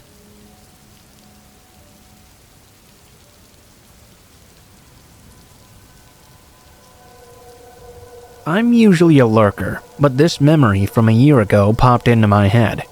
I wanted to share because I was so shocked in the moment. I realize now just how scary the situation was. It was also super strange as well. This story is kind of hard to describe, but I'll try my best. I, 22 and female, was meeting my dad at a tire shop in an increased crime area of town. I can't exactly remember why we were going to a tire shop in particular. It was around noontime or so, though. My dad brought his chihuahua with him, so I took her on a walk around the tire shop while he consulted with the mechanics. The shop was about half a football field away from a busy street, with a big field in between the shop and that area. Otherwise, it was completely residential. I figured because of this, it was safe enough to walk the dog around in the field. After all, my dad and the mechanics were right there. I didn't realize the shop was fenced in and not facing the field. I guess because of it, it wasn't actually that safe for me, because nobody inside could actually see me. I was just walking the little dog around in this field, not particularly close to the busy street at all. All of a sudden, this beat-up old car with the windows rolled down started driving really slowly down this busy street. I could tell immediately the man inside was staring me down. The street was somewhat far away from me. The man eventually did drive past, so initially I thought, whatever. Then though, a couple of seconds later, I see the car again going down the street. This time in the opposite direction. He was going really fast. He turned onto the side street where I was. I realized he was driving very, very fast. He gunned it right into the field where I was walking the dog. His car literally jumped over the curb, coming straight for me. It was so fast I was completely shocked. For no reason, out of nowhere, this man was about to plow me down. What the fuck was happening? It was so quick that, in my confused shock, I completely hesitated. I was contemplating running away, but I also didn't want to turn my back to this car. Miraculously, I guess there was some sort of uneven ground or an unseen pothole. The guy's car, which had been coming straight for me, got stuck and a wheel started spinning. With his wheels down, I could now hear him cursing and shouting. I took this moment to scoop up my dog and run the hell out of there. The man opened his car door. He was about to get out, it seemed. I can't remember many descriptions about the man, other than that he was quite overweight. Again, because of the shock, I can't even recall his race or age range or anything. Right at that exact moment, a truck pulled up beside us with two youngish men inside. It seemed like a construction truck. They rolled down the windows and asked if the man was bothering me. The guy got spooked and bounced back into his car. He slammed his car in reverse and peeled out of whatever hole the car had been stuck in. He immediately took out of the field we were in without even bothering to check the street behind him and took off right away. The kind men who'd stopped saw all of this happen. It just happened so quickly. They were just as confused as I was. What was this dude's game plan? Why had he done this? Was he planning on kidnapping me in broad daylight with people around, or did he just want to run me down? I'm not sure. I'm glad his car got stuck and I didn't have to find out. Obviously for me, this was very strange. I'm grateful his car got stuck and the guys who drove by stopped and were willing to check out the situation. We chatted for a moment after the guy left, and we're all very confused about what happened. I learned that at times I can be overconfident about my safety. After a handful of other strange, potentially dangerous encounters, I learned to always be alert. Bad things can happen at any time, anywhere.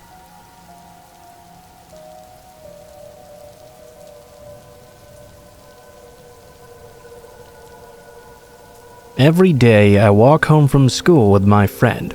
She only lives a little bit away from me, so our routes line up perfectly. At the start of the school year, we noticed there was a man who would usually be looking out at us from his window whenever we walked home from school. We of course found that a little bit weird, but ultimately we didn't think too much of it. A few months ago, after the heat of the summer died down a bit, he started to sit out on his porch every time we walked by instead. Usually he would simply smile at us. Sometimes I'd smile back, but usually I just ignored him. One day, as I was walking by his house, he happened to wave to me from where he was sitting. I stopped and waved back at him, and told him to have a nice afternoon as I walked past. It felt a little bit strange. Instead of replying, he just gave me this really weird look. Eventually, I forgot about the whole thing though. Once, when my mother was at work and I was alone at our house, I noticed the man walking past my house several times through my window. I felt very creeped out and uncomfortable. I considered talking to my parents about this just in case, but ultimately I convinced myself he wasn't doing anything wrong just walking by, so it didn't really matter. Yesterday, I walked home from school alone because I'd stayed behind with some other kids outside school for a few hours. We all had art club that day, and I didn't want to walk home just to have to come back fairly soon after. I had just bought myself a nice pair of wired headphones with money I'd been saving up for a long time since I don't have a job. I was playing them over one ear as I was walking home. On the walk home, there was a public lot with a stable on it that I liked to cut through to get into my yard as quick as I could. rather than walking around the property. Sometimes people like to hang around it to meet up, but there wasn't anyone on it that I could see this day. As I rounded a corner on those stables, suddenly someone grabbed the back of my shirt. From the way they were grabbing me, I could see a part of their hand. I jerked forward, and they grabbed the top part of my headphones. They wrapped the wire around the bottom part of my neck and started to pull it backward. It got stuck for a moment. I remember feeling like if I couldn't get away from this, something very bad was about to happen to me. They were pulling so hard the wire snapped off. I took off running as fast as I could while screaming. Because of the snapping wire, they let go of my shirt. I hopped the half-length fence to our property and ran as fast as I could out onto the sidewalk in front of my house. I was worried I would take too long on the lock if they decided to follow me. By the time I actually got to the sidewalk, I was crying and felt like I was going to collapse because I was so scared. When I looked back over my shoulder, though, I couldn't see anyone there. I kept on running until I reached my friend's house, just in case whoever was there was still around when I got there. I was still in tears when I arrived. It took a bit to explain the situation because they couldn't understand what I was saying. I tried to call my mother, but she didn't answer the phone. My friend's mom called the police, and they came to check things out. There was nobody at the stables. They told me it was most likely some kid trying to mess around, but they escorted me home to where my mother was waiting for me anyway. I didn't tell them about the old man. I was worried they would think I was crazy, considering he had never actually technically done anything. There's something in my mind, though, that keeps telling me it was him who'd grabbed me at the stables. When I was walking home from school today, I brought a screwdriver with me just in case I needed to defend myself. I also had my friend with me too. My mother offered to pick me up from school, but I was worried that if I had shown how the encounter affected me, then the man might escalate things even more. I started to avoid the stables as well, and my friend made sure I made it to the door from then on. After that incident too, I didn't see the guy out on his porch or through the window, so I'm still not fully sure if it's him or not. I feel terrible that my headphones broke, but I can't help but wonder what would have happened if they didn't.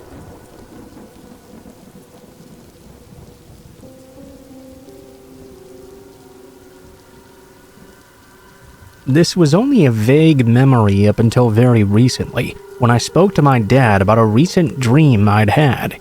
He confirmed that the dream was something that actually happened to me when I was younger. He filled in some of the more hazy details. These details I'm now going to share with you. It was 1995, and we just moved into an upper-class neighborhood in Southwest Florida. Compared to my previous neighborhood full of professional adults and elderly couples, this neighborhood was a haven full of children my age. There was even a neighborhood park and a community pool. Things started to get real weird right from the get-go, though. My third night there, I began to hear this weird tapping on my window. Being as my bed was right up against the wall where the window was, I was not about to sit up and just investigate. The tapping continued for about 20 minutes. I guess in the meantime I must have fallen asleep, because the next thing I knew it was suddenly morning. I thought maybe it had just been a dream, and put it out of my mind for as long as I could. I got ready for school and went down to the bus stop, waiting with my sister who was 2 years older. Out of nowhere, this older man came up to the both of us and started to talk about how he wished his daughter was around on the weekdays so she could go to school with us and ride the bus. He then offered to drive us to school since the bus seemed to be taking so long. We knew better, of course, and politely declined the man. We felt much more relieved when the big yellow bus pulled up a few moments later. The man seemed visibly disappointed, but still maintained his smile and told us to have a great day. We decided not to tell our parents because we thought they would get mad at us for talking to someone we didn't know. That night, the creepiness reached a whole new level, though. I began to hear more tapping on the window, only now it was far more distinct and much stronger as well. I turned over, thinking my blinds would still be down. I realized in complete horror that they were now pulled 3/4 of the way up. I was face to face with that same creep from earlier, as he just stared in at me through my window. A slight smirk crossed his face. He told me to unlock the window so I could come outside and play with him and his daughter. I'm on the spectrum myself. I've trusted people way too easily because of this, and I thought about how fun that might be. Disregarding the time, I said in full sincerity, "Let me go ask my mom first." His face turned immediately into a scowl I'll never forget. He started to slam on the window and demanded I open it immediately. At this point, my dad rushed into the room and turned on my light. He had heard part of my side of the conversation and pieced together what was going on. He made eye contact with the man for about 2 seconds before running outside to confront him. Unfortunately, he did not catch up with the guy, but he did call the police. It turns out the man did have a daughter that he lost custody of due to sexually assaulting her years ago. She did not live with him and had not done so in a long time. I don't remember what he was charged with, but I believe he spent some time in prison since he was already on the registry.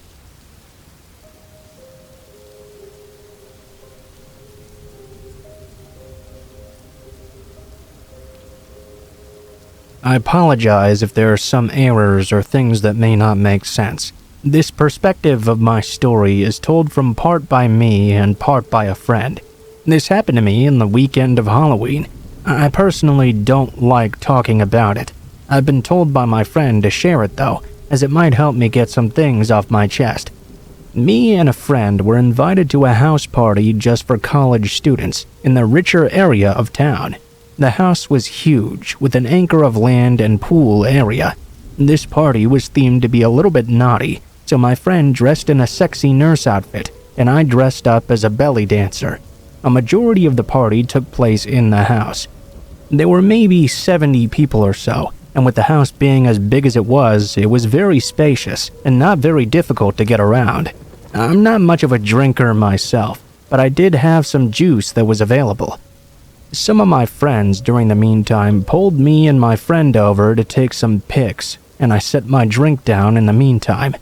After what felt like an hour of just taking pictures, I found my cup and took another sip, not even thinking that I'd left my cup alone for a while. A man then came up to me immediately, who looked to be in his late 20s or early 30s. He told me my boyfriend's name and said he'd been trying to call me this whole time. That's when I realized I didn't have my phone on me. I have loads of respect for my boyfriend. We always make sure to stay in contact with each other. And since he had to work, I promised I would contact him. It seemed I'd forgotten. The man said it was very urgent and said I could use his phone to call in one of the rooms. Not thinking much of it, I followed the man. If my boyfriend really needed to call me, I knew it must be something terrible. As we entered the room, though, it felt as if I'd just run a mile and been winded. The man closed the door behind me, sat me down on the bed, and gave me his phone. I started to feel more weak, like I'd just gotten a migraine. I couldn't find the strength to press any of the buttons. Then I was helped to lay down, and within seconds I was out cold. I woke up later, not even sure where I was or what even happened. I found my friend rubbing a napkin on my tummy while yelling. It took me a bit to come back to reality, and I realized I was in a bedroom with my friend cleaning something off of me. And that's when I had a panic attack, and I realized I'd quite possibly just been used. My friend calmed me down and told me the worst hadn't happened. She explained she couldn't find me anywhere and assumed I'd just gone to the bathroom. After many minutes, I still didn't show though. She went looking for me, eventually checking the bedrooms. She found me lying in bed with the guy sucking my belly button. She told me he was playing with my unconscious body, sucking my belly button, licking salt from my chest, and even kissing my lips. She didn't know how long this went on for. I immediately felt sick and coughed up just from the thought. Thankfully, my boyfriend got off work early after my friend told him what happened. He picked me up while my friend asked around about the guy, but of course, no one recognized him, nor had anyone even invited him there. I was taken to urgent care and looked at. Thankfully, nothing was wrong with me, and the drug in my drink didn't cause any further harm than just knocking me out. I wish the story ended there, but I started to receive texts from a random guy afterward. At first, he would just ask me random things. When I didn't reply, he showed me a pic of my own torso and began to say creepy things to me. It gave me the impression that the guy had been stalking me for a while. This is still going on today, actually. He'll just text me randomly out of nowhere. I've had the idea to try to bait him one of these days to finally catch him, but I don't know how smart he is, or what he'll do to me if things don't go as planned, so I haven't done that yet.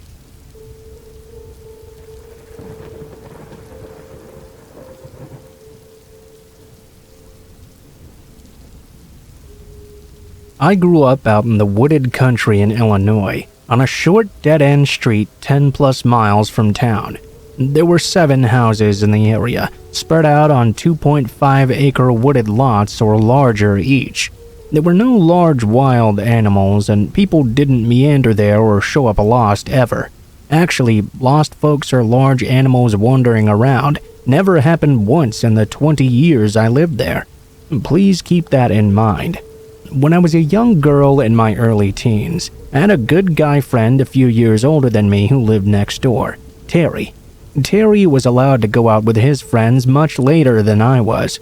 He would sometimes tromp over to my yard after getting home late at night. He'd throw rocks from the gravel area outside at my window for me to come and chat with him. My bed was right next to that window. I'd open it up and we'd whisper stories and generally talk for a bit. My second-story window faced our backyard, and his house was to the side. I could see his house from my window over the shrub trees and walking path to his driveway. I'd often know if he was out or already home, based on the light by his side door entrance. One time during the summer when my window was open, I heard a car in his driveway dropping him off. I was probably 14 years old, and it was around midnight or so. I heard Terry get out of a car and talk to his friends. Soon after, his friends pulled away. I called out softly, as loud as I could without waking my parents, asking Terry to stop by and chat. He didn't respond, as he probably didn't hear me. I then came up with the not-so-brilliant idea to sneak outside and scare him. I'd spent so many years in the woods learning how to blend in and be silent. As kids, we'd often sneak around and scare each other. I silently snuck down from the second floor and out my back garage door, which led to our backyard below my window. That led to Terry's house off the side to our gravel area, then through a well-worn path through the woods about 25 feet long. My parents had put in a gravel pit around the back of the house, probably because nothing much grew due to the shade of the oak trees. I picked my way expertly and silently across the log rounds facing Terry's house. My eyes got accustomed to the dark. I didn't see him anywhere. Also, at that time, I heard the door of his house close and the light going off, signaling he'd likely gone in and to bed. I waited for a bit. I thought I saw something move in the woods between our houses, but not on the path we'd always use. If you didn't use the path, there were wild rose and raspberry plants that had thorns and were quite painful to walk through if you weren't careful. I thought it was quite odd that he'd be in the woods, but maybe he wanted to scare me too, like I was planning to do to him. I saw something human-sized and dark, moving through the woods slowly and carefully, pausing every once in a while like me. It was coming closer, and I definitely saw it. It was strange, though, that he wasn't walking directly to my window to talk. I hunched down and waited in silence, wondering if I could startle him. I still thought it was Terry. I thought he'd seen me sneak out and was trying to scare me. I watched the dark outline of a human figure moving. Then I would lose all sight of it in the foliage. It seemed to be stalking slowly and listening and checking every few feet while hiding. I whispered after losing patience one last time for Terry, but he didn't answer. I got bored of hiding and crouching, so I quietly tiptoed back to my garage door and went back inside silently, locking up as I went. I snuck back upstairs to my room above the area where I was just standing. My window was open. I definitely heard someone walking around in the yard. I whispered again for Terry out my window, but got no answer. I then heard something fall and grunt pretty loudly in the window well right below my window. It wasn't enough to wake my parents, but definitely loud enough that I couldn't mistake it. It sent a shock of fear through me. If you aren't familiar with what a window well is, it's a semicircle-sized hole connected to the house, dug out about 3 or 4 feet deep and reinforced with metal. It allows a basement window to be put in below ground level, and the hole lets some natural light in. There's no way Terry would have fallen into our window well. We had been playing hide and seek and many outdoor games for years since we were young. around the whole neighborhood. We knew every aspect of that area. The grunt sounded like a person. They pulled themselves out quickly. That's when I realized this was not a fun game. Someone was out there, and it was not Terry. I tried to look outside my window as best I could, but there was a screen to keep the bugs out. I couldn't lean my head out because of this to see next to the wall of our house directly below me. I heard the crunch of rocks as whoever it was stepping all over the noisy gravel.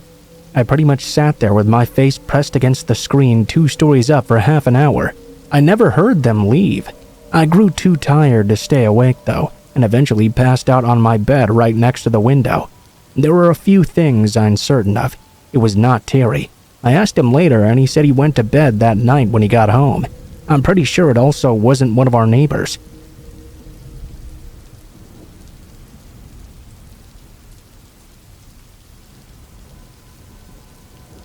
I, 22 and female, used to do DoorDash on the side for some extra cash. This was in the summer of 2018, when it was a little bit newer. At least, in my town it was. Since then, I think they've made a lot of changes, but at the time this happened, it was very unorganized.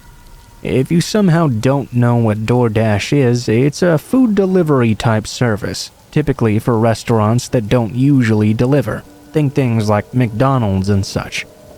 Anyway, one night I was doing deliveries pretty much all day, so I decided to finish up my last delivery at around 10 p.m. or so. I get an order in, and the person wants a medium cheese and pepperoni pizza and some loaded potato wedges from this pizzeria nearby. I was kind of wondering to myself why they'd order from a pizzeria that delivers anyway, but I figured it was because it was notorious for taking forever when you order for delivery. I accepted the order and headed on over. I got there, picked up the pizza, and confirmed on the app that I'd picked everything up and was on my way. The app notified me of some special instructions the customer had asked for, which was to call them when I arrived outside. Okay, that's not too unusual. Lots of people ask for that so they can come out to meet me. I roll up to the address and find it's downtown. It's a larger apartment-type building. It was completely pitch black as well. Instantly upon approaching, I got an eerie feeling. I pulled up to the curb but stayed in the car. There was no way I was about to go near that building by myself. I called up the number. Luckily, DoorDash has this thing that hides your actual phone number when you call for it. It rung a couple of times, and then this really creepy woman's voice came over the line. "Sorry, we can't get to the phone right now. We're a little bit tied up." Then they started to creepily giggle. The entire time in the background, I could make out what seemed to be another woman screaming. As I focused a bit more, I could hear this person was screaming for help and begging for their life. It got even louder, as if the creepy woman was purposely putting the screaming woman on the phone or something. Instantly, I hung up and drove off, real quick, not even knowing which direction to go in. Luckily, there was a super popular restaurant just a couple of blocks away. I pulled into that parking lot and pulled up the app. I was worried about getting in trouble for not being able to deliver the order.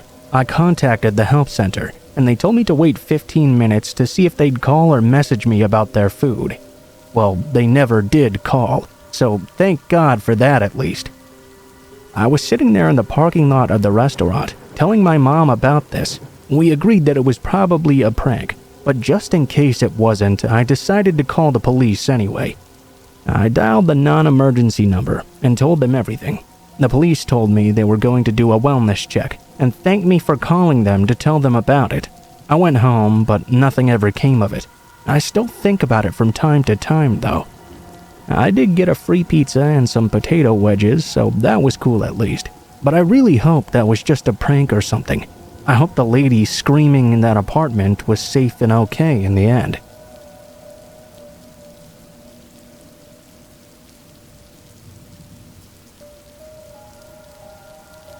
This happened last Friday night. I finally arrived home now, and I really need to get this off my chest. My friend's family owns a pretty big house in a rural area in my state, where they spend most holidays and some vacations. They also own an apartment a few blocks away from where I live downtown. His folks usually go there about once a month to check the maintenance and see if there's any mail. Since we're having a pandemic though, they're not going out to do so as much anymore. My friend rang me up and asked if I could join with him. He said he'd need an extra pair of hands. It was about a 4.5-hour drive or so.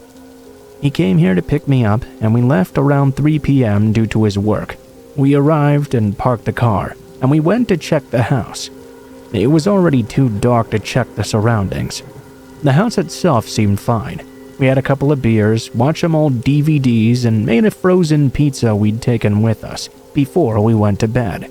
Sometime during the night, though, we heard a loud noise coming from the front door. We were both awoken by this noise and went over to check. It was firmly closed just as we'd left it. We decided to further check the house, though, and see if something was up. I must add that this house has a door connecting the kitchen to the garage, which has only 2 lamps near that door. Just as we were about to enter, my friend suddenly stopped me, his eyes shooting wide open. Before I could even verbally confirm what was wrong, I heard the sound of someone breathing loudly. I looked over to the car and was stunned with surprise when I locked eyes with somebody hiding behind it. Immediately, we ran back inside and locked the garage door tight. I went to call the cops, and he snatched up a knife. The cops came, searched the garage, and found a backpack with a hatchet and duct tape. They said it was probably someone who knew the friend's parents' routine, maybe worked for them in the past or something. Clearly, they were getting ready to attack them. The door had not been forced open, and that indicated that this person had been there before and knew exactly how to get in. They'd escaped by breaking a window in the garage. We gave our statements, of course, and stayed up all night after. We called his parents in the morning. We even had to stay there while the window and locks were being replaced. Needless to say, we could not get out of there fast enough.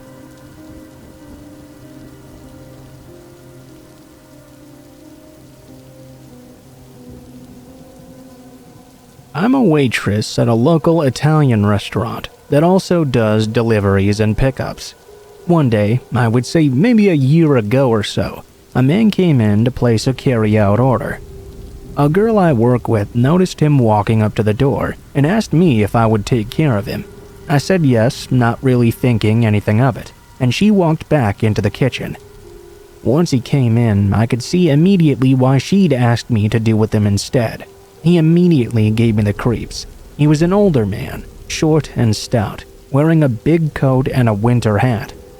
He absolutely reeked like someone who smoked an entire pack of cigarettes while walking through piles of cow dung. Even thinking of it now in my apartment all alone, I can still smell that smell. What really scared me though was the way he stared into my face, chin turned down towards his chest, looking up at me through his eyebrows. His stare made me feel like he was thinking of every possible way to torture me or something. He didn't say much, just sort of growled his order at me. He paid and waited behind the counter for his pizza to take home. He would pace with his hands locked behind his back, never shaking that stare. Even when he would turn to pace the other way, he never tore his glance away from me, not even for a single second. He didn't even blink. Being that I was working behind the counter, I couldn't really go anywhere in case someone called or came in to get their order. So I had to just stand there, watching the clock tick, waiting for his order to be done so he could finally leave. Once he was gone, I asked my coworker if she knew anything else about him and why she'd wanted me to take care of him so badly. She told me he really gave her the creeps. He was apparently a registered sex offender, but never went into the full details of his charges. Honestly, I didn't want to know either. I still thought about him for the rest of the day, and even looked twice before getting into my car at the end of the night. Soon enough, though, I forgot all about him. Unfortunately, that would not be the last time I saw him. He began to come in very frequently after. At first, maybe only once every other week, then every single week, then every day. Every time he would order the exact same thing, and begin his pacing with his unblinking, burning stare. Every chance I could, I would run into the kitchen or get away from the counter with any excuse I could find. My coworkers all began to make jokes about how much he liked me, saying he'd never stared that hard at another woman working there before. The jokes obviously didn't make me feel any better. The jokes halted altogether, though, when we began to notice a pattern. We noticed the only days he would come in would be the days when I was working. We started to suspect that he recognized my car. I never had the same schedule, but I always parked in the same spot in our very open lot. Because of this, you would always be able to tell it was my car if you knew so. The shifts that I would work were a little bit strange, too. There was a very, very dead time of day where we'd cut half the staff, giving us breaks that were a couple of hours long. On those days, he would come in twice a day if I was working. He would come in while I would work my morning shift, then come in again for my evening shift. While it could have just been a crazy coincidence, nonetheless, it began to freak me the fuck out. One night, after working a double shift on Saturday, I had walked out to my old beat-up car, which I almost never locked.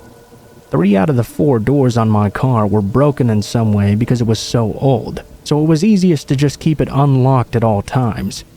I can admit the car was such an old shitbox that no one would ever dare steal it. Maybe it wouldn't even be possible to steal it, so I never really worried about it.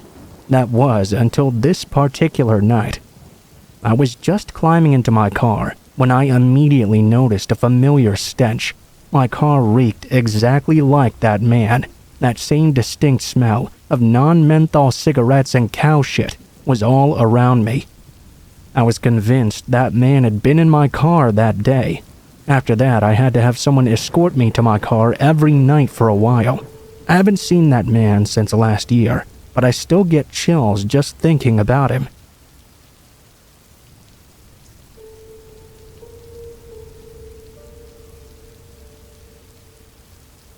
This happened just over 2 years ago, at the end of my first year of university.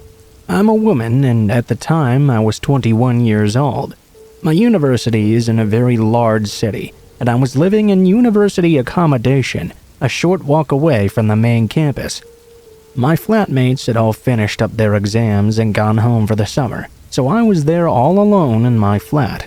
I was pretty stressed out, because I was in the middle of my first round of university exams. I decided that it wouldn't be prudent to waste my precious study time cooking. So instead, I ordered a large pizza from a large pizza chain.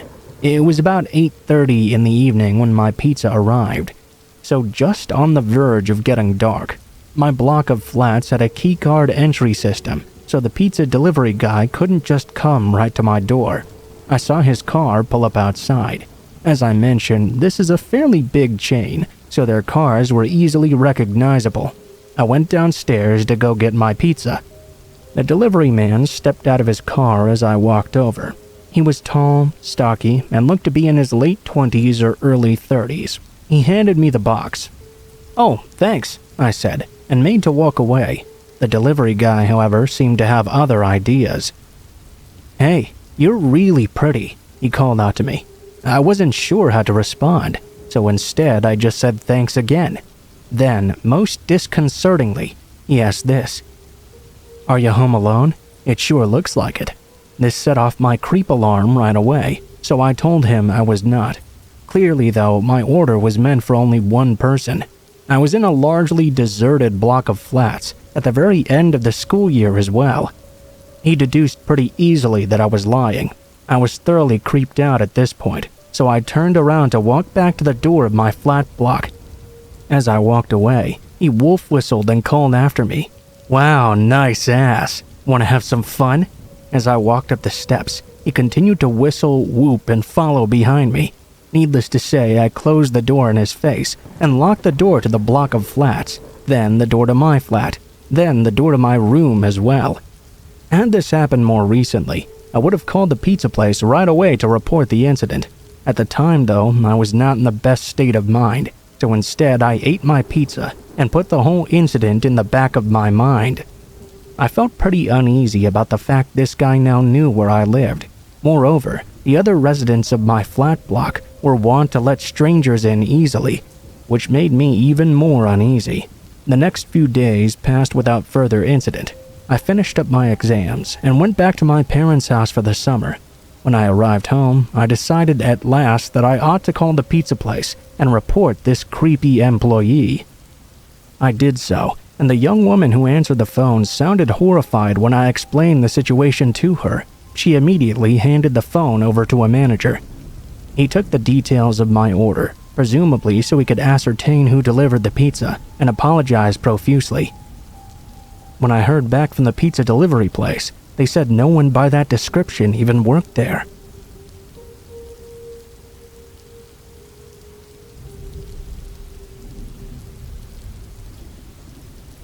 This was a few years ago. It was pretty late out, past 1:30 or 2 a.m. I believe. I was living with this boy who was pretty abusive, and he had gotten really jealous at this party we were at earlier that night. Not even an hour after we'd gotten home, he tossed me out onto our front porch and locked the door behind me. I was knocking and pleading for him to please let me back inside. I was still wearing what I'd worn to the party, and it was freezing out that night. I wasn't sure what to do. He had my phone, my purse, and my wallet in the house with him, so all I could do was sit on the porch crying. When he turned off the lights both outside and inside, I knew he was not going to let me back in. I felt so helpless and cold. I thought about knocking on a neighbor's door, but I had anxiety about waking any of them up and causing trouble for my boyfriend.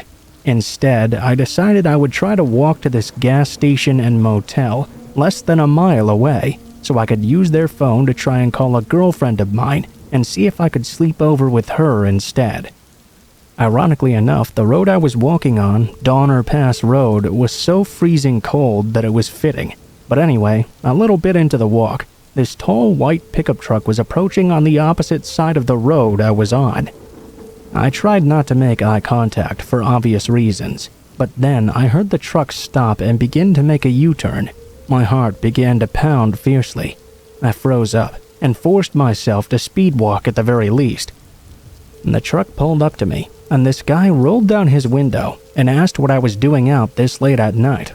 I told him how I was going to meet my friend at the gas station, and she was expecting me quite soon. He smiled and offered me a ride.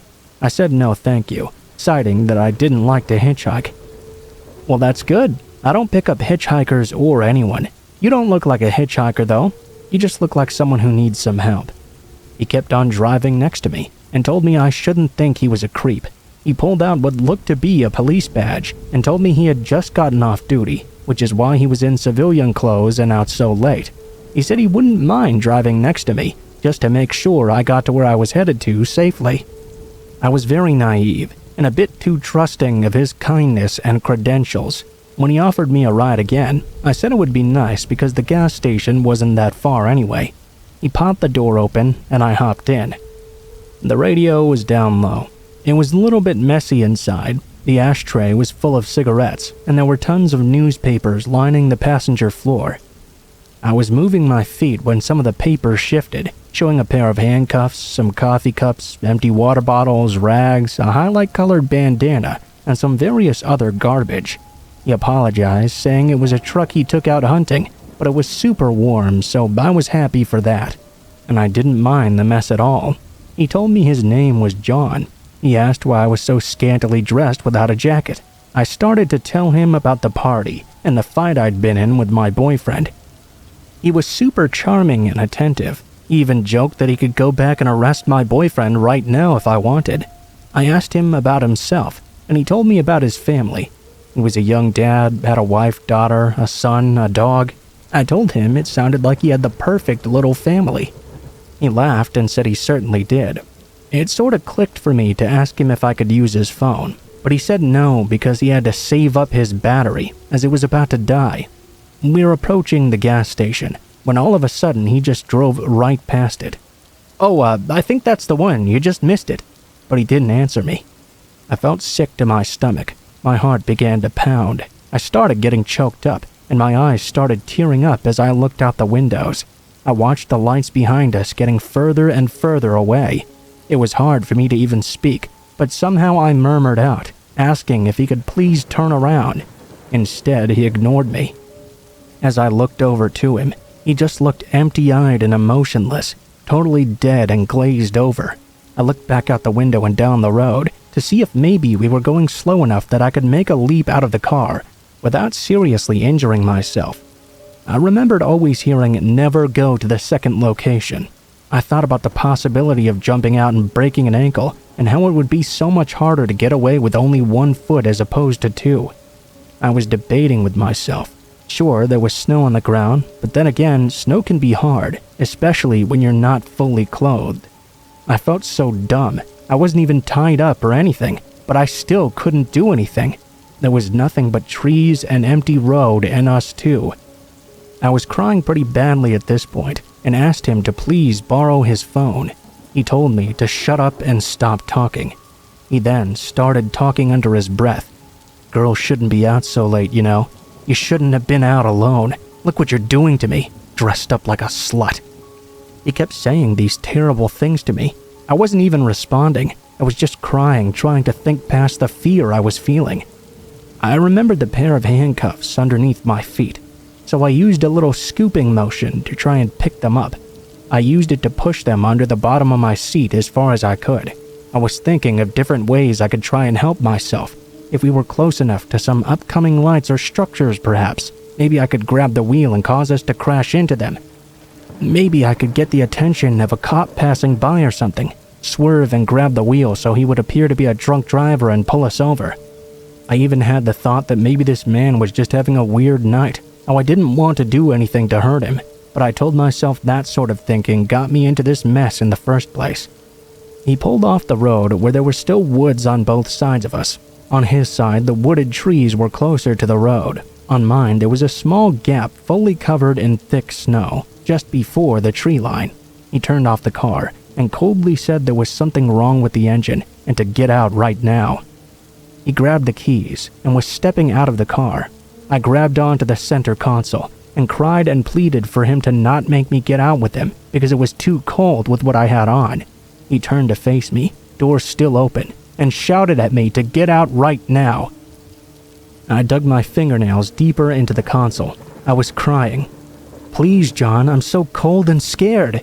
I was thinking of everything I'd ever heard. Humanize yourself. Use first names. He stared at me in this way I can't even begin to describe. I wouldn't even know how to start. He climbed back in the car. I slinked back toward my window, scared he would simply drag me out by force. He turned off the headlights, and everything went dark. He stared at the steering wheel for what felt like years. He lit up a cigarette and looked out his window, then back at me. He could hear the newspaper shuffling on the ground as I was adjusting my legs, but while still staring out his window, he asked me if I thought about running. He told me if I did, he had a quick way to get me exactly where he wanted me. Oddly enough, I had been thinking of running just minutes before that, but reasoned that if he wanted me out of the car, I should definitely stay inside. Otherwise, he'd simply chase me or shoot me. I think at that point, I finally hit the reserve of my courage, and instead of panic, there was simply numbness and exhaustion. There was still an occasional tear or two, but I just went completely numb. It was dead quiet. But finally, I just barely audibly told him that my friend was still waiting for me. I asked about his wife and children. He very plainly told me he didn't have either, and that his house was simply empty. I asked him what he was thinking about. I'm thinking about what to do with you. He didn't say it angrily, though. He just said it coldly, which sort of scared me more. I started getting worked back up and crying. At that point, he told me not to cry anymore and turned the car on, offering me some heat. I told him all I wanted to do was go home. Eventually, he started driving. He kept driving until we approached a gas station. I was gauging the right time to reach for the wheel, but before I could, he slowed down. While pulling up to the station, he told me not to tell anyone or he would come back for me. Then he told me all he was doing was teaching me a lesson to not hitchhike with strangers. He almost came to a complete stop when he told me to get out before he changed his mind. Before he could even get another look at me to assess my understanding, I had already thrown myself out of the truck and was sprinting toward the gas station. The panic was overwhelming me, but I stopped and remembered to try and see his license plate at the very least. I turned around and only caught the blur of the last 3 numbers as he was driving off. I ran inside and asked the clerk behind the counter to call the police. I waited until the officer got there, and I'll be honest, I was a little bit scared I would see John once more. My fears melted away though when the new-faced policeman arrived. I gave him the description of John, his appearance, the vehicle color and type, the parts of the license plate number I'd caught, and the fact he said he was an off-duty cop. Basically, any information I could. I asked him if he could look at the camera. The officer disappeared in the back for a little bit, then came back out saying there was nothing on them. I asked if I would be able to look as well. The officer said no, and asked if I didn't trust him. He then gave me a ride to my friends, lecturing me for hitchhiking. This mostly consisted of him asking if I knew who Ted Bundy was. He told me I was naive to think it could never happen to me.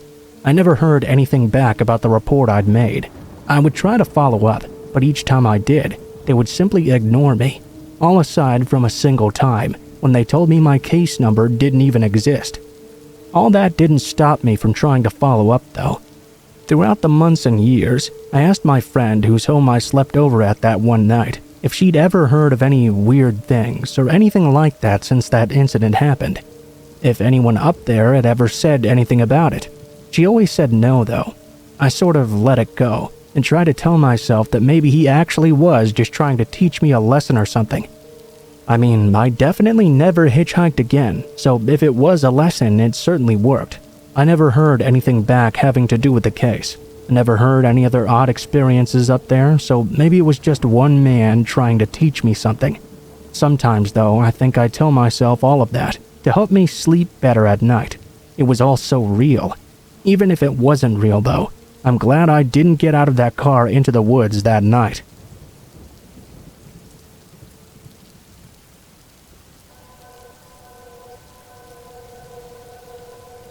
I always liked living alone.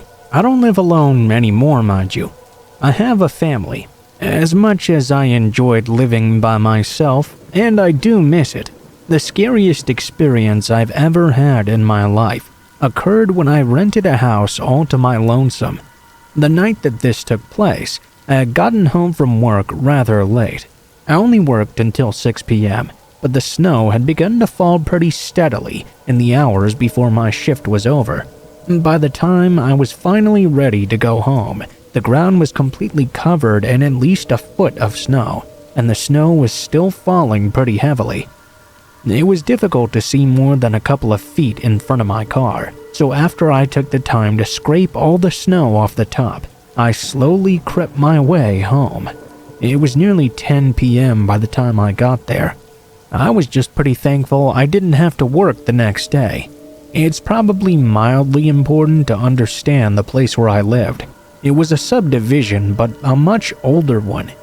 Years before, many of the houses had been torn down, so now there were only a few houses on my street, and there was only a single streetlight, maybe 30 feet down the road from my home.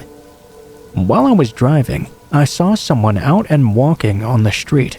He was standing right underneath the street lamp. I figured it was just one of my neighbors, so I passed him by and pulled over into my driveway and made myself comfortable. I went inside and took a quick and warm shower, got myself wrapped up in a warm blanket, and made myself a cup of tea. I went into my living room to watch a little bit of television and hopefully unwind. As I walked in, though, I happened to glance out the front window. I was a bit surprised to see the shape of that man still standing in the same exact spot under the street lamp. The snow was falling really hard. Because of this, I couldn't make out a single thing about the guy other than the vague shape of his body. I tried not too much to think about it. Must be someone who was waiting for a ride or something. I sat down and turned my television on. I had my cup of tea in my hand. It took me a good half hour before I was done with it. Deciding I wanted another one, I got up when I suddenly remembered that man who had been standing under the street lamp. Curiosity got the better of me, and I happened to glance out of the window. He was still there, still standing in the exact same spot. I was beginning to get rather nervous. I walked over to my door and double-checked to make sure it was locked. I couldn't tell if the person was watching me or what they were doing. I went back into the kitchen and made myself another cup of tea. When I came back, I once again glanced out the window. This time, I was somewhat relieved to see the man now appeared to be gone. I felt like I could finally relax again. I'm not sure how long I sat in my chair, watching television. All I do know is that I was indeed finally feeling completely relaxed. Although I'd gotten my mind off of thinking about the shape of that man, I found my mind suddenly brought back to it for some reason. I began to feel some sort of nagging suspicion. I couldn't quite understand why at first, until I barely noticed something in the corner of my eye. I glanced at that side window and felt an immediate shock run through my body. I saw a man standing silently outside my home, looking in at me through the window. He was just staring at me. I freaked out. It had been an hour since I'd seen him under the light, and it made me wonder if he'd been at that window, silently watching me the entire time. When he noticed that I'd seen him, he moved quickly and smashed the window in. I have to say, I'm pretty impressed with how I handled the situation. I jumped up involuntarily and sprinted to my bedroom. I grabbed my Louisville slugger and came rushing back in to attack. The man was halfway in through the window, pulling himself in over the broken glass. Since he was vulnerable in that moment, I began to wail on him with the bat. The man grunted in pain a few times, and I smacked him over and over in the shoulder. This seemed to hurt him the most, and he fell back out the window. He stumbled to his feet and ran off into the night. I called the police right away, and they rushed out there immediately. They ended up grabbing the guy, which was a huge relief. What wasn't a relief was when they were investigating around my house. They found a meat cleaver laying in the snow just outside the window he had smashed in.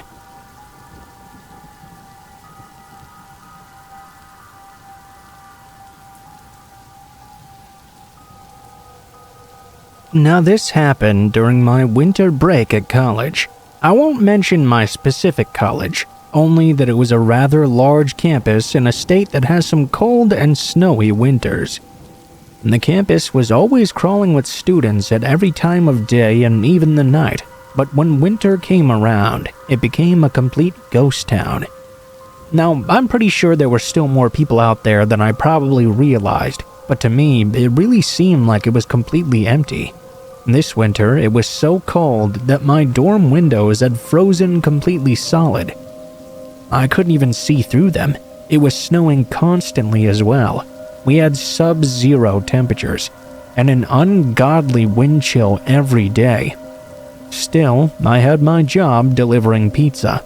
It was busy as hell delivering pizza on a college campus, and it certainly didn't get much easier in the winter either. In fact, in the winter, it was much easier to have the pizza delivery boy bring your pizza to you than to go to the store and buy any other food for yourself. The winter break was really the only, break that I ever got. On this snowy and freezing day, we were not very busy. I think it was around 7 p.m. when we got an order for a plain cheese pizza. It was an off-campus delivery. Also, they were paying in cash. I absolutely hated that.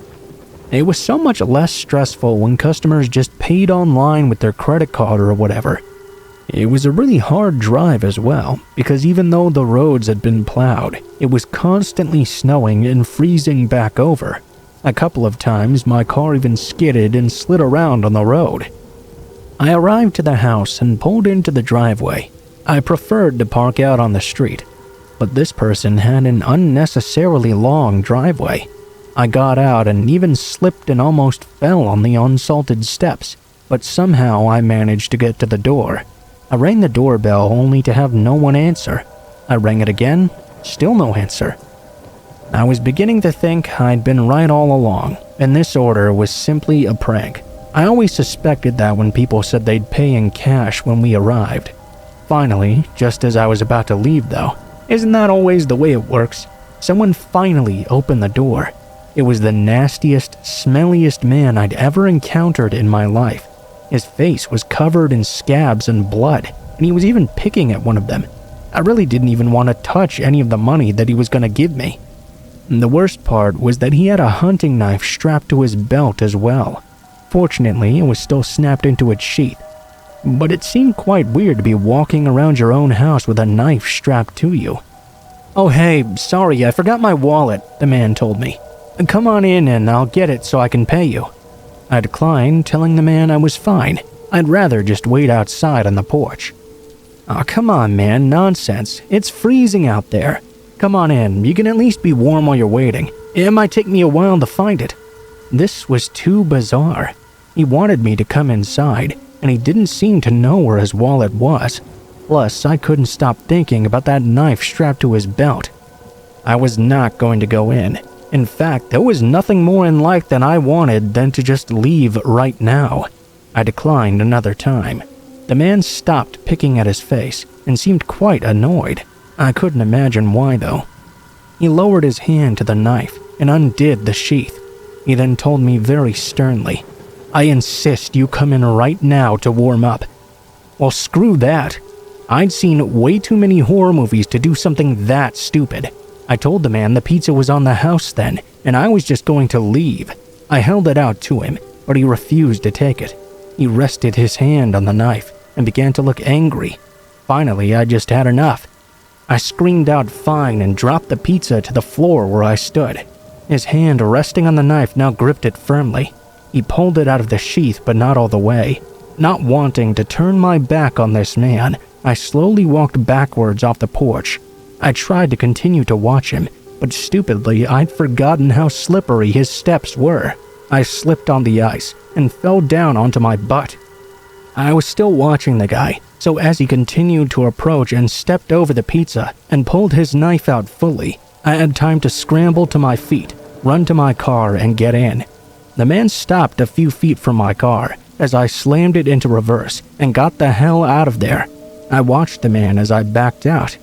He simply stood in his driveway, knife in hand, watching me as I left. You sure do meet some weird freaks when you deliver pizza.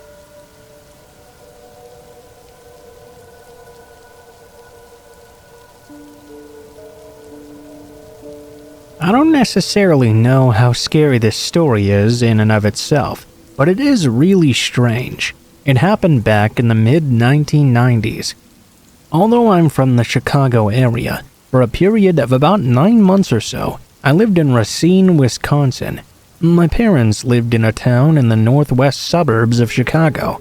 I didn't have a car myself, so in order to visit my parents for the holiday, I had to take a bus from Racine to Kenosha, and then catch a metro train in Kenosha.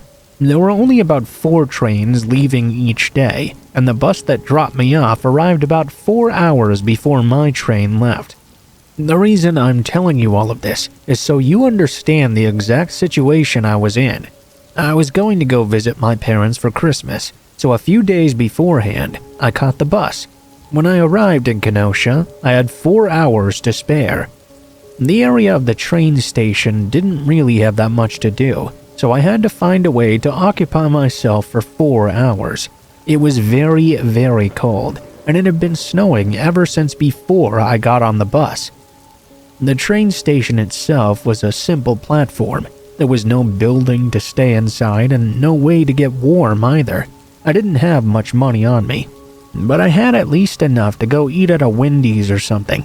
Unfortunately, I could not hang out in there too long after I'd eaten, so I decided the best thing to do was burn up some time and walk around, maybe browse in some stores for a few moments whenever I needed to warm up.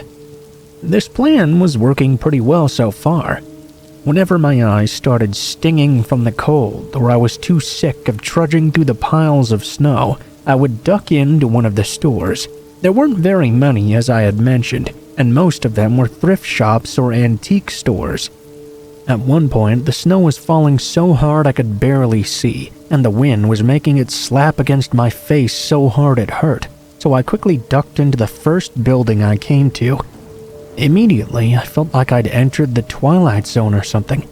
Inside, instead of a store like I'd expected, it was this huge warehouse. There were sheets hung up all over the place that seemed to act like walls.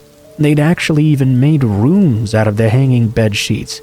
And in those bed sheet rooms were tables that seemed to be set up selling things. There were tons of weird things being sold by shady-looking people. I thought that I should immediately leave this place, but I remembered just how cold it was outside. I figured I had to waste a little bit of time first, so I walked through some of these bedsheet rooms. It took me quite a while, but past these rooms on the other end was this wide open space with a bar and some tables. It was even weirder than the cantina bar from Star Wars. There were about 30 people sitting around. I know this is gonna sound insensitive, but it looked like a retired freak show act or something. The bartender was this huge guy covered in boils. There was a man sitting at the bar that looked around 7 foot 6 inches tall, with braces all over his body. I kid you not, there was also at least 10 people with prosthetic limbs sat at the tables, and these were old prosthetics as well, people with hooks for hands and that sort of thing. An eerie tune was playing on this old jukebox too. I began to actually feel a bit overwhelmed at all this scenery. I wasn't scared per se and really had no reason to be, but it was extremely weird. The only way I can think to describe it is I was surprised with how strange it was. It was almost overwhelming my senses. I decided I had to get out of there, so I tried to find my way back out through all the bed sheets. It was such a maze though that I'd actually gotten lost. I kept going through rooms only to find places I'd never seen on my way in. I tried not to pay too much attention to the people or the strange things they were selling, but several people looked at me and seemed to be getting very annoyed. I began to get even more worried when I couldn't seem to find my way out. My mind was completely overwhelmed. I began to wonder if I really had stepped into the Twilight Zone or something. My body began to tingle, and I felt dizzy as well. If I'd been familiar with panic attacks back then, I would have realized I was having one. Then, the worst thing happened. I stumbled into a room I hadn't seen before. There was a small, naked man sitting in the center, and the floor was covered in blood. He was using a knife to viciously cut himself. I didn't want to look, but I couldn't look away. The man slowly turned up and looked at me. He angrily jumped to his feet, brandishing his bloody knife. I lost it. I turned the other way and just ran. I needed to get the hell out of that place. I got all sorts of dirty looks, and people began to chase me, but I didn't care. I just needed to get out of there. I did finally, and I can't tell you how relieved I was when I left. I ran, and I didn't stop until I was back to the Wendy's I mentioned earlier. I didn't have much more money, but I figured I could buy a drink every half hour in order to be warm and in that safe place. I'm sorry if that story isn't traditionally scary. It was pretty scary to me, though. Most people I tell it to just find it to be odd. I'm also sure some people don't believe me, but I never dared to go back and find the place again. Although I know the Twilight Zone doesn't really exist, I thought I really had found it that day.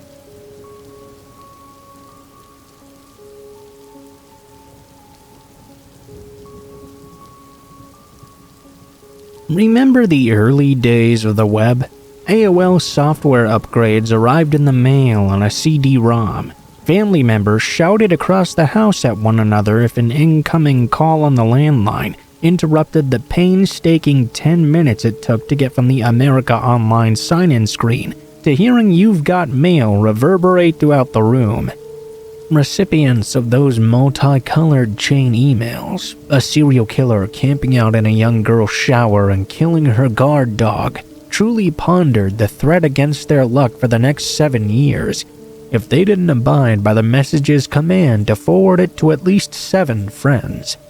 Better not risk it, we told ourselves, as we quickly typed out 7 email addresses in the recipient field, finding everything there was to know about a person online. Something anyone can do today with a few keystrokes and a credit card was a lot harder to do back then, but not for Corey. I was 15 years old. At the time, ambiguous and exotic usernames like Pina Colada 33 or Brunette Baby 87 were all the rage. Naive as we early screen name pioneers were, this anonymity was pretty smart. Social media was in its infancy. Zanga was the go-to haven for teens and tweens to vent their angst, while informing the world that we're currently listening to screaming infidelities by Dashboard Confessional. Everyone was friends with Tom on MySpace. AIM didn't exist yet, but if you had an AOL account like I did, you were set up with all you needed to discover this new hyper-connected, free-for-all world of the early 2000s World Wide Web. Your own email inbox, a new page to create a personal profile, access to chat rooms on just about any topic or hobby you could possibly imagine. It was both exhilarating and terrifying. One afternoon, I jumped into one of these random chat rooms. Age, sex, location? 16, female, Boston. I watched the usual exchange between two total strangers scroll across my screen for several minutes, hoping to find my opportunity to chime in and introduce myself. Ultimately, I got bored and left the chat without typing a single word though. All of a sudden, I realized I'd gotten a notification. A message appeared on my screen. "Hey, you never said anything. Why not?" "Who's this?" I responded, confused by this username I didn't recognize. "My name's Corey. I'm 16, 8th grade in Lake Charles, Louisiana. What about you?" 16 and in 8th grade? Yikes. I couldn't imagine what the story was behind that. "So, you get held back once or twice, or what?" I teased. And so the conversation began. We struck up a brief online friendship that very same afternoon.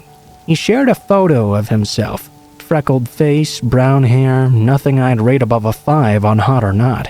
Yet despite the friendliness, I refused to tell him where I was from or anything personal about me, beyond my first name and my age. I knew very little about the dangers of the internet back then. I wasn't exactly dumb either. My username was just some random fruity drink and some random numbers. Safe enough, I figured. I did have one of those AOL user profiles. Its standard features included a profile picture and a questionnaire to fill out some fun facts about yourself. My photo was one of me with several friends, with no indication of which one could be me whatsoever. A few days later, Corey messaged me out of the blue. "You're beautiful, you know." Brunettes with green eyes, man. Despite my photo containing 4 people, he'd accurately identified me. "I'd love to see you in person sometime." I felt my skin prick. I politely told him something to the effect of that not being possible, and quickly logged off. Friday the following week, I was sleeping over at my best friend's house. I was logged into my account in the background as we thirstily browsed cute guys on Hot or Not, when I got a notification. "Who's messaging you?" my friend asked. I knew right away it was Corey. "Hey, found out some stuff about you. You live in Houston. Your parents are James and Sarah Miller, and you live at 1655 South Grand. You know that feeling when you're on a roller coaster during a sharp drop and your heart jumps into your throat? That was that moment. Fortunately, we managed to find the block user function quite easily that night. That was it. So long, creepy 16-year-old middle schooler with scarily good online sleuthing skills. Well, that didn't last long though. The next day, a screen name similar to Corey's messaged me out of nowhere. He had another account. I quickly blocked him. This happened many more times. Finally, I went dark altogether. Sure, I missed the thrill of seeing the yellow envelope appear in my virtual inbox, but this was better than being harassed by Corey. A few weeks later, I got home from school. My sister was a baby at the time, 14 years my junior, so she had a nanny who stayed with her during the day while my parents were at work. As I walked through the door of the kitchen, the nanny handed the phone to me. "It's for you," she said with a quizzical look on her face. "Who is it?" "I really don't know. Some boy with a twang in his voice or something. Sounds like he's from East Texas or Louisiana, perhaps." I grabbed the phone. "Hello?" "Hey, pretty thing. It's Corey.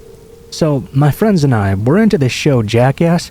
We're thinking of making a trip over to Houston and doing some pranks around town next week. How hilarious would it be if we surprised you at your front door?" I choked out a nervous laugh. I mumbled an excuse about taking a quiz the next day and quickly hung up. For the next few weeks, I slept with a knife under my mattress. I was terrified I'd wake up to this stranger on the balcony outside my window. How did he even get my phone number?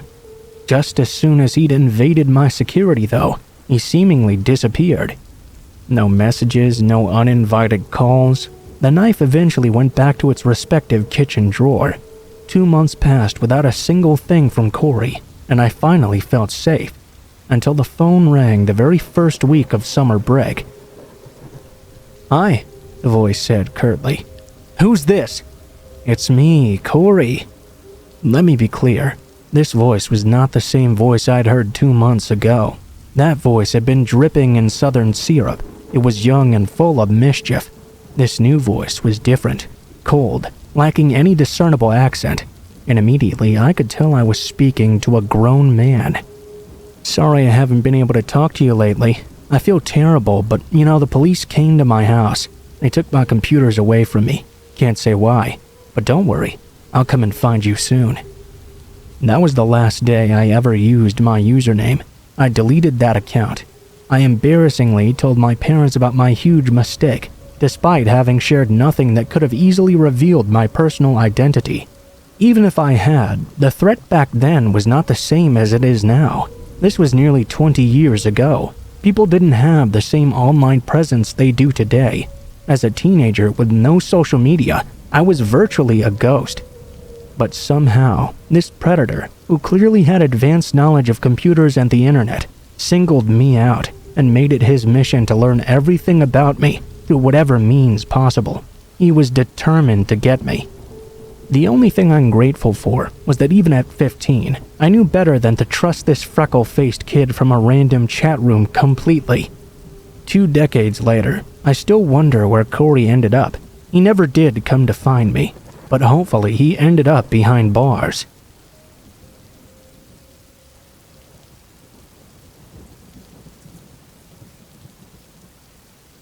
If you're like me, staying home alone every day in the summer can become a bit of a drag. I've always been someone who needs to stay busy all the time as well. I don't like being alone and like to always be active. Last year, after finishing my freshman year of college, I decided to take a summer job to make some extra cash. I worked for a landscaping company, but the pay was all under the table. I won't put the name of the company out there, but the owner seemed quite eager to get me the hell on immediately. I figured perhaps I could become a full-time employee later in the summer.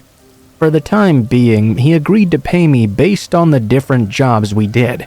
For the first few weeks, it was pretty great.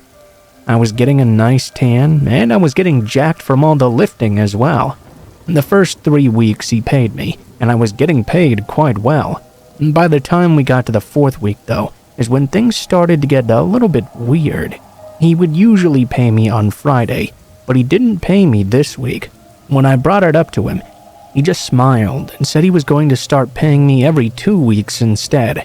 I was kind of annoyed, but basically said whatever, because I figured I'd just have a fatter paycheck every other week. Well, fast forward another week and I still don't get paid. Now I'm pretty upset.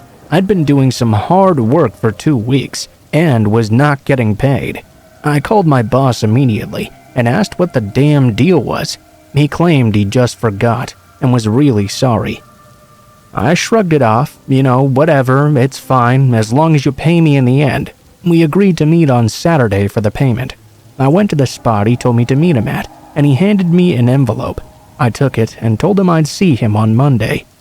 Well, when I opened that envelope, it was just pay for a single week. I called him absolutely furious, but he insisted he'd already paid me for the previous week. I flipped out over it and told him I didn't want to continue working, especially under the table, as it was making me uncomfortable with the payments. He called and begged me to come back for a huge job we had next week, and said he would even pay me double as well. I agreed, thinking this would likely be my last job with him, and I could take the cash and move on. Monday comes and I meet him at this huge house. surrounded by nothing but open land. We started laying down mulch and setting up the front yard. Before I knew it, I was all alone. I didn't see him anywhere. I started to get angry again. I was now by myself doing all of this work. After an hour or so, I finally saw him emerge from the back of the house. He looked frustrated and almost a little bit nervous. He came up to me, and in a very soft voice he said, "Can you go see if you can get the water turned on in the basement? I was trying all day, but I just couldn't get it to work. Please." It was such a weird request, but honestly, I wanted to get out of the heat for a second, so I accepted. Once in the basement, I found the water hookup in a matter of moments, but what I noticed immediately was that the water was already on. I turned around quickly, and that's when I saw my boss and a skinny woman I'd never seen before standing behind me. He had his hands out facing me, and she had one hand behind her back, clearly concealing something.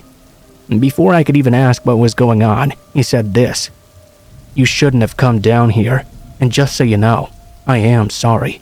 Thinking quickly on my feet though, I kicked him in his ankle and plowed through the skinny woman. I ran all the way to my car and drove away and called the police immediately.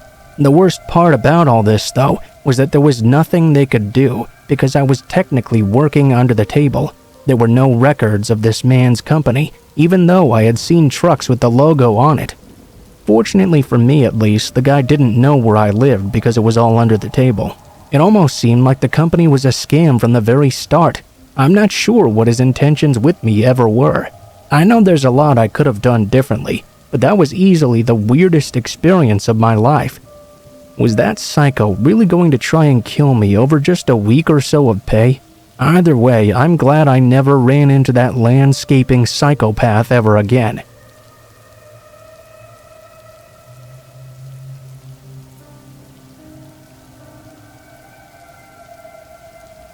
Two years ago, my wife and I purchased a small property on the lake for the family to spend the summer months away from the hustle and bustle of the city. As soon as kindergarten concluded for the year, my wife and I packed up our belongings and our 5-year-old son to set off for this new summer vacation home. My wife is a biologist, and she would be able to work from home due to our location and the research she could do from on the property. Our family was quite fortunate that she had such a successful job that also allowed us the freedom to live comfortably. Unfortunately for me, we've moved a lot over the last 10 to 15 years, and I've not been able to stay with the same company for an extended period of time. This new town had one small grocery store that seemed to be the main location everyone used for shopping. It also seemed to be a hotspot for tourists who would visit once the weather turned warm. I'd had some butchery training from jobs I'd had in my early 20s, so finding work was usually not very difficult. I applied for a job at this small store and got the job almost immediately. There would be 2 butchers on staff, myself and the guy who ran the store, Will, the same person who'd hired me. For the first few weeks, he seemed like a pretty quiet and laid-back guy. I would get to work every day shortly after 7 a.m. He never really cared that I was 5 minutes late. He was about 6 foot tall, greasy black hair, and a very prominent nose as well. He had these really small green beady eyes too. His voice was low and rumbled a bit when he talked. After the first few weeks, I started to notice things getting a little bit odd. His temper would sometimes get out of hand, and he would explode on me seemingly out of completely nowhere. Then 5 minutes later, he'd be totally cool, like it never even happened. It didn't bother me too much, because he was technically my boss. I assumed maybe he had some kind of anger issues, and I'm not one to judge anyway. After these few weeks of little outbursts, though, they began to get more and more uncomfortable. He would start saying things like, "You better get this done when I leave, or you'll be sorry." Or sometimes he'd mumble things under his breath and I'd catch them, like, "Sometimes I think you'd be more help to me if you were dead." This stuff made me uncomfortable, but again, I assume maybe that's just how he managed. I'd met a lot of old-school butchers during my time in this business, and some of them were very intense individuals. I figured this was just one more of the same. Fast forward, though, to a day when I showed up to work 15 minutes late.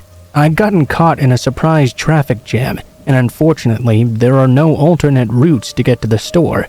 I showed up, and Will was just standing in the meat cooler, staring at me. He had this black apron on, covered in blood from cutting all morning, and the butcher knife still in his hand.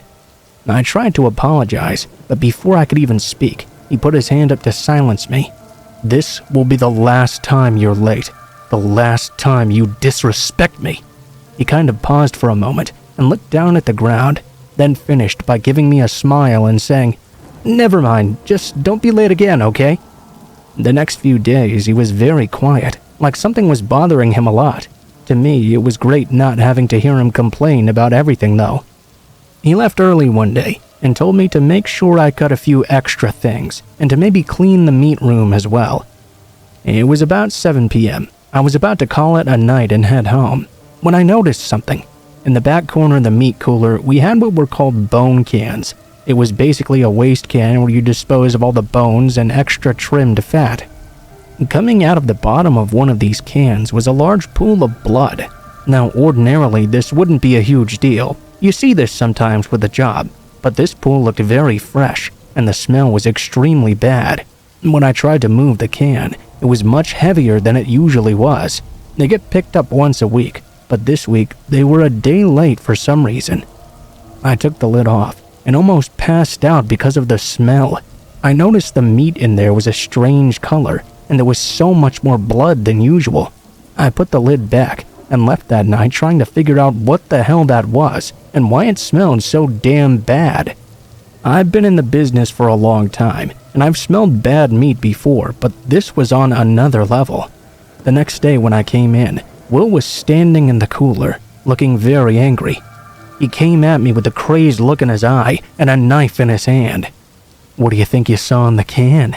He started to poke my chest and said in a really hostile voice, "Come on, pal, tell me what you saw. I know you were digging. Just tell me what you think you saw." His voice started to turn into a yell, and this is where I decided to call it quits. Put your hands on me, it's done. Crazy thing is, I don't even know how he knew I looked in there.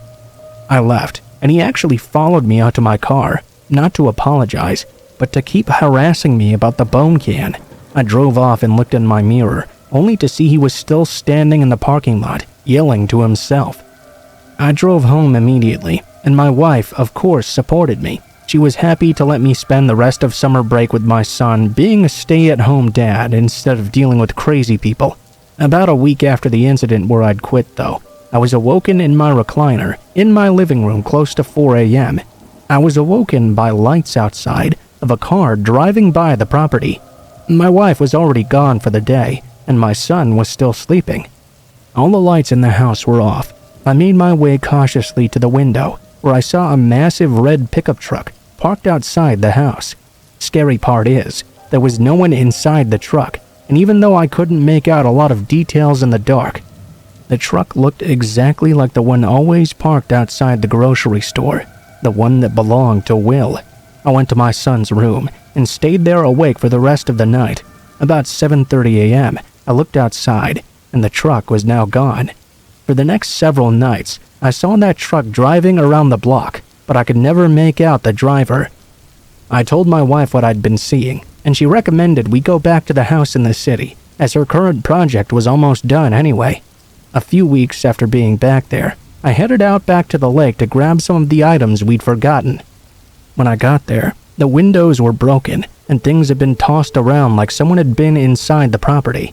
I did report this to local authorities, mostly to document the damage that had been done. I don't have any proof technically that Will caused the damage, or that my family was technically in danger, but I know something is off about that guy, and I think next year we're planning on selling that property and finding one much further away from that area.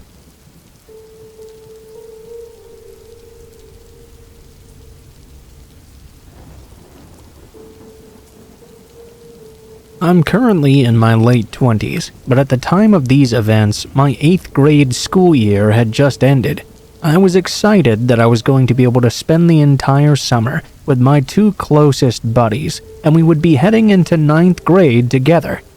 We didn't really do much other than just hang out, play PS2, play some basketball outside, and of course message some girls from our class on Instant Messenger, which I hope most of you remember what that was. If not, I guess I'm getting way too old. We would usually hang out at my house, because my parents were always pretty cool with my friends being there. The way my house was set up, we pretty much had a ton of privacy, which was awesome for teenage boys being idiots together. My house at the time was located on a pretty quiet street, but my neighborhood was in very close proximity to the more rough sections of my hometown. A close walk from my house was a corner store that sold really cheap soda, chips, and candy. This was obviously a frequent destination for my friends and I. Well, about a week after 8th grade had ended, my two buddies were staying the night like they always did. We thought it would be a cool idea to sneak out of the house after my parents went to sleep and walk to the corner store a few blocks away. Of course, not to do anything crazy, but just to have the thrill of being out late on our own. Being a foolish teenager, I had no awareness of the danger I was potentially putting myself and my friends in. Around 11 p.m., my parents went to sleep, and that's when we decided to sneak out of the home. At first, the thrill of being out was awesome, but that feeling would soon change when we arrived at the store. We went in with about $20 and planned on spending it on a whole bunch of random snacks. We all split up to grab our own things. I was in the back corner looking at the soda when I noticed someone lurking in the opposite corner.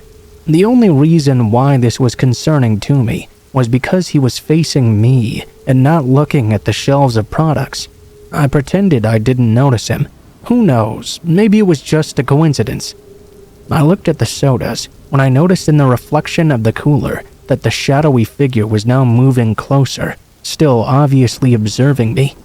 I quickly grabbed a 2-liter bottle and went to find my friends. I darted away. When I looked back, the figure was standing right where I'd been just a moment ago, still facing me. I was freaked out. I didn't want to let my friends know that I was, though. I also want to add there was nobody else in the store other than us, the cashier, and this guy or girl, whoever they were. We grabbed our stuff and cashed out quickly. I was trying to be very fast about it, but my friends were being stupid and loud, perhaps trying to show off. Honestly, it was freaking me out. We started the several block walk home. I was moving pretty good. Finally, my friends stopped and asked me what my problem was. I told them what had happened in the store, and they seemed pretty rattled as well. We continued moving quickly from then on. My house was only 100 feet away at this point, when I noticed the person from the store was now running full speed up the hill right at us. We ran as fast as we could. Luckily for us, the lunatic was still quite a ways away yet. We ran into the front door, and for some reason still tried to be quiet as to not wake my parents.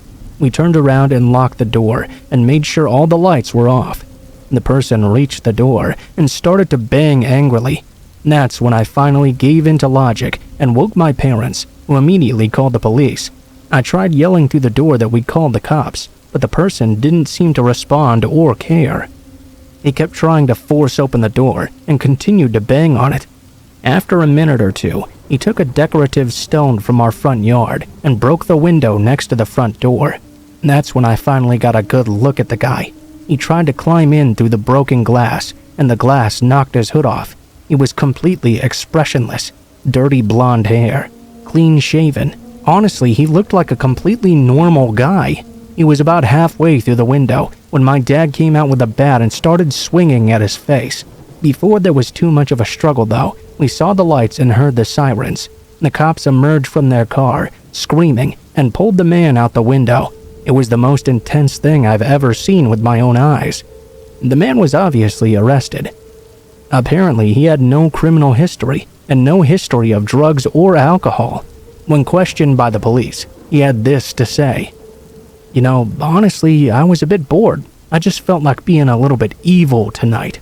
We have no idea what his intentions were, but we felt incredibly lucky we came out of that event physically unharmed. Mentally, I still think about that night over a decade later. I used to stay up for hours, thinking that if we hadn't been that far ahead of him, he would have caught up to us, and who knows what he would have done. I also would stay up for hours in fear that he would show up to my house again when I least expected it. It just goes to show that even the most harmless decision can sometimes lead to consequences you regret for years.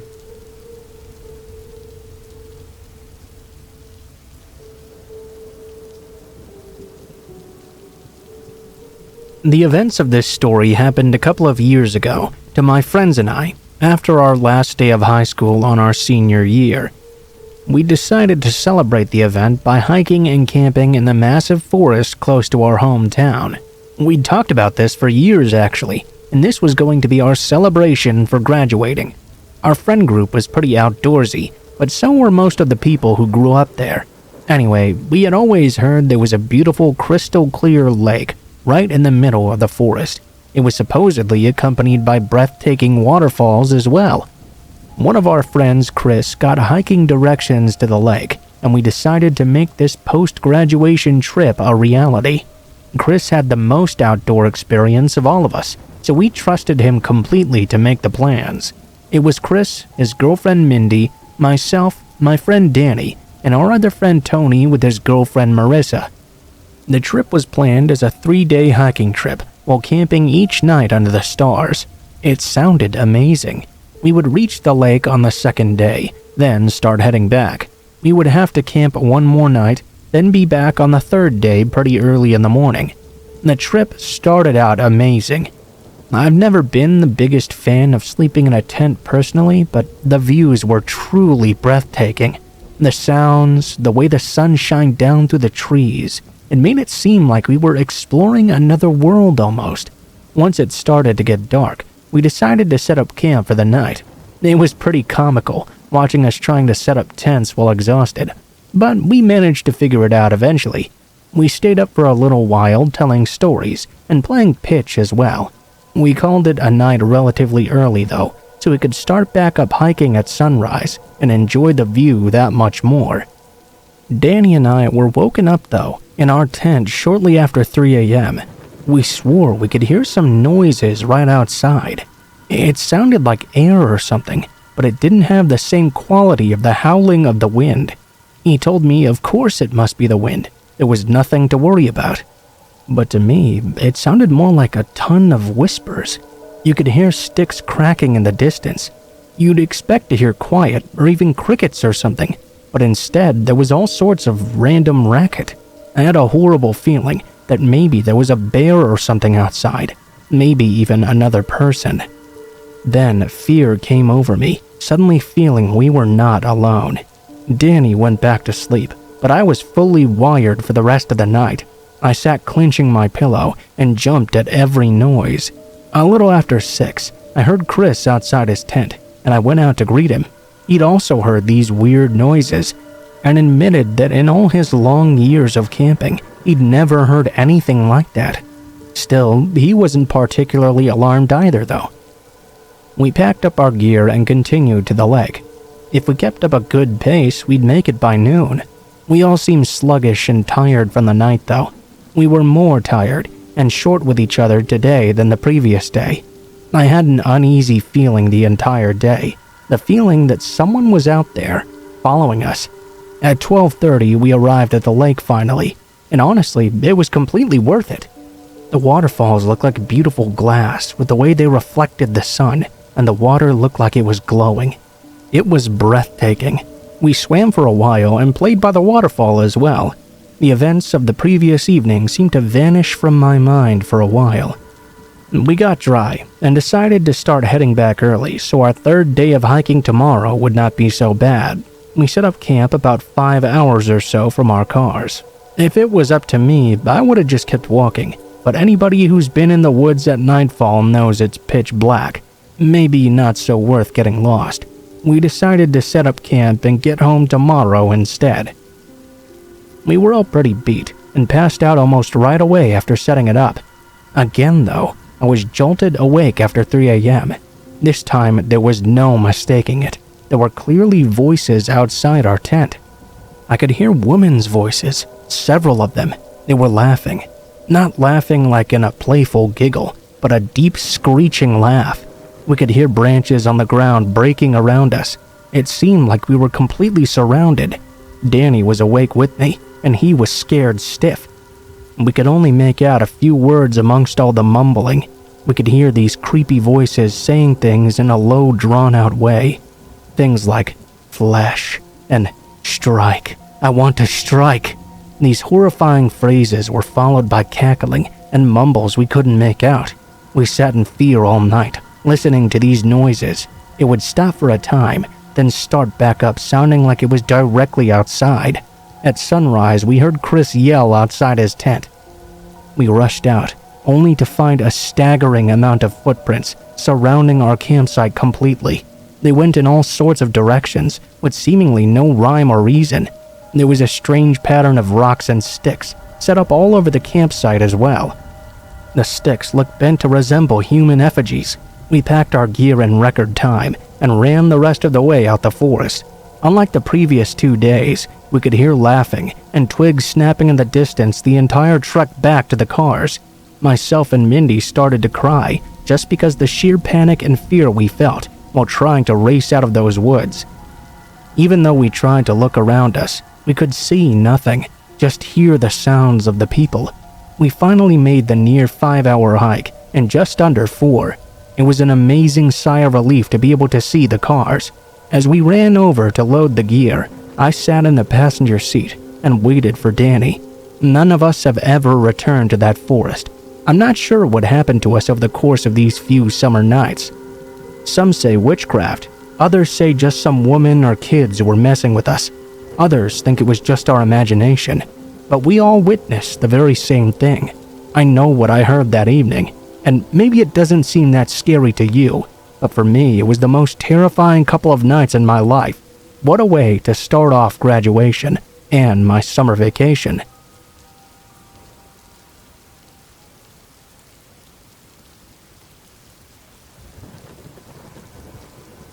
I've been pretty fortunate to always have been able to work from home, even long before the whole COVID lockdown changed things so much. I've always been able to keep my own hours too, and this was helpful to me because I was a night person. I would often keep up all night long and go to sleep during the middle of the day. This really fit my personality. I'm already not much of a people person anyway. I mean, I like people well enough, don't get me wrong, but I'm really the sort of awkward person that just prefers to spend time by myself. Being like this, I often went out at night to get things too. There was this tiny convenience store a little ways outside my neighborhood that I liked to go to quite often. It was a bit of a liquor store, I guess, but they sold some things other than just alcohol. This took place during the winter time, and it was actually snowing pretty damn hard outside. I was wanting something to keep my energy up, so I decided to run down to the convenience store real quick and grab myself an energy drink. It was pretty late at night, but I can't recall exactly how late it was. Due to both the time and the falling snow, it was of course completely dead outside. I always liked hearing the sound of my own feet crunching in the new snow when I walked. There was just something relaxing about it. When I had left, I hadn't expected the snow to be falling quite as hard as it was now, though. There was very little visibility outside. Fortunately, there was no one out driving, so I could walk out the side of the road without worrying about being run over or something. When I got to the store, I noticed someone standing outside smoking a cigarette. I gave them the same friendly wave that everyone in my town always gave to each other, which was returned in kind. Then I walked into the store. I got myself a Strobe Orange Tsunami, which was my drink of choice at the time. When I went to pay for it, I noticed there was a new worker behind the counter. I greeted him, made some polite chat about how I'd been coming to this store for years and how the owners were really nice. I told him I'd probably be seeing a lot more of him, since I shop there very often. The man seemed like a nice guy. When I turned to leave the store, the guy who was smoking was still there. As I got about a block away, though, I turned around and noticed the man who had been smoking was now walking in my direction. I got that sort of nervous feeling I always get when I notice something strange like that. Remember, people already generally make me nervous, and that nervousness usually makes me assume someone is following me, even when they're most likely not. I turned off the road in town, into the subdivision that I lived in. When I'd gotten about a block into it, I once again felt compelled to turn around suddenly. I just wanted to check and see if the guy was still following me. Turned around, and there he was. My nervousness increased even more. I had a bit more to walk before I'd be able to get home. I started to go faster. I had 2 more streets to go down. I would check to see if he was following me down them as well. When I made the next turn, I checked, and yeah, he'd made the same turn too. I was thinking this was very much not a coincidence. I began to go even faster. I only checked back once in a while and tried to make it seem casual. He must have sped up too, though, because he was continuously gaining on me. He kept pace with me and was slowly catching up to me. Finally, I turned down my own street, and the pattern repeated itself once again. My mind was going in many different directions. Why was he still lagging behind and not trying to catch up to me harder? When I got to my yard, I sort of trotted up the driveway and got into the house quickly. I went in and looked out the window. I could see him standing a little ways down the street. He'd stopped walking and looked like he was talking to someone on his mobile phone. I got an idea then. I had a dog at the time, a pit bull. I thought I would let the dog out in the front yard as a sort of warning. Just in case this guy was planning on robbing my house or something. When I took the dog out, I could tell the man was obviously startled. He wasn't on his phone anymore and continued walking. He gave me a wave as he passed by and walked past my house down the street and turned off down another random street. The whole thing was extremely strange, and I didn't know what to think about it. I was happy that my dog ploy had scared the guy away, though. The next day, I was watching the news, and I got the shock of my life. The liquor store I had visited had been robbed the following night. The owner had been beaten very badly and was found laying behind the counter. That made me wonder if perhaps the person I thought was a new cashier was actually a robber who was just pretending. I wondered if the owner, the old man I had known for quite a while, had just been laying behind the counter while I was there. Well, I contacted the police about my suspicions. They had someone picked up already and wanted to know if I could identify them. It was the cashier and the man who had followed me home. It turns out they had been in the middle of robbing the store and had just beaten up the owner when I happened to come walking in. It occurred to me that maybe he followed me home to make sure I hadn't seen what they were doing. I felt really bad for the kind old man who owned the store. I felt really appreciative of my dog Randy as well. If he hadn't scared that guy off,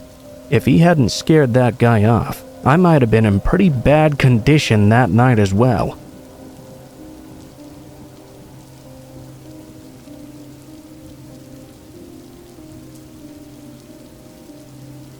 I've had some pretty messed up experiences involving my family in the past. I guess it would be safe to say that there's a lot of dysfunction in my extended family.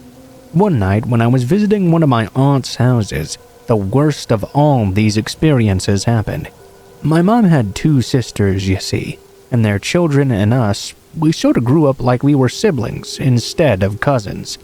I was the second oldest cousin at the time.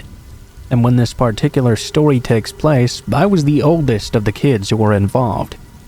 My mom took me and my younger brother, and we drove out to my aunt's house. She lived a pretty decent drive out into the country in West Virginia. The thought was that we were going to spend a few days there. My other aunt lived pretty close to that area too, so when she found out we were going to visit, she decided to come along as well. At the time, I was about 14. My younger brother was 9. The other cousin at the house was the one that lived there, and he was about 12 back then. Apparently, all the adults wanted to go out to the bars. They bought us some frozen pizzas and rented us some movies to watch while they went out on the town.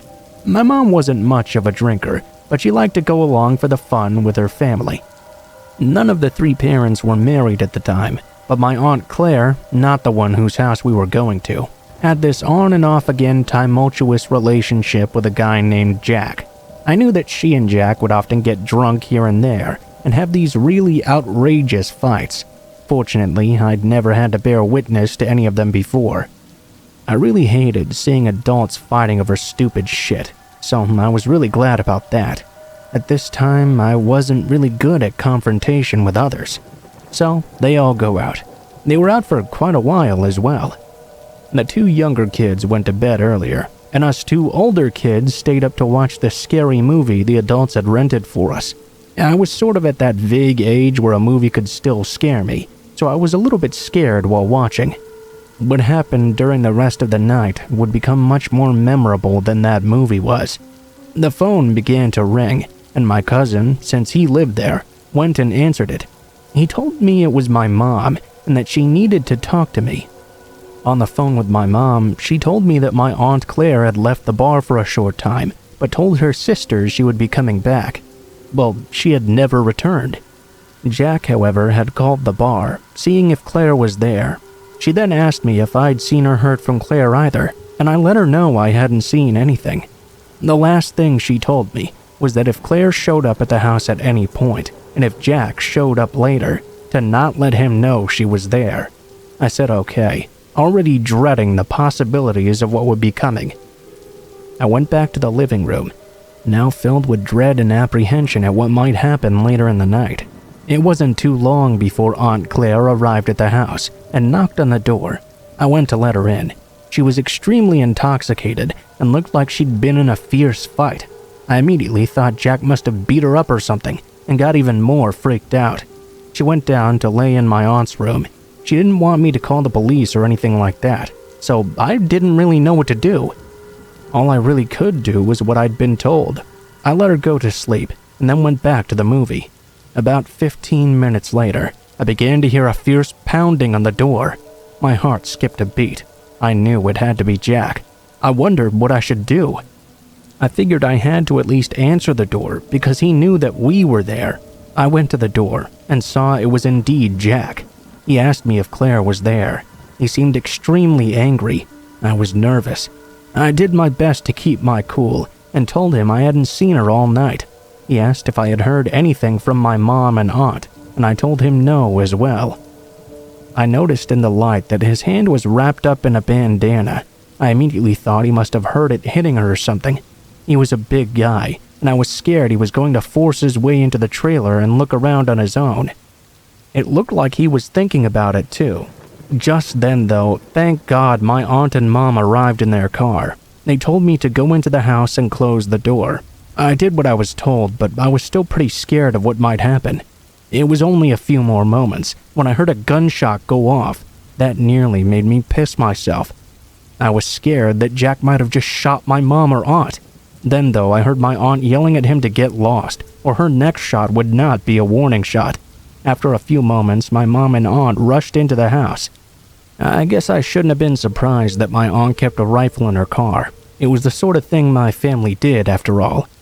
I was, however, a bit worried when they took my other aunt to the hospital. They told me to keep the doors locked and use the gun in case Jack came back. I'd shot a gun a few times, and I was not really a fan.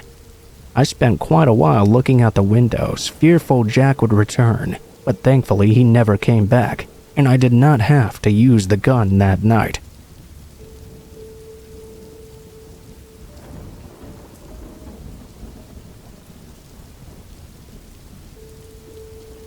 For the past year, I've encountered a buttload of crazy people, and have accumulated even more crazy stories. While most of them would make you laugh your butt off, the one I've chosen to share was terrifying while it was happening, and still gives me shivers whenever I think about it. A little more than a year ago, I applied for and got a job at my favorite convenience store, right across the street from my home. I'd moved there my sophomore year in college, and decided to stay after I left school. This little store had almost served as a sort of savior for me. Living as young men often do, I had very little money, but I was always confident I could find something to fill my belly, regardless of how much was in my pocket at the time. When the time came that I was no longer able to rely on my parents for money, the corner store was the first place I went to look for a job. Turned out I was in luck. Only the day before, one of the employees had been fired for stealing from the register. I took his place, and I've been working here ever since. Like any other corner store, we sell loads of alcohol. Beer, wine, liquor, the whole boat really. Naturally, this makes us a beacon for the local drunks. These folks have served as countless hours of entertainment. While most are harmless people, on one specific occasion, a horribly violent outburst occurred.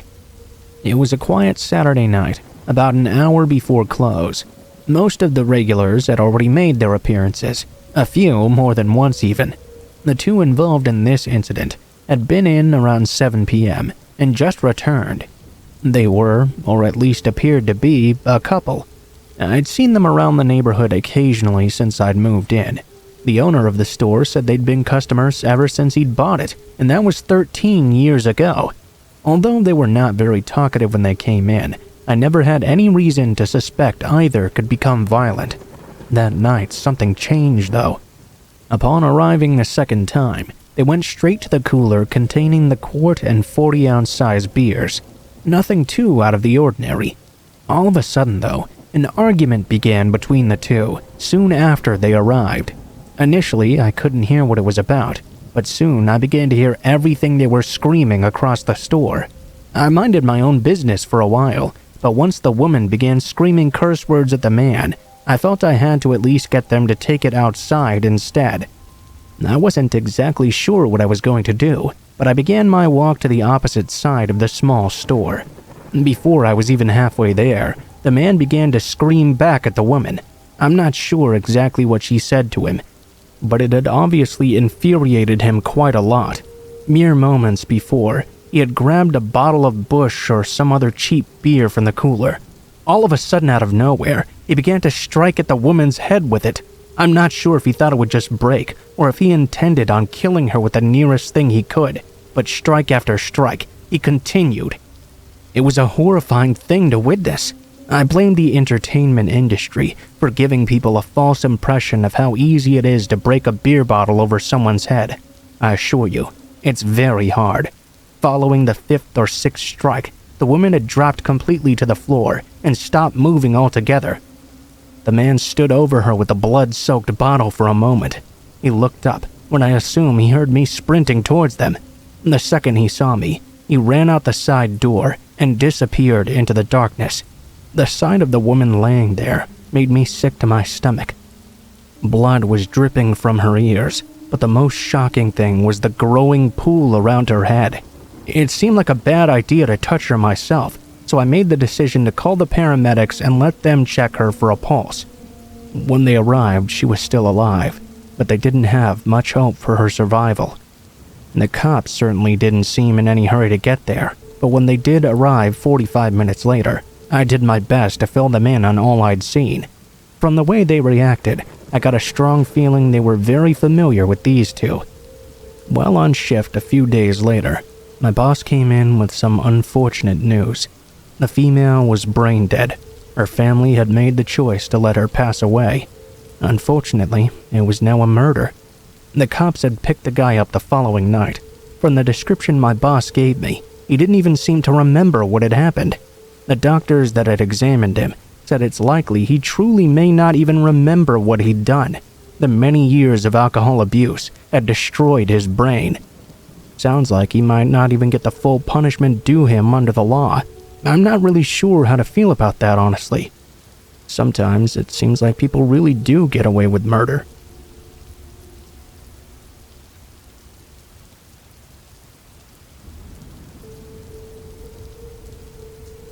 I serve as one of two managers for a local branch of a national convenience store chain. Starting as a wide-eyed 23-year-old girl, I worked my way up to night manager within 5 years. Not exactly a groundbreaking achievement, I admit, but still an achievement nonetheless. My job includes staying late after closing to count the night's drawers and drop the deposits for the day manager to put in the bank. I've never minded much having to do this job.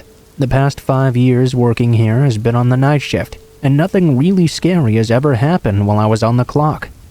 The only holdup in the history of the store occurred during the daytime. Therefore, I'd never had any reason to fear working after dark. That was until just recently, when I became the subject of someone's obsession. Talking about this in the first place is very embarrassing for me. I feel like when people hear about this, they think I'm bragging about my looks or something, but I swear I'm not. I recognize that I'm an average-looking woman, but that's as far as my vanity goes. I would have kept this all to myself, but my therapist feels that sharing my experience will help other women. That's why we're here. Hopefully he's right, and this horrible ordeal can really serve to help others who suffered from the same form of negative attention. I guess it's time to tell you exactly what it is that happened. As I said, I work the night shift 6 days a week. The number of weirdos I encounter because of this is somewhat high. A fight once or twice a year, some homeless drunks, of course, the usual lot for a clerk in a convenience store in America. In spite of the craziness going on around me day to day, I managed to go unnoticed by any of those weirdos until around 6 months ago. At about that time, this particular man began coming to the store. Initially, it was only once or twice a week. Whenever he did, he wouldn't say anything to me either. As time passed on, his visits became more and more frequent. This, in itself, is not that odd. Anybody who's ever worked in a convenience store for any length of time can tell you that regulars come with the territory. Some people you'll see every day at the exact same time, some more than once even. So, at the time, I thought I was just developing a new regular. No need to be too concerned. A month into this routine, though, I noticed that he would always wait until I had 0 customers so I could ring him up personally. What made this so obvious was his concerted efforts to begin discussions with me. Although I found it funny then, I didn't realize I was encouraging him by engaging with him. Soon, the talks became much more personal, less banal discussions. The first time I was asked if I had a boyfriend, I laughed it off, but the third and fourth were the first indication to me that I might be having a problem on my hands. My suspicions were cemented on the day that he randomly asked me out. Perhaps out of instinct, I said no immediately. I was very careful to be kind in the way I said it, though. In the moment, he seemed to take it well. However, another clerk told me later in that evening that the man was actually extremely angry. I guess I never really learned to read body language very well. The next time he came in, he refused to talk to me and didn't return to normal until a few days later, when he acted like nothing had ever happened. I got the impression he had decided to let it go. But just 1 day later, he asked me to go out with him again. This time, he said he meant it to be just friends, but once again, I declined. He made no efforts at all to hide his fury this time. The expression on his face as he stood there really frightened me. The week following this second incident, I spent most of my time hiding out in the office doing paperwork. A male clerk he seemed to have befriended told me he'd been repeatedly asking about me, but the clerk always just told him I was out. I took advantage of this friendship to ask the clerk to talk to the man on my behalf. I wanted him to ask the guy not to come in the store when I was working anymore. His most recent behavior had really scared me. They must have really had the discussion because I didn't see the guy after that for several days. Curious as to what was said, I asked the clerk what reaction the man had. He only answered by saying the man had severe anger problems and I should watch my back from now on. I'm not sure if that clerk thought that would make me feel any better, but obviously it made me far more scared. Still, the guy did stay away from the store during my shifts, and I didn't see him for a few weeks after. One day, during a shift change, I was talking to the day manager, and he mentioned a discussion he'd had with my stalker, as he called him.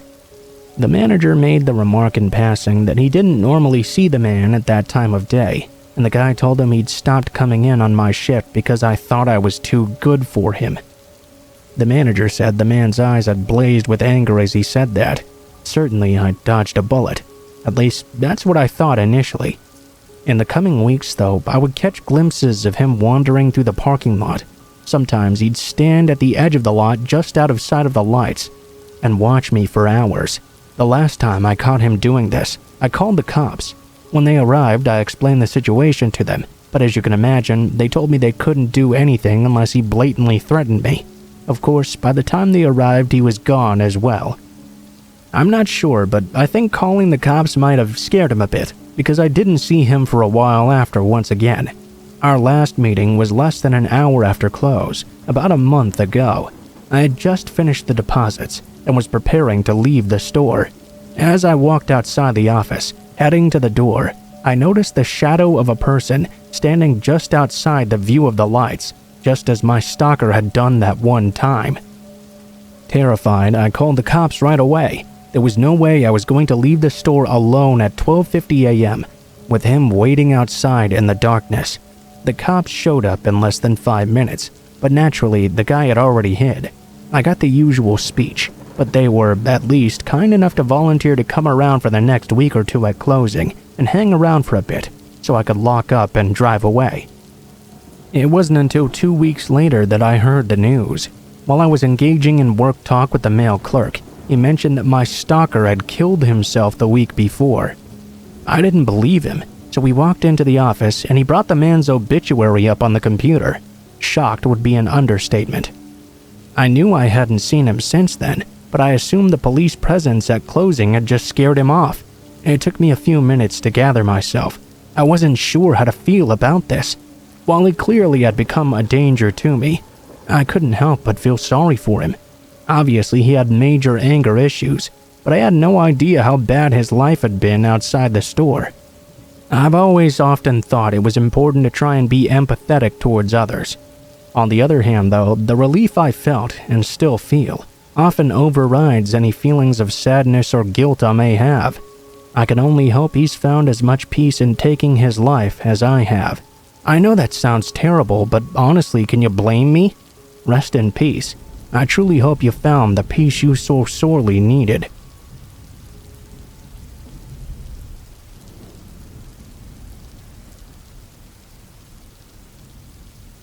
I think I was around 9 years old when this event happened. You'd think that such an impactful memory would ingrain itself completely into my brain, that I would remember exactly when it happened, and every single small little detail. But it was one of those really scary things that I honestly would have been happier to just forget altogether. My dad and I like to go camping all the time, you see. He began taking me when I was much younger, and I even had my own little pip tent. I loved it. It was small, but hey, so was I, so it worked out just fine in the end. My favorite thing about camping would be that in lieu of ghost stories, my dad would actually do this little puppet show for me. We would put up my tent to the side so the side wall of it would be facing the fire, and he would do this little shadow puppet thing with his hands. It was actually really fun, and he was super good at it too, surprisingly. The fact was that with a crackling fire behind him as he made these hand puppets, the images turned out to be really solid, and sometimes really, really creepy. Generally, by the time he was done telling his story, I would be so tuckered out I'd fall right to sleep. I won't go into too much detail about the camping trip itself when this happened. It was just me and my father. My mom didn't really like camping, so she never went with us. We go out into the woods, set up our tents, and made the area up for the fire. We then went and did some fishing. We actually had a nice haul that day, which my father then cooked for us over the fire. I always did love fish, and love it to this day. No one can cook a fish as good as my father did. When it came closer to time to go to bed, I was excited because that meant two things. My dad and I would make some s'mores together, and then I would go into my tent with the s'mores while my dad told me his story, using his scary hand puppets. Once I had my plate full of treats, I eagerly rushed into my tent. I got all nestled into my sleeping bag and ate those s'mores, while my dad told a few scary stories. It was pretty fun. I dozed off, though, before the ending of the last one. I woke up a little bit later, not even realizing how long I'd been asleep, or even what time it was currently. I assumed I'd only dozed off for a moment, though, and that my father must not have even realized this, because he still seemed to be doing his hand puppet show. I opened my eyes wide and sat up in my tent, watching him intently. He wasn't actually telling me a story anymore, though. He was making a hand puppet of a bunny rabbit and kind of just making it aimlessly hop around on the wall of the tent. I kept waiting for him to say something funny or something scary, like it was a vicious killer rabbit or something, but he didn't say a single word. Instead, he just kept making this bunny hop around in a circle, coming closer to my tent, then going further away. He kept this up for quite a long time, too. I was a bit confused now, so I decided to open my tent and see if something was wrong. The shadows had gotten quite close now, so I unzipped the flap and opened it up, and looked over to my father, only to see it was not my father at all. It was a strange man I'd never seen before, with a sick grin on his face. He continued to make bunny motions with his hands as he stared right into my eyes. Then he stopped, and he rushed over to the tent and grabbed me. I, of course, screamed before the guy could get his hand over my mouth. My father woke up right away and came rushing out of the tent. When he saw the man struggling with me, he had the wherewithal to grab the fish skillet and smack the man upside the head with it twice before the guy fell over. I was now free, but my dad was not done yet. I can't tell you how many times he bashed this man over the head, who was now struggling to return to his feet. Eventually he managed to, and ran stumbling off into the night. My dad decided it was best to just leave, rather than wait until the morning. Fortunately, we hadn't parked too far away. We grabbed all of our stuff, rushed to the truck, and went home right away. That strange man ruined camping for me for years. Whenever we talked about going, I would see that man's horrifying face and remember him grabbing me, and I would have to decline.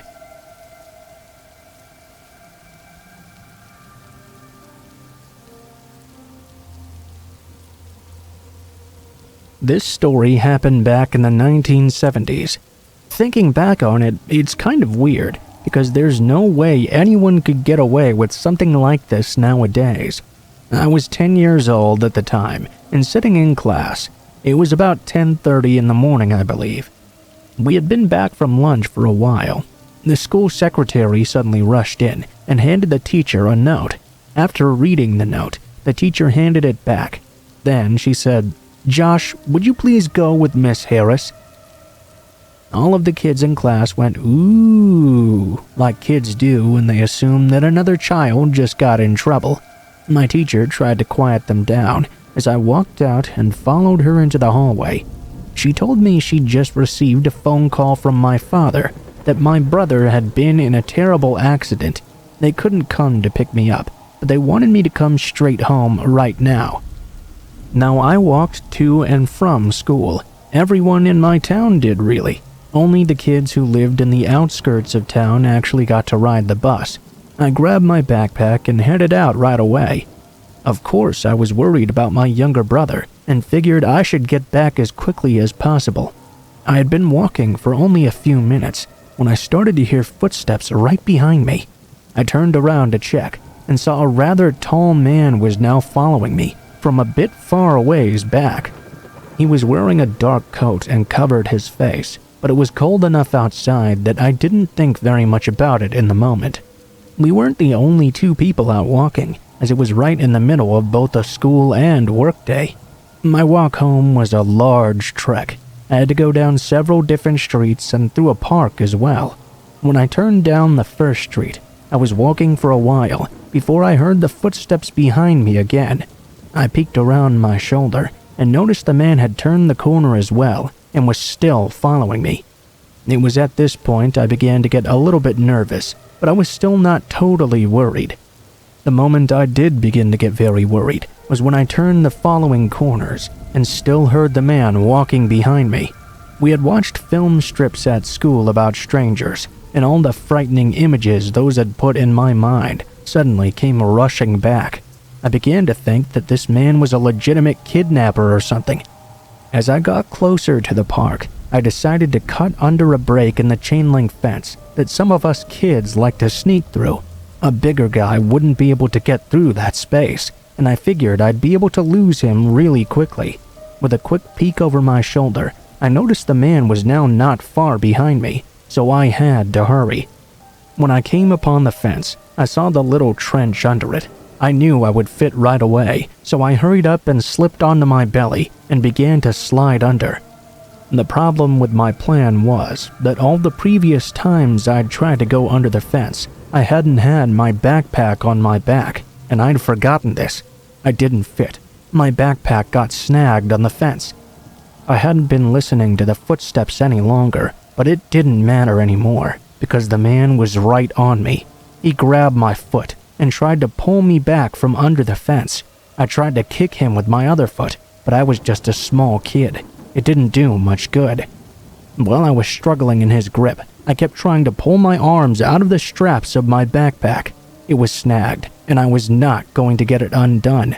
I kept trying to kick the man, and although it did take a while, I was able to get the straps to slide off of me. The problem was this asshole still had my leg. I focused on repeatedly kicking his hand with my other leg, and he slightly lost his grip. He grabbed onto my shoe. That turned out to be a bit of luck that I needed, though, as I was able to slip my foot right out of it. The man stumbled backward, and I had enough time to slip the rest of the way through the fence. I then got up and ran as fast as I could, with only one shoe through that park. Fortunately, there was a mother with 2 kids at the playground. I ran up to them crying and scared. The woman was very sweet and took me home to my parents. When I got home, my mom was home, but my dad wasn't. She was worried and thanked the woman who helped me, who also explained everything that happened. I swear, you've never seen a mother so grateful. But what shocked me the most was when I saw my little brother right there, sitting in front of the television and watching a game show. He wasn't hurt at all. My dad wasn't home waiting for me. My mom called the police, who found my backpack. It had been thoroughly emptied, and my belongings were scattered all over the place. My parents had never called the school. All we could figure out was that the man who attacked me had to have set the entire thing up. I never found out who he was either, but I always figured it had to be someone my parents knew. How else would he have been able to know when I was at school, and even who I was, that I had a brother as well? In the beginning of this story, I mentioned that this sort of thing couldn't happen nowadays. Well, I only guessed that really. I don't know that for a fact, but I sure as hell hope it can't, because that shit is pretty damn scary.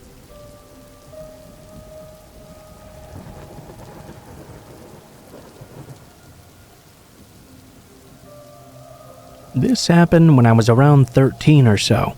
I was quite a tomboy back in the day, and had a huge collection of Nerf guns.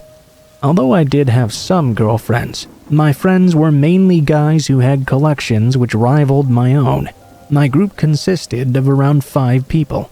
One day, my friends and I, being the kids we were, decided to organize a Nerf war held at our local park. It wasn't the typical big open green space though. It was more of a forest, as we were in Australia. Because of this, the park was filled with big gum trees to hide behind and had a long creek running down the middle. The perfect conditions for a Nerf war. We set the date, and one of my friends said he would bring a bunch of his friends over as well, so we'd have much bigger teams and a bigger event. This meant we'd have about 4 people on each side. We agreed, and they came as well. By the time the chosen Sunday rolled around, we were all ready and kitted up for the fight. I, like everyone else, had brought most of my Nerf guns along, which I then shared amongst my team. Some of us even brought walkie-talkies and other special gadgets. To onlookers, we probably looked quite silly, but we really didn't care. The excitement of being with all my friends forced back my usual shy nature. Anyway, after everyone arrived, we started working on our bases. Then we began the war. All was going well until about an hour in. I sat alone at our team's makeshift base. My main weapon had jammed, and I was trying to fix it by poking sticks into the barrel and repeatedly pressing the trigger, all to no avail, of course. The others on my team were off scouting through the woods. All I could hear were Nerf blasters going off, until an unsettling whistling noise suddenly came from behind me. I could hear footsteps on the dried leaves, getting closer and closer. At first, I assumed it was one of my teammates playing a joke on me, so I kept working on my gun with my back to the trees. But then, I saw him. His face still haunts me to this day. There was a tall old man, probably in his 60s or so, walking right by me. He had unwashed clothes, and he was swinging a gray plastic bag, which looked as though it was filled with dried blood. I couldn't really tell what it was. He noticed me and stopped walking, standing about 15 feet away. His eyes widened as he looked over at me, and he continued to whistle some tune I didn't recognize. I remember feeling terrified. I was alone, with nothing but a jammed Nerf gun for protection. I thought if I kept ignoring him, he might go away, but of course he didn't. He stopped in place and kept staring at me. My thoughts turned to making a plan of action. He didn't look like he'd be able to outrun me, but I still felt too terrified to move. Instead, I reached for my phone and dialed for my mom, still not meeting his uncomfortable gaze. I held the phone up to my ear and tried to appear as though I didn't even notice him. "Ryan." I flinched as I didn't hear my mom's voice. I heard his calling out to me. He stopped the whistling and began to speak to me in a raspy voice. "Come and play with me, little girl." He started to swing the bag once more. Our eyes met, just as my mom picked up the phone. I whispered to her there was a strange man trying to talk to me. I could feel myself tearing up. Even now, I can't forget the way he was staring at me, like an animal who decided he was going to eat me. My mom was furiously telling me to calm down, and she couldn't understand what I was saying. The man finally stopped staring when my younger team member called out to me, saying their gun was broken. It happened to be my younger sister, who my mom had forced me to bring along. The man turned away from me and started towards her instead. I was begging my mom to come and find us, and that the man was now after my sister, who was only 9 at the time. She told me to gather up my sister and everyone else who was with us. I was so scared, but I managed to find the courage to run into the woods and call to everyone else for help. Thankfully, the man hadn't caught my sister yet. The others all came running. Only one of them seemed to have seen him walking through the woods prior. They said he was walking quite quickly, almost running. They thought it was odd, but thought nothing of it at the time. Once we all gathered together, I guess the man was intimidated by our numbers and took off running back into the forest.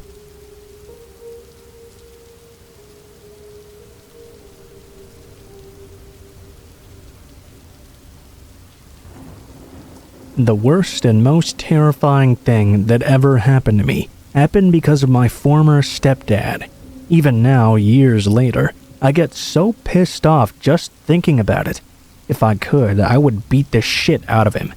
After my father passed away, my mother fell into a horrible and understandable depression. She began dating this guy who, while my father was still alive, she wouldn't have even considered giving the time of day to. Jack was a big guy and a complete lowlife as well. I really don't want to go into too much description of him because it infuriates me to even try. I can't stand this guy. My mother's relationship with Jack was completely toxic. They would go to these biker bars and go out and drink all night. I'd never seen my mom drunk a day in my 15 years of life before, but once she met Jack, she got drunk all the time. After less than a month of dating, my mom let him move in. She didn't even ask my opinion. Now, I know what most of you are probably thinking. She didn't need my permission. And I realized that it's not permission I was worried about. I feel like she should have asked my opinion on the matter, and made up her own mind after that. Jack didn't work, of course. My mom did, and he would stay home all day on his lazy ass, watching TV and drinking beer. He knew I didn't like him, but he lorded this fact over me. Whenever I looked like I was angry with him or that I wasn't going to follow his orders, he'd say words I would never forget. "You damn well do it, or I'm gonna cut your balls off." He said that to me all the time. I never took it seriously.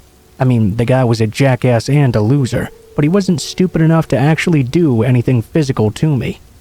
I mean, if he even tried, he'd be sitting in a damn prison cell. It would always be something like, "Get me a fucking beer or I'll cut your balls off," or over something stupid and minor. I wasn't really happy with this. He even said it in front of my mom, and she just laughed. She married him too, and it was quick. He had been living there for only 3 months when she married him, and like most of these stories, that was the moment when things began to get even worse. The nights of going out and drinking at the bar still happened, but rather than coming home and having a fun time, they'd always be fighting. I tried to spend as much time as I could in my bedroom, not listening to their bullshit. He threatened to smack her all the time, but he never did. He would then guilt my mom into forgiving him, and the whole thing would start all over again the next night. The thing that makes me angry, that makes me fume with unadulterated anger, happened on my 16th birthday. Of course, neither of them did anything to celebrate for me. My mom and Jack went out drinking. I went to my bedroom to read, because it was the only thing I really could do. I was reading late into the night. It had to be around 1:30 in the morning or so, when I heard Jack's bike pull up in the driveway. I heard them arguing and rolled my eyes and groaned, wishing I could at least not have to deal with this on my birthday. They rushed into the house, yelling and screaming. I don't even know what they were arguing about. The one thing that was different this time, though, was I heard my mom scream at Jack. Then I heard the unmistakable sound of a savage hit, and the loudest crashing I'd ever heard in my life. I jumped out of my bed, scared and knowing what had just happened. When I got into the living room, my fears were confirmed. My mom was laying bleeding and unconscious on the floor over a broken coffee table. Anger flooded my body. I ran up and tried to tackle that piece of shit that hit my mother. Although I slammed into him pretty hard, it didn't have much effect on him. He easily smacked me and knocked me hard to the floor. I was seeing stars when he grabbed me by my shirt and dragged me into the kitchen. I didn't know what he was doing, but he grabbed something off the counter, picked me up, and slammed me hard against the kitchen wall, completely knocking the wind out of me. It was then I saw him holding a knife in his hand. I winced, expecting Jack to kill me right then. Instead, to my shock, he reached down, undid my belt, and opened up my jeans, pushing them and my boxers to the floor. I was confused at first, but then the words he'd always threatened me with came rushing back to my head. Jack really was going to cut my balls off. He moved the knife down, while holding me against the wall by my neck with one arm. I was thrashing and struggling, doing everything I could to get this fucker off me, but I couldn't force him off no matter what I did. I felt tears going down my eyes, completely convinced I was about to be castrated. I felt him begin to cut. If you've never been cut in a sensitive place before, you might not understand what happened next. It was a blinding pain. Everything went white. Flailing in agony, I kicked out over and over. I kicked him in the balls, the knees, the stomach. I even kicked his hand, knocking the knife away. My adrenaline was really rushing. It was the shock of what was going on that had him struggling the most. Then a shot rang out. He let go of me and screamed. I guess a beautiful story would have been that he fell over, and I saw my mother standing there holding the gun behind him. But no, there was a gun, being held by our kindly next-door neighbor, Janice, a 67-year-old widow who never put up with anyone's bullshit. She'd heard everything going on, grabbed her rifle, and rushed over. If you've never seen an old grandma pissed off and holding a rifle, you've never lived before. Jack went to prison, and my mom, of course, divorced him. I was happy she wasn't seriously injured. Jack had actually seriously cut my privates, which led me to believe my balls weren't his only target that night. Fortunately, it wasn't too bad that it wasn't able to be fixed, but it hurt worse than anything I've ever experienced before or since. I got a pretty gnarly scar. At least it makes an interesting story, but my blood boils just telling it. Generally, I try to tell people it was just a childhood injury and not talk about it after. I've never seen Jack again, and my mom never got married again either.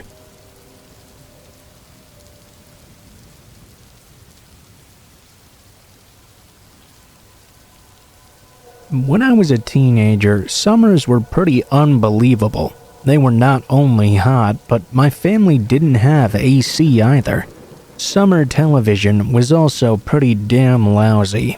It wasn't like nowadays when they have summer seasons. Back then, everything was reruns, other than soap operas and Johnny Carson. I wasn't really much of an outdoor kid anyway, so being out of school was a bit of a pain for me. I mostly had to use my summertime to just read. I started reading a lot of stuff like Stephen King, which I tended to read pretty late into the night. It's weird remembering how things used to be back then. I mean, laying on the couch in the living room all by myself, usually with the lights off except for a single lamp behind me, reading a horror novel hours into the night. I would generally be getting a little sweaty too. That's the part that gets me the most nowadays. I didn't even think much about all the sweat back then because I was always sweating in that house. But if I was like that today, it would really disgust me. On the night this happened, it was about midnight or so. I was laying on the couch in the living room, doing some reading. I had seen a few clashes of lightning outside, and heard a few cracks of thunder on the way as well. I figured a storm was rolling in, and there might be a drop in the air pressure outside. It might be a good opportunity to open up the windows in the living room for a moment and cool off. It took a while after I opened them, but as the storm got closer, the room did begin to cool off. It felt so good to me. I was also going to have a nice storm to accompany my scary book I was reading.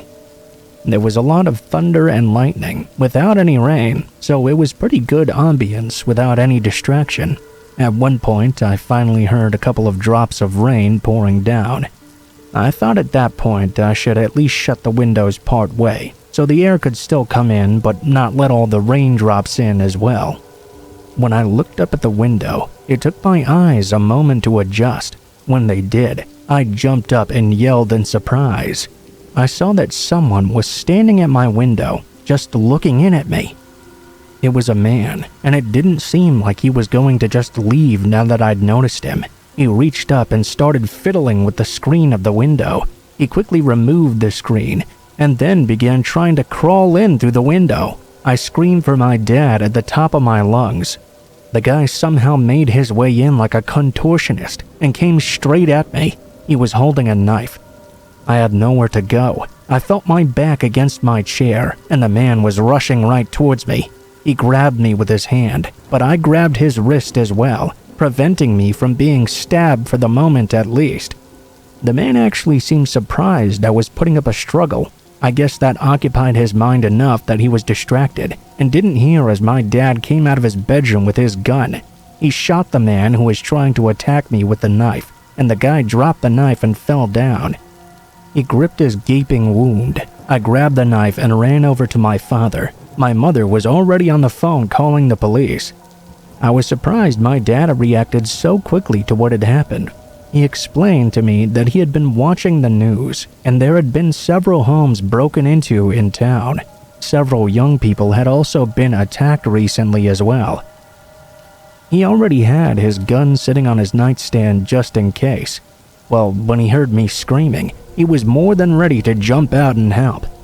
I guess if I had been watching television, it would have been less likely that I'd been laying there with the windows open after midnight. Fortunately, though, my dad was ready to protect me.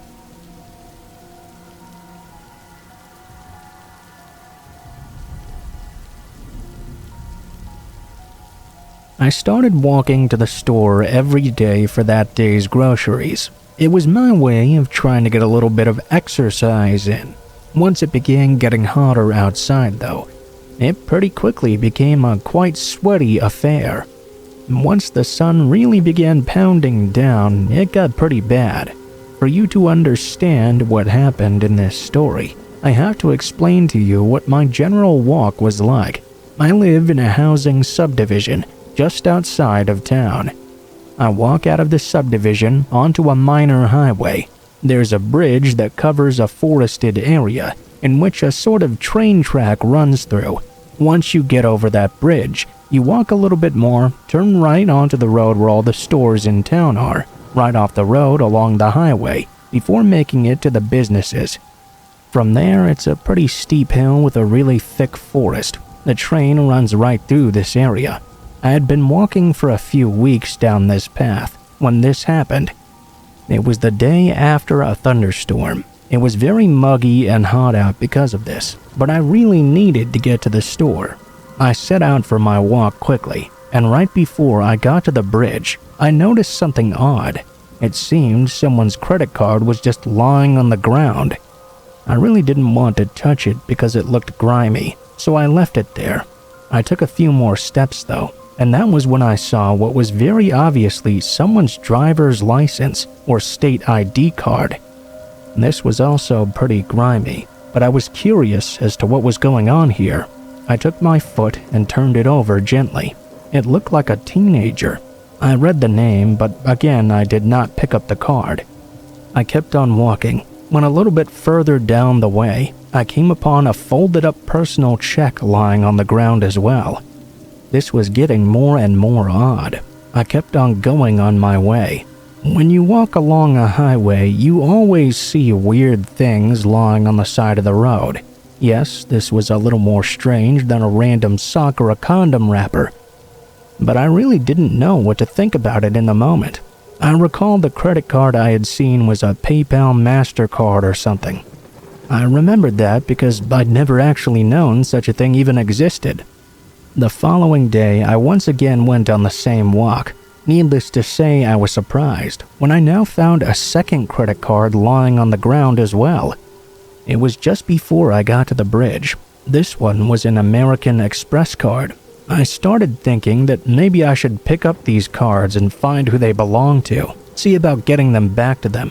Truthfully, I didn't want to touch them though. If all the cards belonged to the same person, I could only think that maybe they must have canceled them all or something and were throwing them away randomly. I put it out of my mind and went on my way.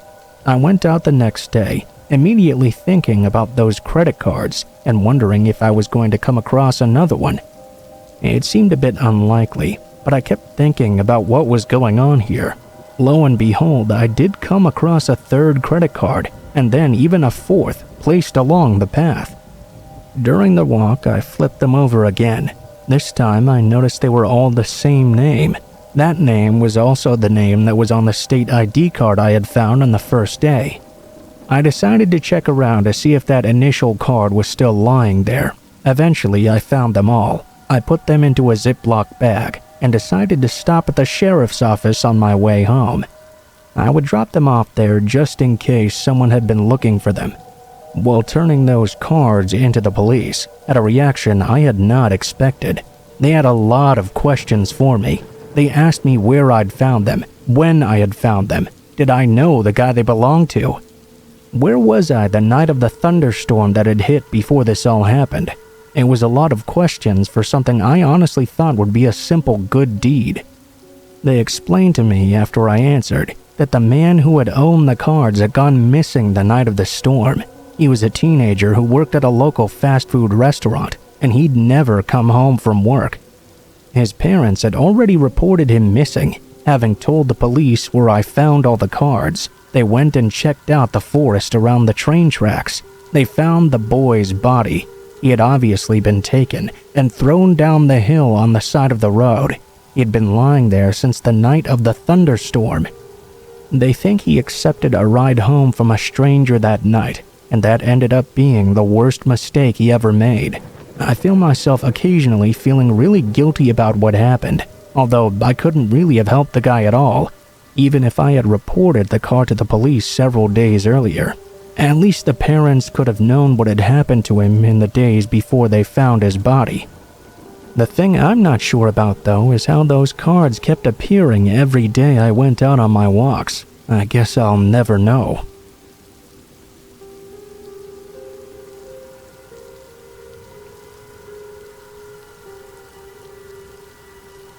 I do a lot of driving, probably more than most people ever have. I don't drive for a living or anything like that.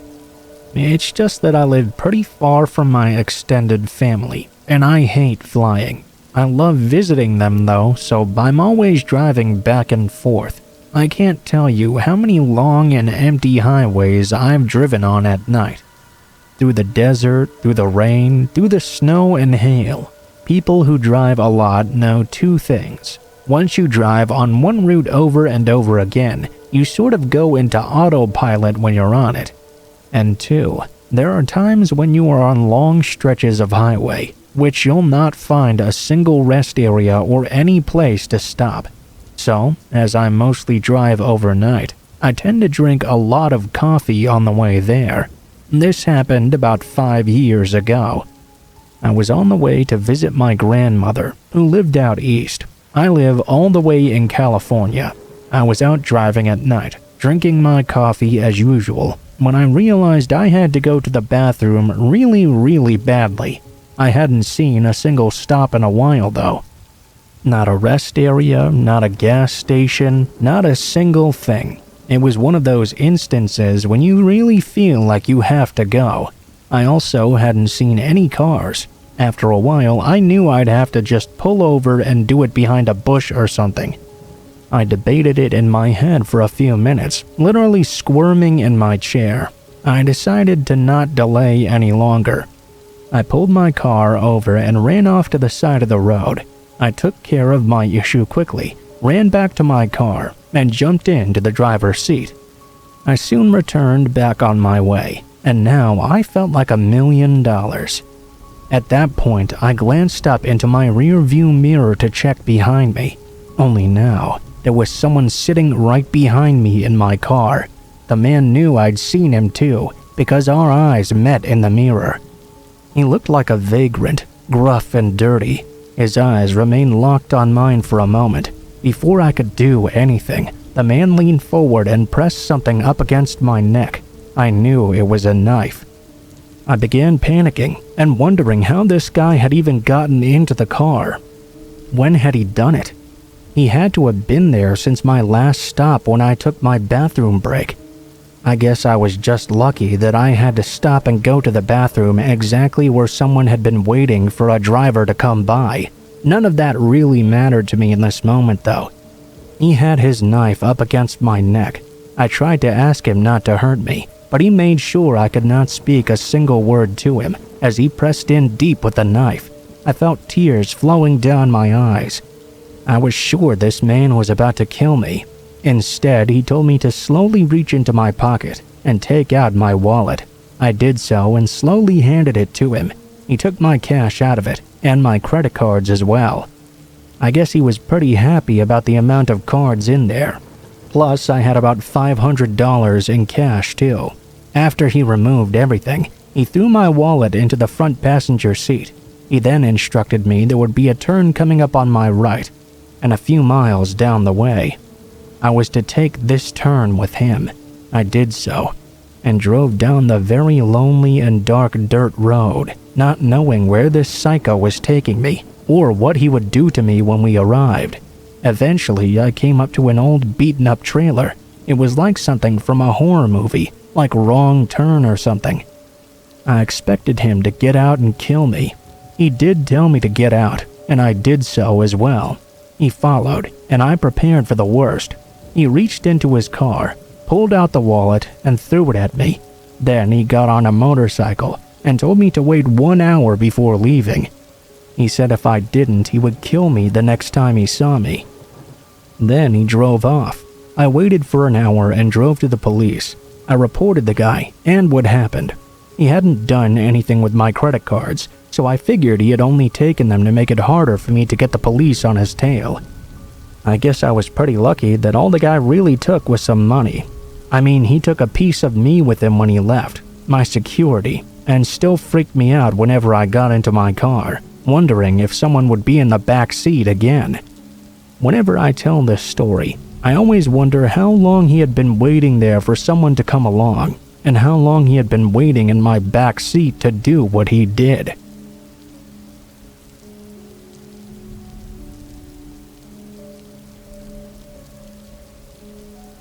It sucks when someone basically ruins it for everyone else. I like to believe that people are mostly good. However, there are people out there who try to take advantage of that idea. Those are the worst kinds of people. I work a second shift job at a call center. I like it because I'm a night person anyway, but the greatest thing is that there's no traffic at all going home. I can just shoot home as quick as possible when I'm done with the day. Not having many cars on the road, though, backfired on me once. This night, I was really exhausted. However, because I was on the freeway, I noticed up ahead that someone was pulled over. It appeared that they were working on their car. I'm sure we've all seen it at some point. We all wonder if we should stop and help. If it was busier, I probably wouldn't have bothered. I would have thought another car would do better than me. But there weren't any cars out at this time, so I decided to go and do a good deed. I pulled over in front of the car and got out of my own vehicle. I asked the person, who looked like he was trying to change his tire, if he needed any help. I walked over to his rear passenger side door. He was in the process of jacking the car. He waved me away while he was working, and when I didn't leave immediately, he turned and ran away. I was a bit surprised at first, until I looked into the passenger seat of that vehicle. There, I saw a woman tied up and gagged. I grabbed my phone and called the police immediately. I had turned my back on the man in the moment, though. He struck me from behind, knocking me out immediately.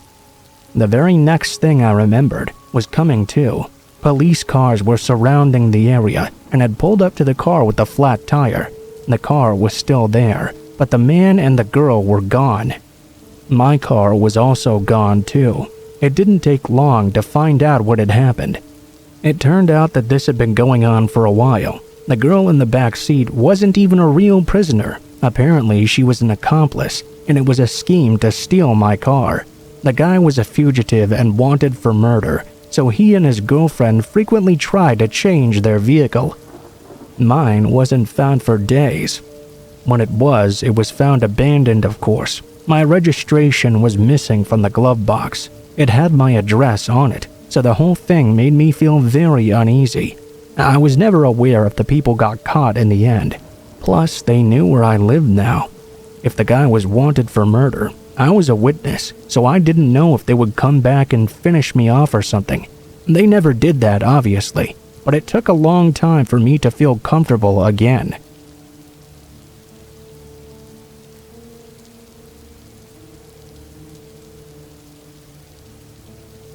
I remember when Roger Ebert was still alive. He would always mention certain movie cliches that he always noticed. The one that I remember the most was that in horror movies, the protagonist will often stop at a really run-down gas station that looked like it was run by inbred hillbillies. He felt that was very unrealistic. Now, while I think that may be mostly the case, I've seen some pretty awful gas stations in my day. This took place in the 70s. I had rented out a cabin to spend a week's vacation in. Oh, yeah, this was also before all those movies came out with the cabins in the woods and all that. I thought I'd get away and work on some poetry in the comfort of nature. The only problem was, I got lost on a lot of the roads that got you off the main road. They were unnamed mostly, and the one I was looking for I also found out was one of those unnamed roads. So I ended up being lost for a couple of hours, down a road that had a sign that pointed me to a gas station. When I pulled up to the station, I was immediately nervous. It was exactly like the sort of thing you would see in a scary movie. It was just a rundown shack really, with one dirty fuel pot. At first, I thought it was abandoned, but then I noticed an old man in a rocking chair on the porch. I figured the man would at least be able to give me some directions, so I parked on the side so as to not block the way. I got up and walked to the porch, asking the old man if he worked there. He gestured for me to walk into the building, and I did so. I was actually shocked that such a place could even exist in real life. The walls were evidently actually rotting. They actually had a small sandwich case as well. I wouldn't have thought anything of it, except that they were giving it to me for free. They also had a cooler with drinks and lots of candy and chips. At the counter was a very creepy-looking individual whose clothes were very dirty and had an ungroomed beard as well. One of his eyes was closed, which I later learned was because he did not have an eye in that slot. I went up and asked him if he knew where the road I was looking for was. He scowled and asked if I was going to buy anything or needed some gas. I told him I'd probably pick up a drink, but more than anything, I needed some directions. I explained where I was going. The man seemed familiar with the area, so he told me how to get there. I thanked him and left, completely forgetting I told him I was going to buy something. I heard him swearing under his breath. I tried to hurry and get away from the place. Maybe it was rude that I didn't buy anything, but I just felt uncomfortable when in there. When I got outside, I noticed two things immediately. First, the old man in the rocking chair was no longer there. Second, he was over at my car door, which was now open. He was rummaging through my things. I figured that was why the cashier was upset I'd left immediately, without buying anything. His friend was apparently trying to rob me. I yelled at the guy and approached him. He heard me coming though. Right when I was about to grab him and pull him away from my car, he reached out and slashed me with a pocket knife. It hit me right on the arm. I yelled and gripped my now bleeding arms. He now had something in his hands from my car. He took it and ran back to the store. I decided I needed to get the hell out of there. I'd have to find a hospital as well. I got in my car and drove off. It only took about 20 minutes though, before I saw a police car behind me. Its lights and sirens went off. I pulled over, and the officer got out of his car and ordered me to get out of mine with my hands up. I didn't know what that was about, but I did what I was told. I yelled at him and said I needed to get to a hospital because someone had attacked me with a knife. The officer arrested me without telling me anything. He took me to jail, and I was in a cell for several hours before anyone told me what was happening. Apparently, right after I left, that gas station worker had called the police and told them I'd robbed them. That's when they confronted me. Apparently, I'd tried to attack them, and the guy had cut me with a knife to defend himself. They claimed I tried to steal a hunting knife from them. I realized then that that's what they'd stolen from my car. That hunting knife helped me a lot actually, because it happened to be an engraved present from my father. When the police confronted the guys with that information, they knew that they had lied. By the time they released me and got me to a hospital though, I had already picked up an infection in the wound. I remember seeing them bringing the guy in with a missing eye on my way out though. He grumbled to me, "My cousins know where you're staying." I cut my losses, went to the hospital, and then drove home. I never even got to see the cabin I'd rented out.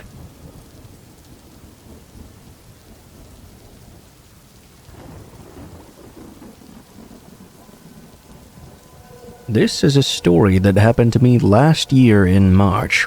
I use Twitter all the time, and it's still my favorite website app to this day. I would always talk to a certain group of people in a group conversation. These people were my only friends, really. I had no friends in school, which probably explains why I was on Twitter so much in the first place. Anyway, there was a girl in our group of friends we'll call Olivia. She was the kindest person I had ever met on there, and as you might expect, I did develop feelings for her at the time. She was, however, dating a different guy online almost every month. She was never interested in me either. For a little while, she was dating this one guy that lived in the UK. Let's call him Jake. He was very controlling over her, always telling her that she was not allowed to talk to anyone else, and making her send him screenshots of her text messages, Skype messages, and Twitter messages every night. She didn't really listen to him though. She kept our group messages hidden from him whenever she sent the screenshots over.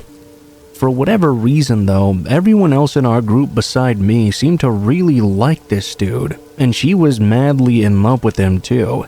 I talked to her privately a few times before all of this, and confessed my feelings for her. I wouldn't have done that if I knew what was coming next though. Somehow Jake found out I had told her that I liked her. I woke up one morning to a bunch of notifications on my phone. All of them tweets from him and his best friend. They were tagging me in a bunch of tweets to each other, saying how I'm a piece of trash and how I'm just a kid, dying for attention. I unlocked my phone and tweeted something along the lines of, "I don't know what I did to you guys, but you could stand to be a bit more mature about all this. Maybe message me directly or something." They both proceeded to message me privately almost immediately. I blocked Jake's friend though, since he wasn't really that involved in this. When I checked the messages from Jake, he was just telling me over and over how he was going to kill me for harassing his girlfriend. I told him that the incident had taken place quite a while ago. I hadn't harassed her at all. In fact, I'd barely talked to her since they'd started dating. The next part is what really made me scared, though. His next message said, "Your address says this, right?" Followed by a picture of my actual house. I blocked him and took my phone outside. I grabbed a hammer out of my garage and broke it to pieces. I'm not sure why I decided to do this. I guess in the heat of the moment, it made me feel a lot more safe. I mean, there's no way he would actually come to my house, right? I was most definitely wrong about that. About a week and a half went by, with me not using Twitter at all, or any sort of technology for that matter. The thought of this guy finding my address was horrifying enough, but one night, the night after my birthday, I was home alone. It was just me and my cat, and nobody could protect me from what was coming next. It was about 7 p.m., and everything seemed fairly normal. I was laying in bed reading some manga when I heard my kitchen window shatter. I closed my bedroom door and locked it, and waited there silently. Then, though, I heard someone shout from the bottom of the steps, "Hey, Tyler, I know you're up there. So what were you saying about not harassing my girlfriend?" I honestly couldn't believe what I was hearing. Did Jake really come to my house because of this? Did he really just break in? I heard something grinding on my railing. It sounded like he had a weapon of some sort on him. This psychopath came to my house to kill me. Well, remember when I said I'd smashed my phone earlier? Me too. Maybe not such a good idea in the first place. When he started pounding on my bedroom door, I opened my window and climbed out onto my roof. I jumped down to the ground. Thankfully, it was not a very high jump, since the part of the yard I jumped off into was kind of raised off the ground a bit, connected to these steps that lead to the back alleyway. I ran up those steps and into the alley, running as far as I could, until I found someone. I ran into my neighbor who was out walking her dog. I was out of breath, but told her that someone had broken into my house with the intent to kill me. She handed me her cell phone, and I called the police and told them what happened. The woman on the line said they would be there shortly. Only a scant 2 minutes later, I heard sirens coming down the street. My neighbor and I slowly walked toward my house, where a police officer greeted us. I explained the whole story to him, and he told me they'd found Jake in my bedroom, spreading cat's blood all over the wall. I never cried so hard in my life. It turns out Jake didn't even live in the UK. He lived 4 hours away from me. I never told anyone what happened, especially not Olivia. I never even spoke to her or my group of friends after. Since then, I've moved to a much safer area, and I now live across the street from a police station.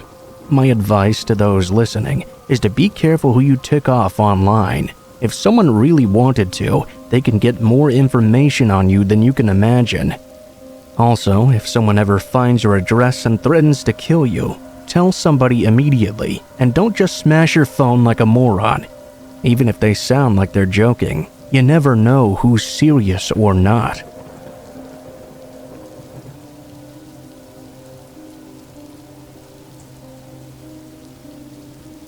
First off, I'm a girl, and I'm roughly 5'3" tall. I'm not exactly anyone famous. I don't really have a social media following at all. The only reason I have a Twitter account at all is so I can follow celebrities and TV show crew accounts that I like. I have very few actual friends on there, mostly just a couple of family members, maybe a couple of people from school and some rando followers here and there. Anytime I get a new follower, I like to check them out. If they look like spam, I just block them immediately. This story happened a little over a year ago. I should also say that I'm married and have a child, so I'm definitely not looking for any type of relationship. Anyway, on to the story itself. One afternoon when my son was at school, I was on the phone browsing through Twitter, Facebook, and Instagram. I was a full-time college student, and I was on break at the time. I was a little bit bored. I didn't really know what to do with myself. I had already cleaned, done all the chores, had dinner cooking in the crock pot. I didn't really have anything else to do. While browsing through Twitter, I got a notification that I'd received a new message. This was strange. I didn't really speak to anyone on Twitter, nor did I really tweet anything out either. I didn't see any reason for someone to want to talk to me. Anyway, I opened it and figured it was probably just a spam message. It was someone that said, "Hello, how are you?" They didn't have a profile picture, and they had very few followers as well, and minimal tweets too. When it comes to social media, I know better than to talk to strangers, especially someone you don't know. Furthermore, someone who doesn't even have a profile picture. I just ignored the message and continued browsing on my phone. About 30 minutes later, though, I got another message. "What's wrong? You don't want to talk to me?" At this point, I knew it really wasn't a spam message. I thought maybe it was someone I did know or something, so I responded back, "I'm sorry, do I know you?"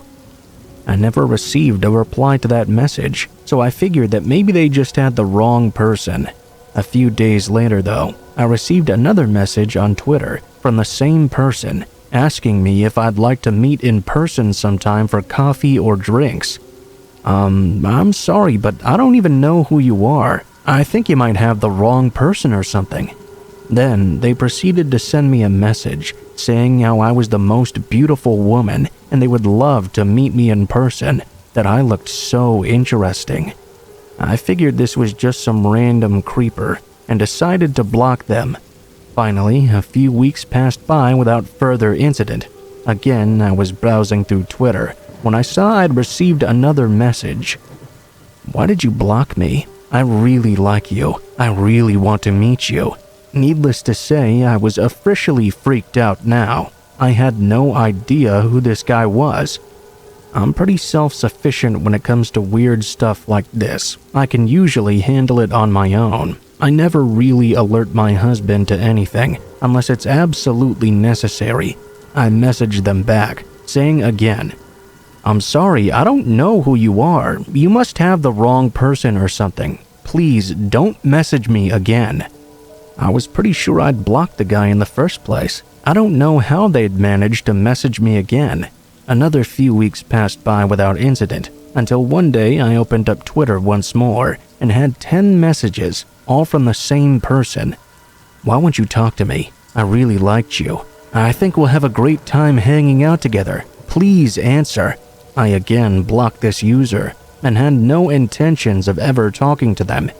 I eventually started receiving messages daily from different accounts, begging and pleading for me to just respond.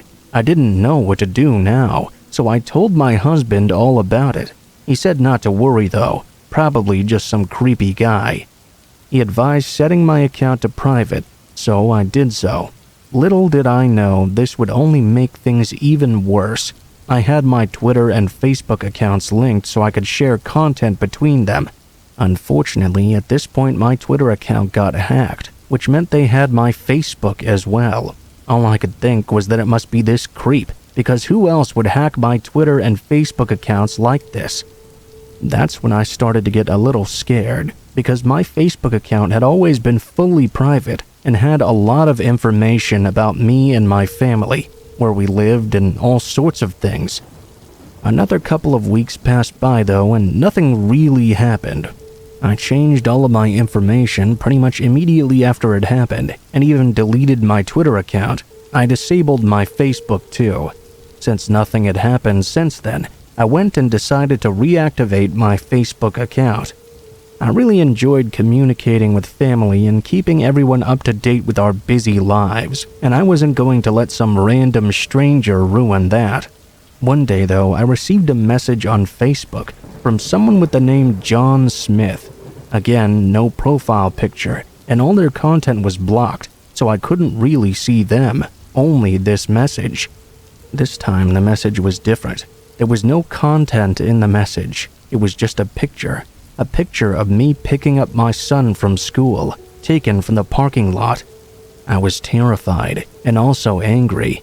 I was on the defensive. Now at this point, it wasn't just a picture of me in some random place. This was my son's school. What monster would do something like this? I alerted the school and the police immediately. I told my husband. We were all very scared. My dad at the time was a cop, though he's long since retired now. Thankfully, he had a lot of connections with different police departments around the area. They patrolled around my house 24/7 for a good 2 months, and nothing happened during that time.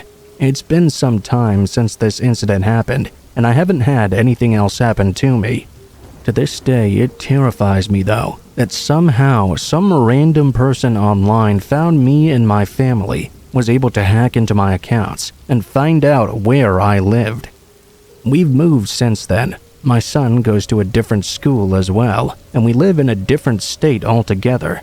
Needless to say that while social media is pretty great, it also has its dark sides. The fact that anyone can get access to anything you do all on a little computer if they're tech savvy enough is pretty crazy. Stay safe out there in this digital age we live in.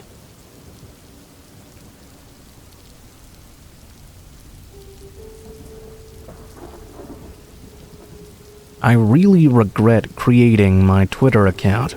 It was just out of peer pressure, really. My name is Tori and I'm 17.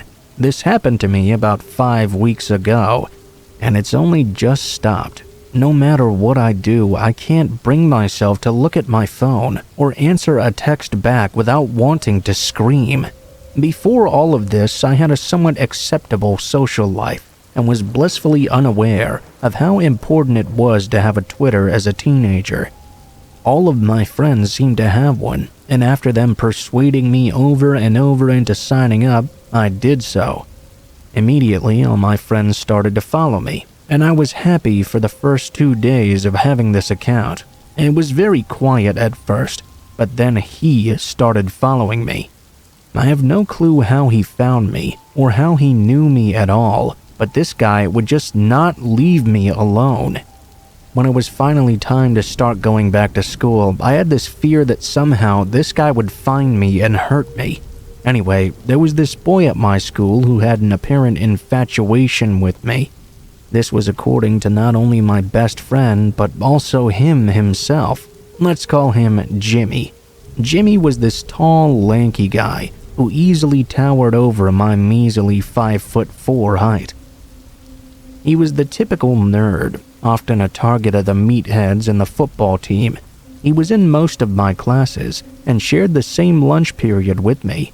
Jimmy always sat alone though, and never really interacted with anyone. One day, I decided to sit down with him and try to make some conversation. "Hi, I'm Tori. I'm in most of your classes." I made an awkward laugh and he looked up at me and stared.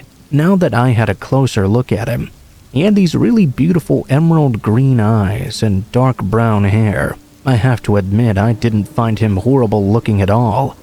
There was something about the vibe he gave off, though, that didn't settle right with me. That should have been the first sign for me to leave, but I was a sucker for people with problems being bullied. I knew how that felt, so I wanted to help. I shrugged it off and let it go, thinking he just needed a friend. Someone to practice human interaction with. "Yeah, I know who you are," Jimmy replied with a gravelly voice. It almost sounded like he never spoke, which I guess isn't very surprising. "Okay then," I replied. "I was wondering, do you want to be lab partners during our next chemistry class?" I attempted to continue this already dying conversation, but he simply nodded, then went back to drawing. After that, I left the table to go back and sit with my friends. They, of course, began immediately interrogating me on who this guy was I was talking to. The entire time, I could feel his eyes boring into the back of my head. Since then, I tried to talk to him a bit more, but it seemed my attempts were always in vain. A few days later, I was at home when my phone started to vibrate. I checked and it was a Twitter notification saying someone had just started to follow me. I checked to see who it was. All the bio said was "in love," and for a profile picture, it was Jimmy, my chemistry partner Jimmy. I was honestly a bit creeped out that he'd found my account without me telling him, and a bit uneasy about his bio message as well. I could only hope he wasn't referring to me. Regardless if he was though, I didn't mind much. I was happy all in all. I set my phone down, but before I could even walk away, my phone went off again. It said I had a new tweet from Jimmy. I looked at it. He just said, "Isn't she gorgeous?" It was a picture of a girl's back. I thought that was real weird, but I didn't want to be mean. I tweeted back, "Sweet," or something like that. After this thing sort of went on for 2 weeks or so, Jimmy would just not stop staring at me. He seemed to always pop out of nowhere, even when I was leaving my house or the school bathroom. Not to mention his constant tweets about the girl he was in love with. He never showed her face. It seemed like every time I turned around, Jimmy was nearby. Before I could tell him to go away, my phone would vibrate and it would be another tweet from Jimmy. Eventually, I received a message I really regretted reading. "You're too beautiful for your own good." The picture was of me at that very moment. It all clicked together at once. The backside pictures of the girl, why he was everywhere I was. He was following me, and those were all pictures of myself. I spun on my heels and began to walk away, but I heard hard footsteps behind me. I made myself run faster towards my destination. Eventually, the steps took a different turn, but I didn't dare to look back. I made it down to the police station and showed them the tweets. They sent 2 officers to my house, while the desk officer told my parents. When they came, we were just about to leave when I saw the 2 other officers restraining a boy. I stood there in fear because it was Jimmy. Apparently, they'd found him hiding in my backyard on the oak tree, specifically hiding in a branch near my window, waiting for me to come home. God knows what he wanted to do to me. I hadn't heard or seen him since, and I deleted my account soon after. Although this was fairly recent, I wanted my story to be heard, and now that I've shared it, I feel a little bit better about the whole situation.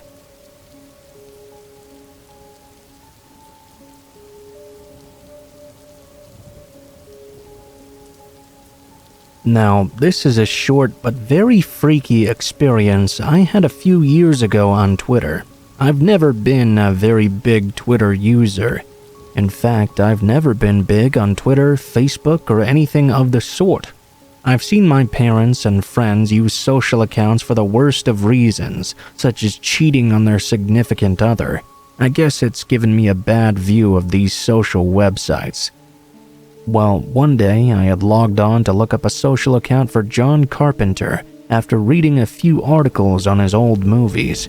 I thought it would be cool to see if he was on there, and maybe give his public figure page a follow. I could have just typed his name in, sure, but I wanted to play around with the keywords and see what might come up, get a little surprise. I ended up typing in occult and seeing a weird profile picture of some dead and bloodied animal. I definitely strayed too far away from what I was originally searching for. Of course, my morbid curiosity told me I should click on it and see what this was all about, though. I did so. I honestly have no idea how Twitter hadn't banned this account yet. It was named Birming Tanaka Fischels. They had 0 followers and 0 follows, so maybe that's how they'd flew under the radar. Still though, if they weren't interested in being social, why were they on Twitter at all? Better yet, each tweet was a picture with a little bit of text. The pictures were always photos of animals that looked like they'd been crushed or beaten to death with some blunt weapon. It was disgusting. The most recent one was a squirrel that no longer resembled a squirrel at all, with a text that said, "So hard to catch." There was another one that was a parrot that looked like it had exploded from the inside out. Real birds aren't so different inside. The thing that really made me want to throw up was when I found a post of a puppy. I don't even want to describe this one. It just makes my heart sink thinking about it. The text on this one read, "Screams like children." These disgusting tweets scrolled down for ages and ages. I couldn't believe the sheer amount of defenseless animals this person had killed and posted for no reason. I started to get scared. I wondered if I would stumble upon the body of a person sooner or later. I didn't know what else to do but click the report button over and over. I closed out of my computer. I needed some air and time for myself. What a sick bastard. This guy deserved to be crushed too. I did my best to forget what I'd seen, but a few days later I decided to copy the link to that account and report it to the police as well.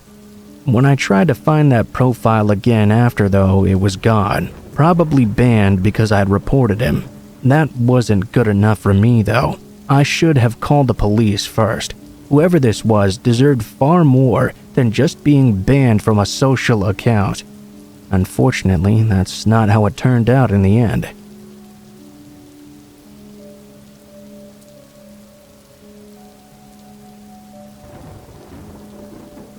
Are you ready for one of the most unbelievable sounding stories you've ever heard?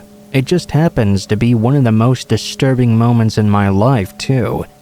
After this experience, I started to read a lot about glitch in the matrix type things. I have no idea what this would fall under, but all in all, it was freaking terrifying. Before going to sleep one night, I was laying down in bed. I would always open up Twitter on my smartphone at these times and browse the various tweets of people I followed. I enjoyed all the funny accounts and reading memes, so most of the people I followed were never serious at all. Needless to say, when I saw a completely black picture pop up in my Twitter feed with no corresponding text at all, I was a bit caught off guard. That certainly wasn't funny. I clicked on the picture to make sure I wasn't just seeing part of it or something in preview. Sure enough, the picture remained all black. I tapped back to go back to my feed, and suddenly my phone crashed. That really pissed me off. Last I'd checked, the battery was at 50%. I started my phone back up immediately, but it had to reload all the settings again. I had to wait 30 minutes or so, as each and every application and setting was reset one by one. I'd only had this happen once before in my last phone, when the battery got fried. It caused the system to fail. That was definitely irritating. This time around, though, nothing should have caused the phone to do that. This was a pretty new device. I waited, and when it finally turned back on, I immediately went back to Twitter. I did not open that picture again, but I wanted to see who had posted it. I was ready to unfollow whoever this was. When I found the post in my feed again, I noticed the user seemed to not have a name at all. I didn't even know Twitter allowed that. This username was simply an @ symbol with no text after it all. My curiosity got the better of me, so I went to their profile. Everything there was blank as well. No information, no text on each tweet of a black picture. Nothing. I noticed there was no following or follow button. I didn't even see the gear icon. What the hell was going on here? My screen died again. My damn phone crashed. At this point, I was officially weirded out, so I plugged in my powered-down phone on its charger and placed it down on the nightstand. I went to sleep. In the following morning, I unplugged my phone to check my stuff as usual, but it had turned itself on in the middle of the night. It was already at the home screen. Not only that, I saw I had over 99 unread texts during the night. I felt my eyes squint in confusion. I opened up my text messenger. Each of the over 100 messages were all from a numberless person that simply showed up as the @ sign.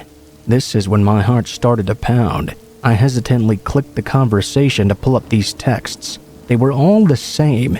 Each one read, "Hello, Henry." I threw my phone on the side table and left it there. I'd rather the battery drain for good than pick that thing up again. You might be thinking I'm overreacting to what might have just been a weird set of circumstances or glitches. I'd thrown my phone because my name isn't Henry. Henry is a nickname I gave to my imaginary friend. I'd had them maybe 10 years earlier. It was a name I'd never spoken out loud to anyone, not even my parents. Every time I played with Henry, I would greet him in my head by saying, "Hello, Henry." I have no idea what happened that day, but I haven't browsed my Twitter feed since then. I still feel a deep sense of unease when I try to think about it. I guess as most things in life, Twitter should be used cautiously. It's terrifyingly easy for sinister people to mess with you.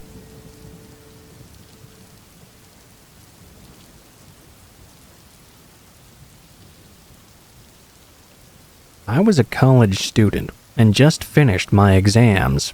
I was walking to a cafe to get a cappuccino before catching the bus to go home and take advantage of the free Wi-Fi. There was a man on the street yelling about God and the afterlife. He jumped out in front of me and started asking where I was going when I died. I said to him, "I don't know. I don't care either." Annoyed, I hurried off at a brisk pace. I got to my coffee shop about 2 blocks away, only to notice the man had followed me. He sat down at my table and began telling me about Jesus. I told him I was an atheist to get him to go away. I remember all his arguments being pretty bad for someone who seemed very intent on changing my mind. I left to catch my bus after. I had timed my walk from the cafe to my bus so I didn't have to wait in the cold. I caught it seconds after I arrived at the stop, but I could feel the man still following me. Something was wrong with this guy. 2 weeks later, I was watching the news when I see the man's mugshot. He was preaching outside colleges like mine and was luring women to his church. In actuality, his church was a back alley where he would then furiously rape them. I only escaped because I wasn't the church-going type.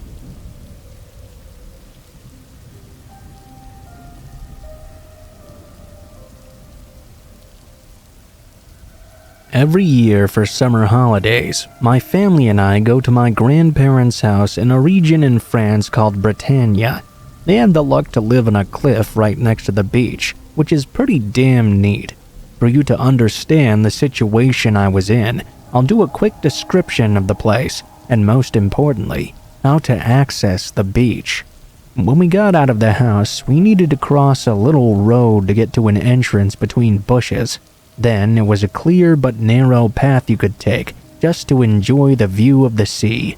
You could also go down a staircase built into the rock of the cliff. Then you just have to walk on some medium-sized stones, and ta-da, you've arrived at the beach.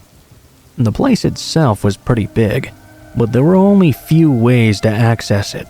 By the staircase I described, and by another one at the end of it. Also, big thing to mention, as I grew older, I stopped building sandcastles and swimming with my family, and instead started to climb the cliffs by myself for fun. Not the steep ones.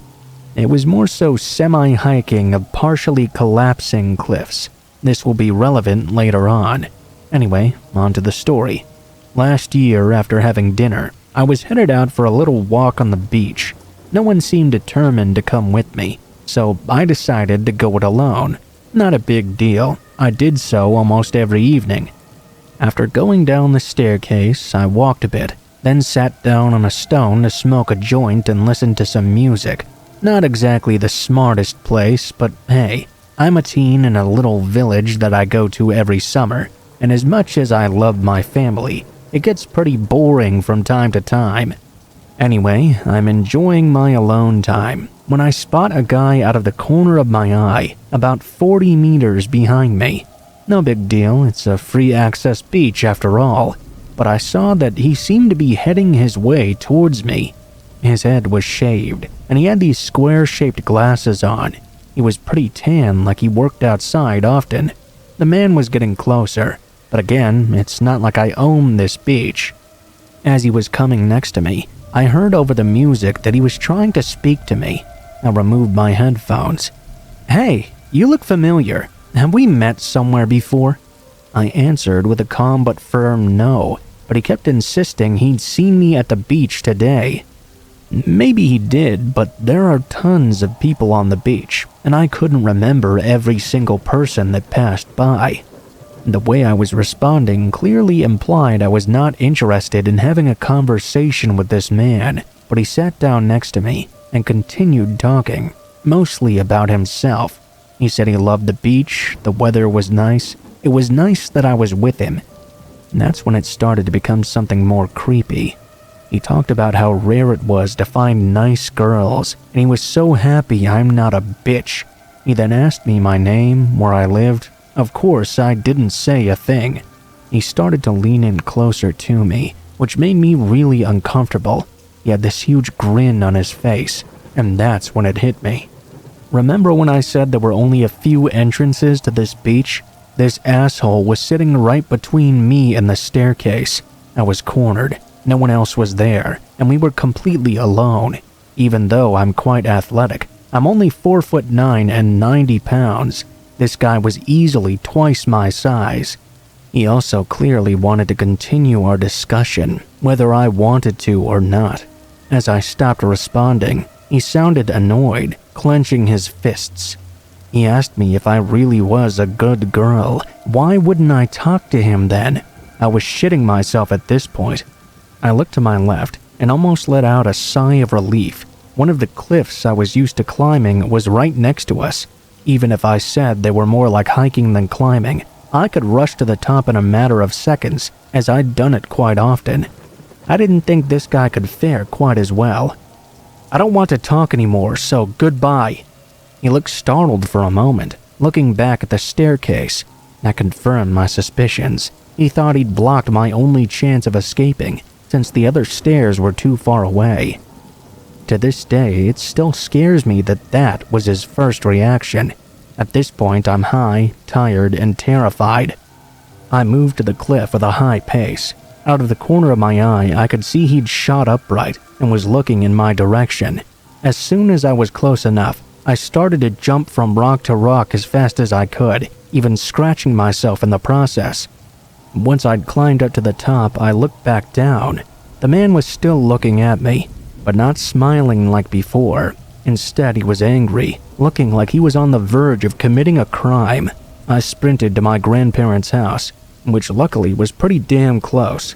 I explained everything to my mother, and the next day I reported the guy to the police station, giving the best description I could. Since it's a small village, they could apprehend him easily if he was a resident. But to be fair, French police sucks, and nothing came of it.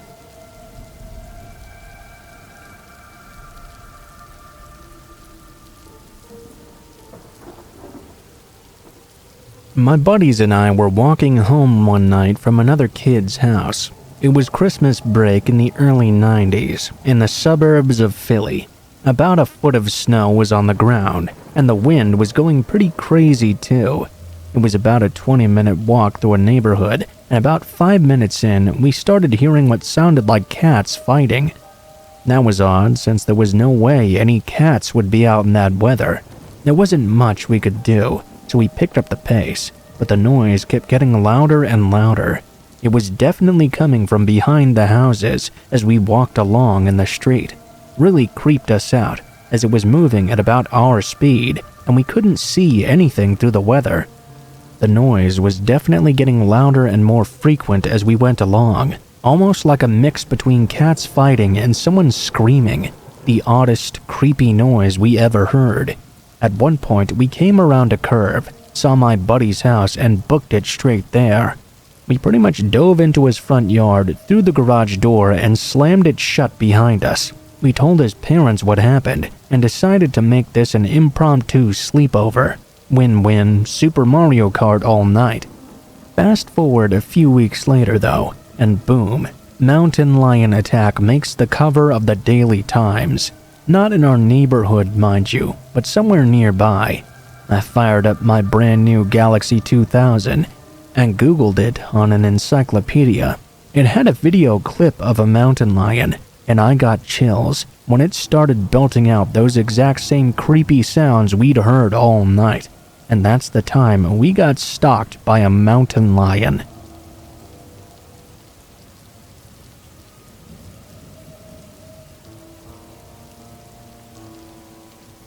Some background information before we get into it. This was February of 1956. My grandma was 18 at the time, and in her freshman year at a large, well-known state university in the Northeast Division of the Midwest. She describes this time in college as the most freedom she'd ever had, even with the very strict curfew for girls in particular, and an upsetting amount of racism and sexism that fueled school culture, both from faculty and from students. The school had a very secretive approach to matters of crime on campus. Anyway, on to the story. This is from her perspective, mind you. I was in the first few months of the winter semester, and I had come down with the Hong Kong flu that had been going around campus. I remember hating every second of it, especially because I had to get my first ever shot of penicillin. We had a lot more space on campus than there is now, so in order to prevent my roommate from getting sick, they had me boarding in the convalescent room that was on the first floor of my actual dorm. It was in a new wing that was still having the finishing touches added onto it. I unpacked my belongings for my stay until I was no longer contagious and decided to do some homework since my stomach ache was keeping me up. From my room, I could see maintenance workers doing their jobs and getting the additional rooms ready due to the fact that the flu was running rampant on campus. There was going to be a greater need for convalescent rooms for students to recover in without getting others sick as well. I had been sitting at my desk doing homework with hair in curlers and in my jammy shirt and underwear. After a few hours of doing this, I realized it was about 10 now, so I decided to get some rest and continue on tomorrow. I'm not sure how long I was asleep for, but out of nowhere, my locked door was opened and the lights were turned on. I immediately woke up, thinking there must be some sort of fire or campus emergency. I held the cover up to my chin and sat up, only to see a man who seemed to be in his late 40s closing the door behind him as he walked into my room.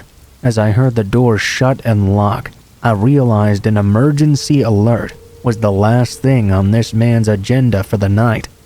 I thought it was so odd that he had turned the lights on because it allowed me to notice every single detail about this man. He walked towards me, putting his finger over his lips, which led me to notice how awful his complexion was and how bright red his hair was. He was wearing a suede rust-colored bomber jacket and these green corduroy pants. As he was walking toward me, the only thought I could form in my brain was I could not let this man see how I was dressed. He seemed to walk towards me in slow motion. As he got nearer, I realized he was carrying an unusually sharp screwdriver with him. For some reason, in my panic, all I could think about was still him seeing me in my jammy shirt and underwear. "What are you doing here? I'm very sick. You're gonna get sick too." "Just be quiet and you won't get hurt." At this point, he was right beside me in my twin-sized bed, holding the screwdriver to my throat. I held the covers as close to my face as possible. I kept on going on about this flu going around, saying he was going to get real sick too. All of a sudden, he just snapped at me, pushing harder into my neck with his screwdriver. He interrupted my speech on contagious airborne illnesses with a very harsh, "Shut up, you stupid little girl. Be quiet and let me see your body." I don't know why, but for some reason, I decided to stay the course of my original strategy. I started talking his ear off about all the different ways he could be getting sick right now, and that would be such a shame. He looked at me with this puzzled look on his face, as if he couldn't understand why I wasn't letting him get a single word in of his shut-up interjections, regardless of how many times he threatened me. I noticed his grip on me began to slowly loosen, and eventually he made his way walking back before dashing out of my room. I know for a fact I heard him exit through the fire door next to me, but I found it odd the alarm hadn't gone off. At that moment, the seriousness of the situation flooded into me, and I burst into tears, running and screaming toward the RA who had been napping in their office. From there, the campus police were called, but because of their blatant disregard for my account of the events, they told me I was being hysterical and it was only a bad dream. As soon as I told them he had escaped through the fire door but the alarm hadn't gone off, my story was chalked up to me being over-emotional. I didn't hear anything else regarding this, and I hadn't told my parents, out of fear they wouldn't let me finish my degree. About a week later, I had campus police come to me, asking me to come with them. I had no idea why they needed me, and hardly spoke to me the entire time. All they told me to do was walk up to a bench full of men and identify the one I had dreamt about, then leave. It wasn't until nearly a year later I found out what this really was. Apparently, a week after my incident, a young woman had been found dead, assaulted and covered in stab wounds, specifically around her neck. Me identifying my dream assailant was the confirmation they needed to link him to her murder. The man had been hired as an electrician for the school's new buildings, so he had access to the keys of the newly renovated room I'd been in. That explained how he'd got into my locked room. That also explained how he was able to exit the fire door with no alarm sounding. I'm guessing he did what electricians do and found a way to disarm it. I was left in the dark about all of this and only found out from begging my RA to explain at least some details regarding this case. All I know now is the man was found guilty and sent to the state hospital for the criminally insane. I know nothing else. Looking back, I guess I was lucky in that moment. My only concern was that I didn't want this man to see me in my undergarments. Had I recognized the real danger I was in, who knows how I would have reacted or how he would have responded.